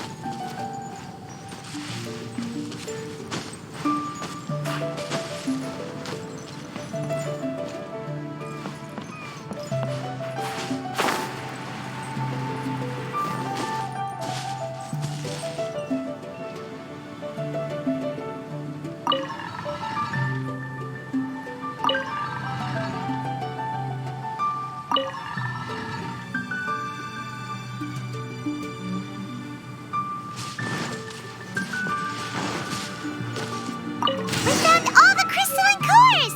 Let's put them back into the machine!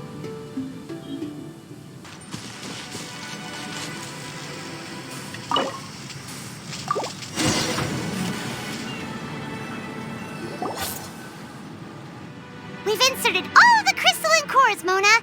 Is that all we needed to do? I think so. That's what the manuscript says, anyway. Let's give it some time. Hopefully it'll return to normal.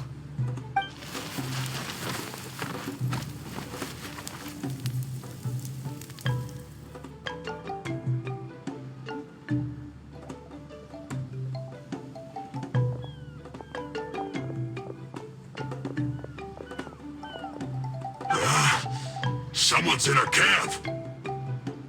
Hey, who are you people? Hold on. Look at the machine. Is it fixed? What? But Mr. Persikov is still lying on the ground over there. We're the ones who fixed the machine! Yeah, you're welcome! We could have had a nice, relaxing vacation if all of this hadn't ended up occupying so much of our time. Apologize to me and my retainers at once. Huh? Oh no, I'm out of here. Hey! Don't leave me here on my own! Mr. Persikov's still there. We need to save him. Those two definitely seem a little more lucid now. It looks like we succeeded. Yay! Let's get out of here then! Paimon wants to spend the rest of this vacation back at our own camp. Yeah, but it feels like our camp now. Kinda like our temporary home. Then perhaps we should call it the Embassy of the Imanakreich and Dodoland. Huh? No! That's too many words! Paimon would prefer something easy to remember. Come on, let's go home now.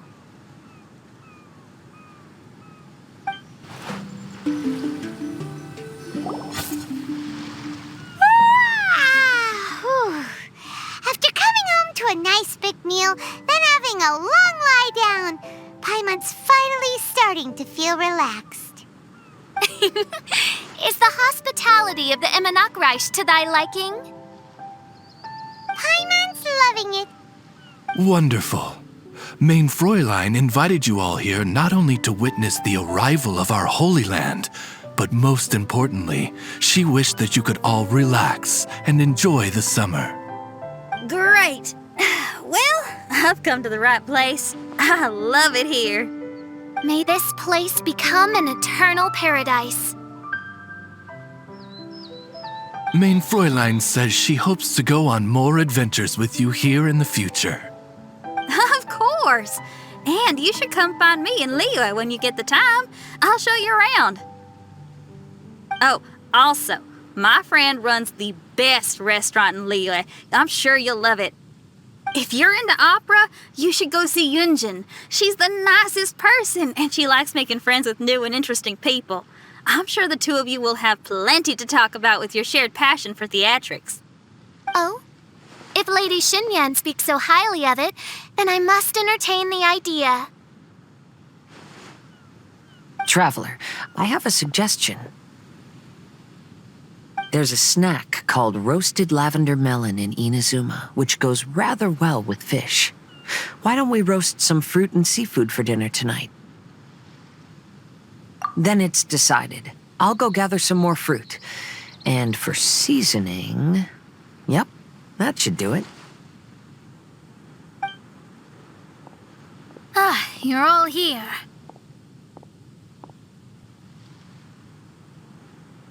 I've noticed an issue. Although we've fixed the machine, as you can see, the mirages on the islands have still not disappeared. I've noticed that too. But considering it took some time for the mirages to appear, it may also take some time for them to disappear. Yes, that's definitely possible. In other news, my scryglass seems to be working fine now. The divination results are also looking about right. Although there are some parts in the results that I don't quite understand. It's as if there is some sort of power surrounding us, and it's still watching us. Do you think it's caused by the machine, or perhaps Persikov? Sorry, I'm also not sure. All I know is that the power is not hostile at the moment. Whatever it is, it doesn't seem to harbor any ill will toward us.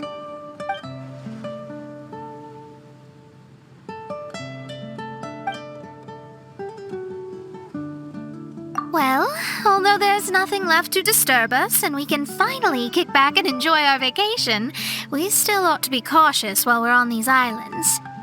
I will keep seeing what the stars say every day.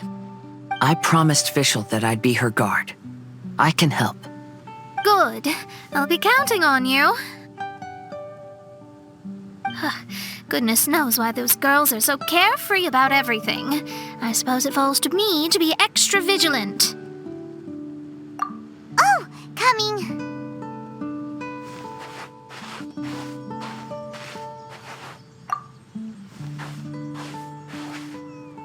Oh, so we're gonna call the tone-deaf bard, right?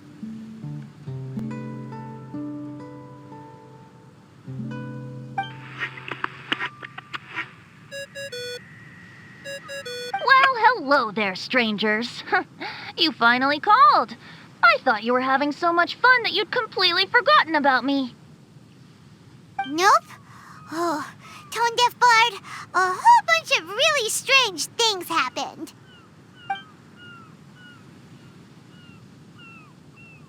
A strange machine that can imitate the power of a god? Wow. I didn't know the Fatui had plans like that. Their imaginations are truly running wild. So, judging from your tone, it sounds like you don't know any more about this than we do. Alas, I am but a humble bard who sings for his Mora in the tavern. Why would I know anything about it? Ugh, so annoying. But other than that, did you two have fun? We did! We ate a lot of yummy food and saw loads of amazing things! It was really cool!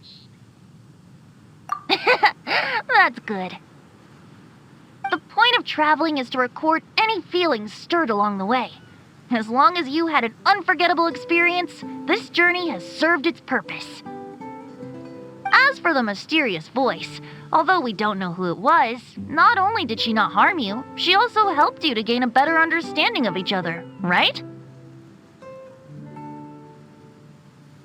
If you look at it that way, maybe she meant you well. I mean, if she was able to intercept Alice's communication tool, I'm sure she's also plenty capable of attacking you. Tone-deaf bard is right.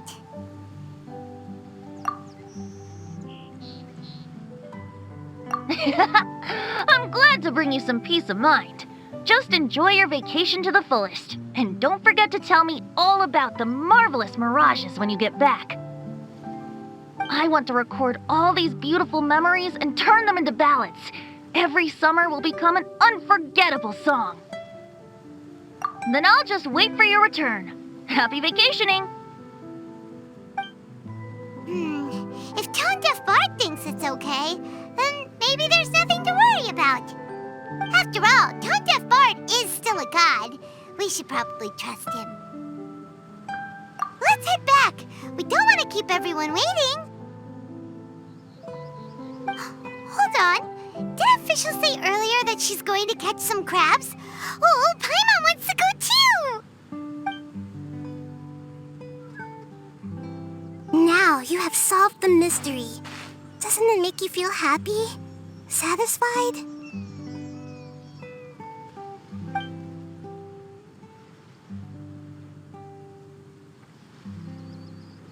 Don't worry, I won't hurt you. I'm just a little bird that sometimes flies by these islands, and am now watching you from far, far away. I just so happened to sense a power here that has something to do with me. I was curious, so I landed on the beach to quietly watch everything that took place on these islands. It was fascinating. The ones who came here to work were so busy, and yet I still saw genuine smiles on their faces from time to time. And then all of you arrived later on, bringing your glorious dreamscapes and wonderful willpower. Your dreams are like the pure and delicate bubbles floating on the water. The more beautiful the illusion, the more it fascinates me. I'm not able to travel myself, but I do admire free spirits like yourself. So, I helped them design a little something for you all. I hope you liked it.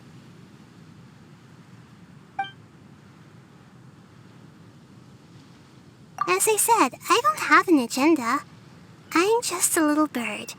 I stopped here to admire your lives, joys, sorrows, and all. You are a special person with a unique and brilliant glow. I decided to communicate with you in this way because I'm really curious about you. There's no need to wonder about my name. Maybe one day in the future, we will meet in another place.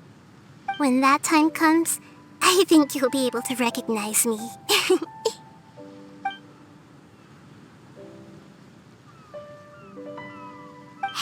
what are you doing? The crabs don't catch themselves!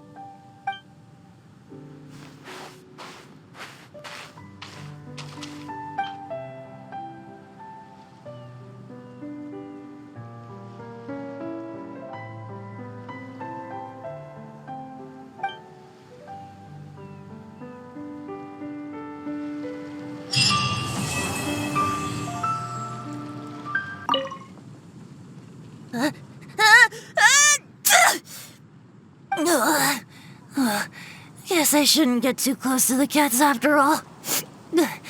I'll just stay on the roof.